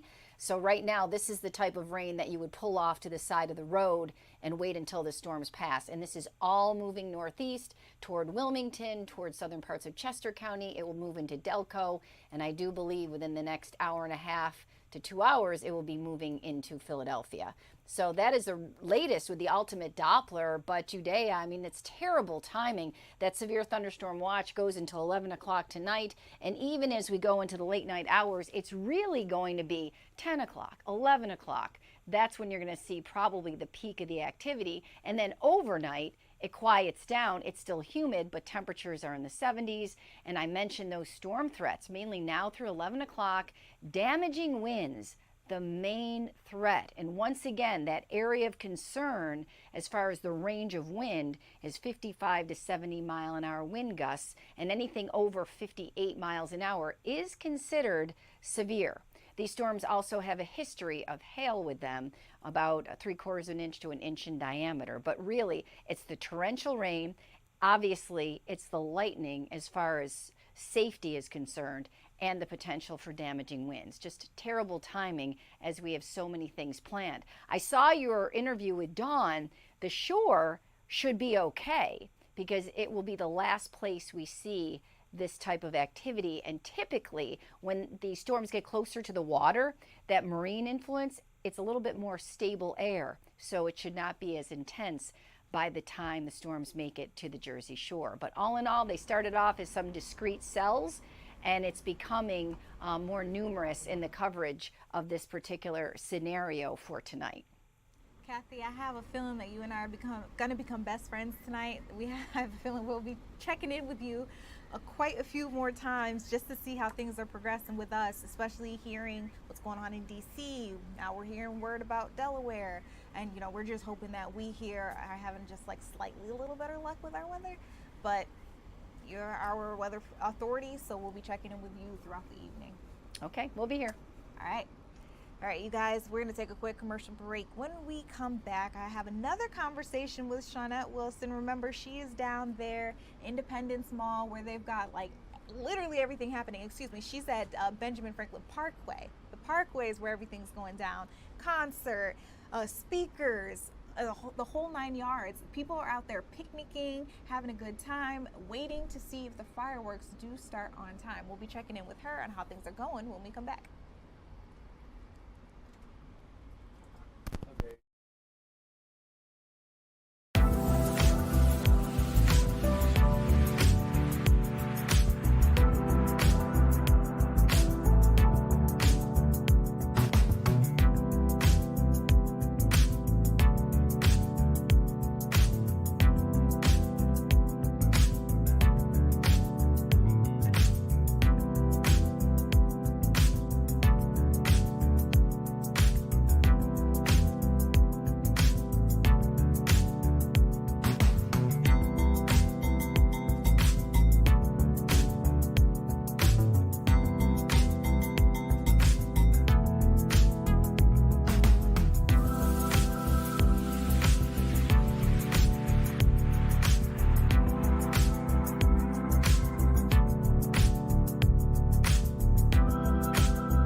Welcome back into Philadelphia Live, you guys. We're keeping our eyes on some new weather alerts that have just come into our newsroom, and unfortunately they now include our area, Philadelphia. We'll be getting into it with our meteorologist, Kathy Orr, in just a second, but keep in mind that that is where we're joined by Shawnette Wilson.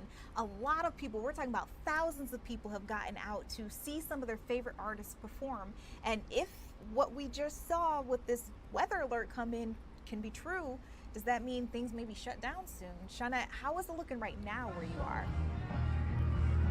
Judea, we are living our lives like it's golden out here. Jill Scott is on the stage right now. She is actually just wrapping up her set, which was incredible.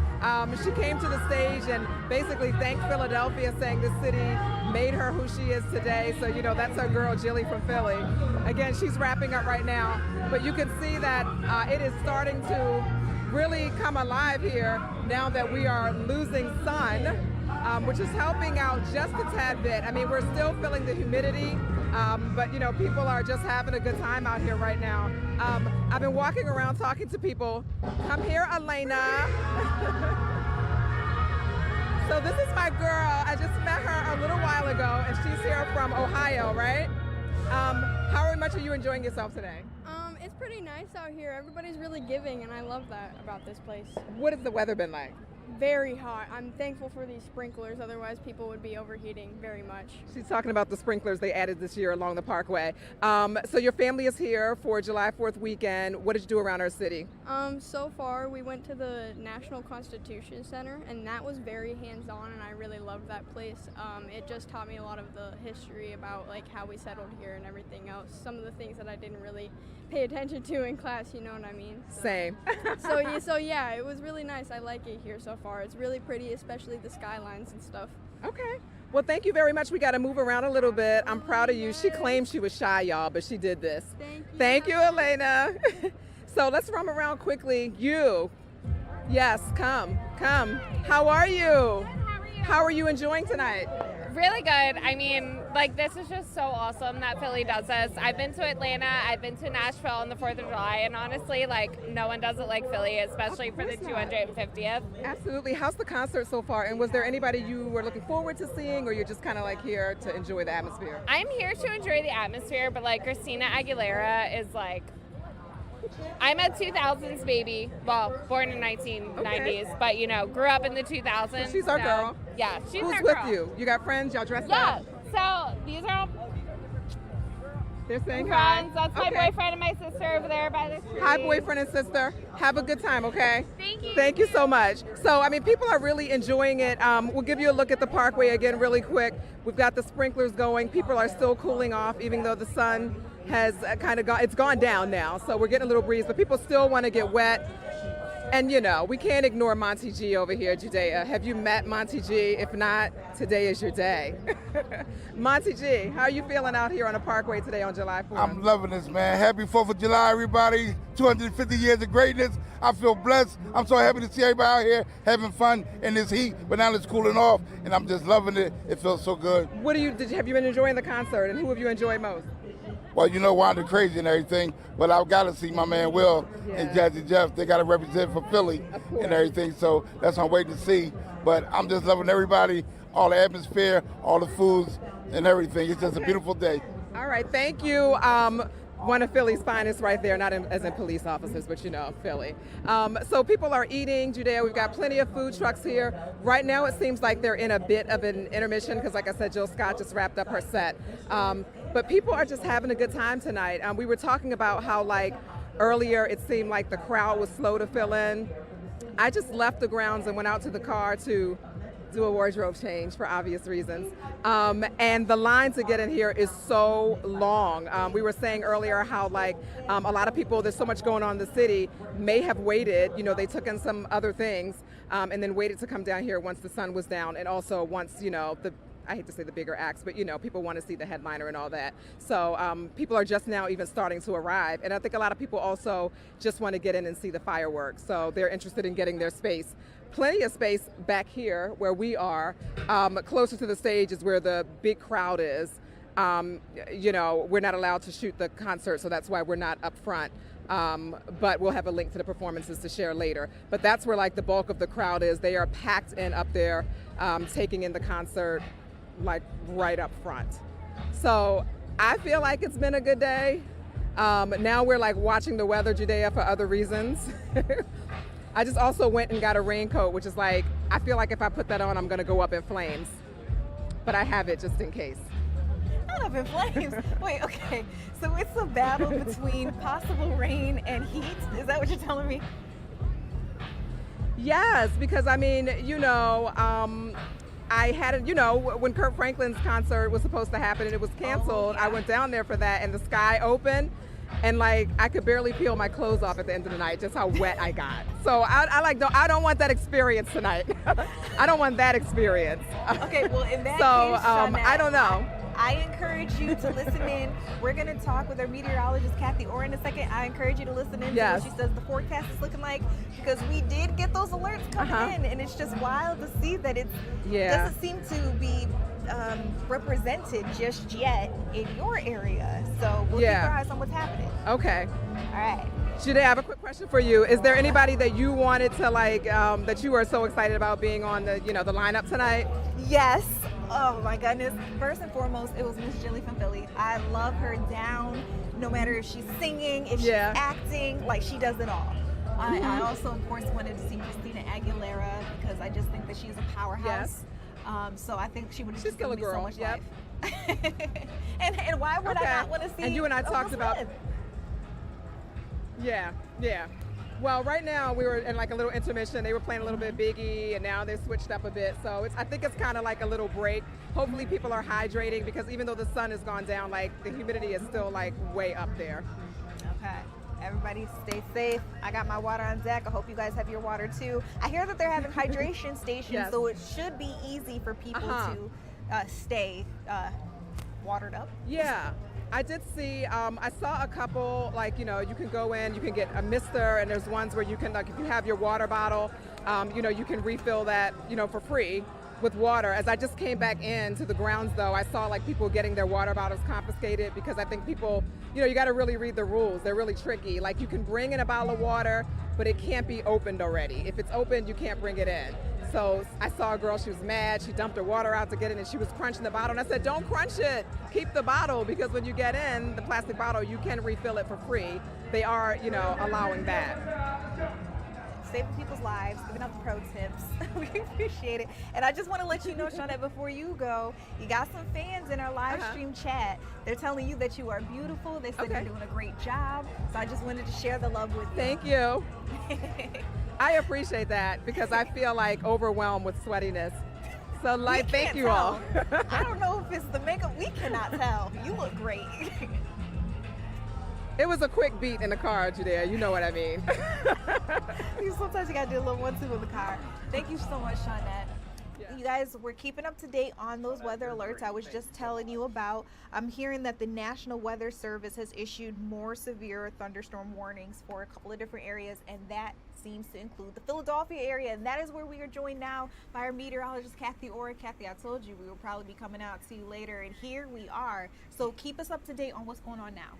So Judea, right after I left you, my computer was beeping and a severe thunderstorm warning was issued for Philadelphia. Now the storm is not imminent, but it's on its way. And as you look at Ultimate Doppler, you can see the storms are in Chester County, and within the next hour, they will be in Philadelphia. We talked about that 9 to 9:30 p.m. time frame, and that's exactly what this is. So this is from the National Weather Service. They have issued a severe thunderstorm warning for southeastern parts of Berks County, Montgomery County, Bucks County, Central Chester County, Philadelphia County, and Delaware County until 9:30. So they're saying severe thunderstorms were located along a line extending from near Fleetwood to Cedarville to near Downingtown, moving east at 40 miles an hour. The main danger with these storms are damaging winds and the possibility of hail greater than 3/4 in diameter. So we are looking at Philadelphia, Camden, Westchester, Bensalem, Norristown, Chester, Pottstown, Phoenixville, Lansdale, West Norden, East Norden, all in the path of these severe thunderstorms. Coatesville, Yeadon, Westtown, Quakertown, Perkasie, Doylestown, Downingtown, and Conshohocken. So anyone that is outside at any type of activity in Philadelphia, including where Shawnette is, in the next hour, it is going to be pouring, and these are the severe thunderstorms that will be moving your way. In Delaware County, in Montgomery County, these areas are of concern with potential damaging winds, drenching downpours, and also the possibility of hail. So I wouldn't be surprised if there was some type of an announcement on the Parkway very soon. So you can see the warning up until 9:30 tonight. It includes the main line, it includes Delaware County, Montgomery County, Northeast Philadelphia, all of Philadelphia County until 9:30. Let's go back to DC, where yes, we have some flashes of lightning in the vicinity, but right now they are just dealing with rain. And as you look up that I-95 corridor, it is all moving east along the eastern shore of Maryland. New warnings posted for Newcastle County, Delaware, as well as Salem County, New Jersey, as all that activity in Maryland is going to stay together and move into the state of Delaware, eventually into South Jersey. So this whole line is forming. It started off as a few storms that were in Lancaster County, moving into Chester County, and some in Baltimore and DC, and now all of this is forming a line that's going to converge right over our area. Kathy, thank you so much for keeping us up to date with what's going on out there, especially as that weather alert pertains to our area. I want to get right out to Shawnette Wilson because we're hearing in her area, you literally just called this, that it was possible that the Independence Mall would be shut down soon. We're hearing that that might be the case. Shawnette, give us an update. What's going on out there? So right now you can hear someone speaking in the background. They are asking everyone to leave calmly, but right away they're saying to leave calmly and safely because of the weather that we've been talking about is coming in. They literally just a couple of minutes after we checked out with you made this announcement. The music stopped and you can see right now behind me that people are leaving. They've just had the announcement going and saying due to the weather approaching, we need everyone to leave right now. Leave calmly and leave safely, but leave now. So people are leaving, and of course there's, security and police are around to make sure that people get out safely, but it was pretty abrupt. If I have to take a guess, when we were talking earlier and I was mentioning that they were in a break and they were kind of, just playing music after Jill left the stage. Okay, I'll let you hear if you can hear it. Close attention to the following message. Due to approaching severe weather, all persons should move quickly and calmly to the nearest exit. Okay, so I don't know if that's translating, if you can hear it, because we're not right by a speaker, but it's the announcement just on replay telling people to go to their nearest exit. He's saying please seek shelter for their safety. So that's the message. Jill Scott was the last act, and now they're asking people to leave because the weather is moving in. They're also kind of like scooting us out of the way. Yes. How are you? Yes. Are you No. ready to leave? Yes. Yeah. It's a great time, but the weather's approaching. We got to get out of here. Okay, be safe, honey. Yeah, thank you. All right, thank you so much. So people, seem fine. You can see we always got to go birds. But you can see people, no one seems to be angry. They are leaving and following the rules. We pretty much got in a good show. I think, what time is it now? It's just going on 9 o'clock. Don't know what's going to happen with the fireworks, but right now they want everyone off the Parkway, out of this concert zone, Judea. So again, you can see people moving. People seem still to be happy and not upset that it's ending. Yes. Can you ask someone walking by, what's the plan now? Are they just going home? Are they going to try to find something else? Okay, let me see. We're going in and out a little bit. Oh, hello, are you waiting on someone? Yes, I am. So everybody's been told to leave. Do you have plans? Are you going home? What are you gonna do? Of course. So there's so many places in the. There's so many places in the city. I'm probably going to Liberty Point right now. I thought that they said rain or shine, and I thought we knew that there were thunderstorms tonight. So. Yeah.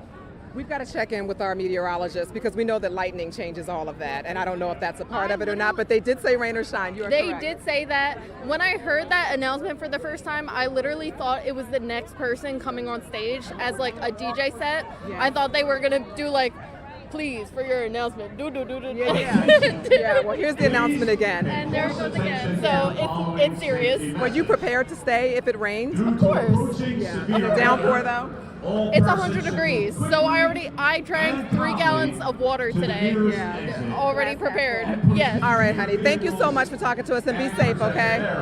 So you heard her say she was prepared to stay, that they said the event was rain or shine. So today, I don't know, I didn't hear, Kathy, if there's lightning in the area or what.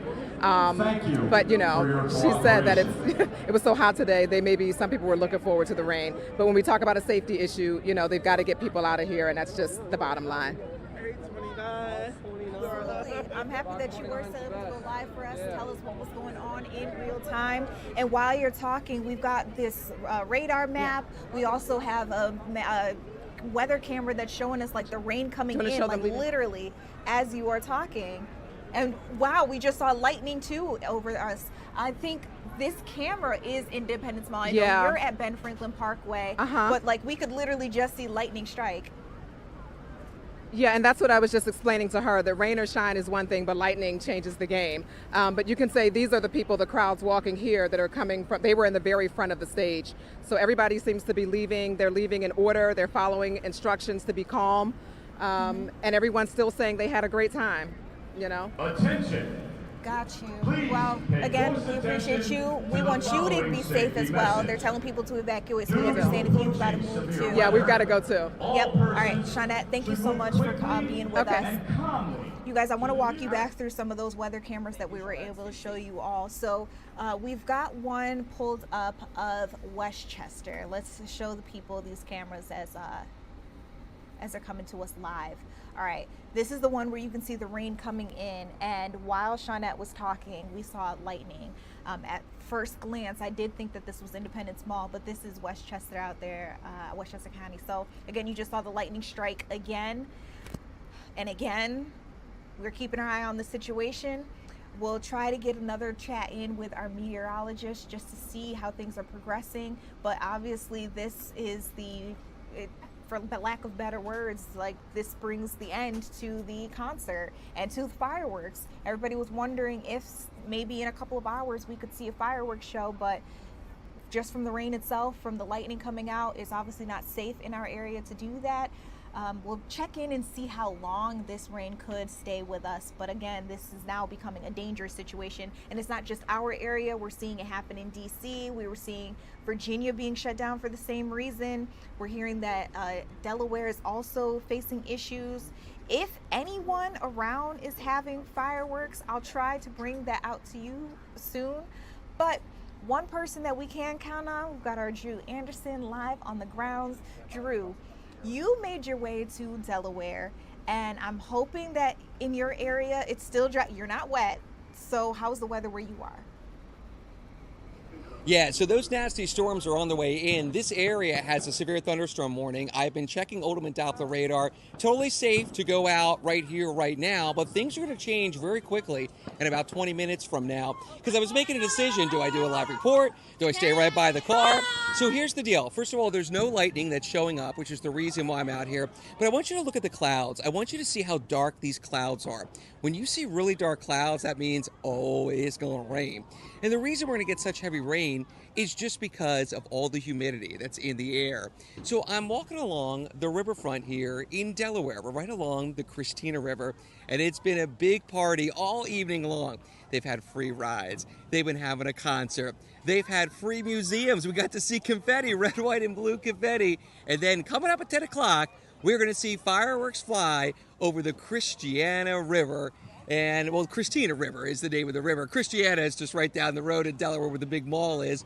And I'm going to show you around. I want to show you the crowd that's here. It's all throughout the night. Now, as I've been walking out here, boy, the wind is starting to kick up ahead of those storms. Now, this area you can see on the sky as we look toward the city of Wilmington. And this is the area, by the way, where the fireworks will be flying. It'll be lifting off from right here at 10 p.m. Look, people are already bringing their chairs, getting ready to go for the fireworks show that is a little bit more than an hour away. You guys are ready. You came prepared. Guys, it's going to get wet here in about 20 minutes. It's really going to be coming down as the storms come in.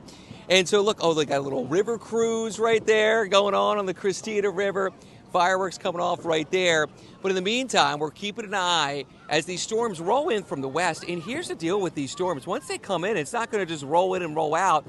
First of all, the heavy rain is going to come down. There's a lot of lightning that's on the way with these storms that are coming in from the west and moving east, so moving toward Wilmington, Delaware. Oh, look at this. We got some fireworks already in the distance from someone else. We'll take a look at that. So with the storms that are coming in, they're going to have lots of lightning along with that heavy rain and really strong wind gusts. That's why we're starting to get severe thunderstorm warnings, because of wind gusts capable of wind damage. And they've had a history of wind damage to our west in the Susquehanna Valley. So we're talking like the Harrisburg area, Hershey area in particular. Dredefin Township in Chester County actually moved up their fireworks show. You know what? That was a little bit of lightning right there. So I'll tell you what that means. A couple things. So first of all, I'm going to go take some shelter right away. So here's the deal. You can see lightning a lot farther than where it is. Light travels faster than sound. When thunder roars, you go indoors because, yeah, there's the thunder. Well, it could be fireworks too, but I'm not taking a chance. So I'm going right now to some shelter. Anyway, when you hear thunder, that means you want to get inside because the lightning is close enough to affect you. Because sound only travels about 10 miles when it's humid out. So in other words, if you hear thunder, that storm is really close. You can see lightning in cases of 50 to 100 miles away. I've actually seen it in person. I thought storms were right on top of me. Turned out storms were in the Poconos and not out where I was. So the winds are kicking up ahead of what's moving in. And this is going to be the story of the night. So as the storms move in, they're not blowing right out.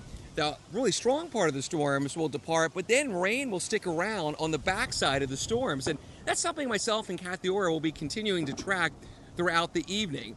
So I'm in good shape right now as I walk my way back to, I'm either going to duck in this building or just back to the car. I haven't seen any more lightning since or heard thunder, just hearing some of the fireworks in the distance. You can see the winds are kicking up.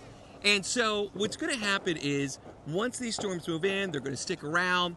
And they're going to really affect plans as the evening goes on. So, you know, Judea, you've been talking about this, how that's affecting firework plans. Will fireworks be postponed? Will they not happen tonight? And maybe that's why some communities, like Dredefin Township, put them on during daylight, put them on an hour early because they were watching the radar. So you see those nasty storm clouds? It's my cue to get back inside. Just seeing the lightning itself, even though I didn't hear thunder, was enough for me. You're doing the responsible thing, and I hope people are following suit. I saw so many people behind you during your live shot walking in the opposite direction, but I'm hoping that everybody is getting to somewhere that is safe. We saw the lightning strike right before you had mentioned it, so again, we're just looking forward to you getting somewhere where you can take cover. You guys, there are a lot of things happening here. We'll check in with you just to make sure that you made it to where you're going, Drew. I want to show you real quick again just a live look at Virginia. This is Arlington, Virginia, where there was supposed to be a fireworks show. I don't believe they're going to have that happen. As I can tell you, well, you can see off in the distance, someone somewhere seems to be doing some sort of fireworks show. It's like right there in the lower left-hand corner. But the official show, I don't believe is going to take place tonight. I mean, we'll see, but I can tell you out in Washington, D.C., they are not taking any chances. And you can see the Washington Monument, the Capitol building in the background, Lincoln Memorial in the background. What we know right now is they have absolutely evacuated everybody from the National Mall. They also have told people to leave the Great American State Fair, which is also happening in D.C. You can see lightning striking. So once again, as I say, I don't believe there will be any show there tonight. I saw somebody ask in our live stream chat. Shout out to everybody who is watching live right now, who's also commenting in real time. Brenda says, please be safe. Drew, Douglas in Philly says, you're not seeing fireworks tonight. Rain is coming. Jake, but not really, had a joke in there, said Mother Nature really said, #not today. Another comment is telling Drew to get inside. He is. We'll check back in with him just over text, just to make sure he's gotten to where he's going. You guys, we're going to take a quick commercial break. When we come back, though, I want to get you back caught up on everything you need to know about weather before the night ends.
Welcome back into Philadelphia Live. I'm Judea Murray. Weather has taken over our biggest headlines of today. It's the 4th of July. We were expecting to see fireworks. People were expecting to have picnics, take their kids out to have a good time just celebrating America's 250th birthday. But all across the Northeast region, we are seeing terrible storms come our way. In quite a few of these live stream shots, you are seeing lightning, you are seeing raindrops, you are seeing people run for shelter. We know that some of our biggest events have already been canceled. They've been telling people to leave, to get to shelter as soon as possible. We had live reports with Shawnette Wilson where we got to see that they told everybody who was out at the Unity concert to leave. We also have, I want to get back out to some of our live stream shots. Let's just keep running through every weather camera that we have available to us, you guys. I want to keep you guys in check of what's going on. So this one in particular is Westchester here in Pennsylvania. That is the first shot where we in a particular saw lightning. So anybody who was thinking they were going to see fireworks in the Pennsylvania area, that's not going to happen. If you thought you were going to go to Delaware, maybe see it over the Wilmington waterfront, that's not going to happen. I'm not quite sure about New Jersey yet, but if we look at the Doppler, it looks like that doesn't seem too good either. We want you guys to stay safe. We want to keep you guys up to date with everything that's going on. Right here on the Fox Local app, remember that we here at Fox 29 are streaming all night long. So you will have live reports from our meteorologists. You'll be able to talk to our reporters and listen in to what they have to say. We'll also have major updates coming to us from all around. If anything happens, we'll try to bring that out to you. You guys, I just want to stick with whatever we have available that we can show people what the weather looks like so everybody knows what's going on. All right, this is our ultimate Doppler radar. As you can see, Fox 29's weather team has put this together so you guys can see where the lightning is striking, where the rain is coming in. As you can see, the Pennsylvania area,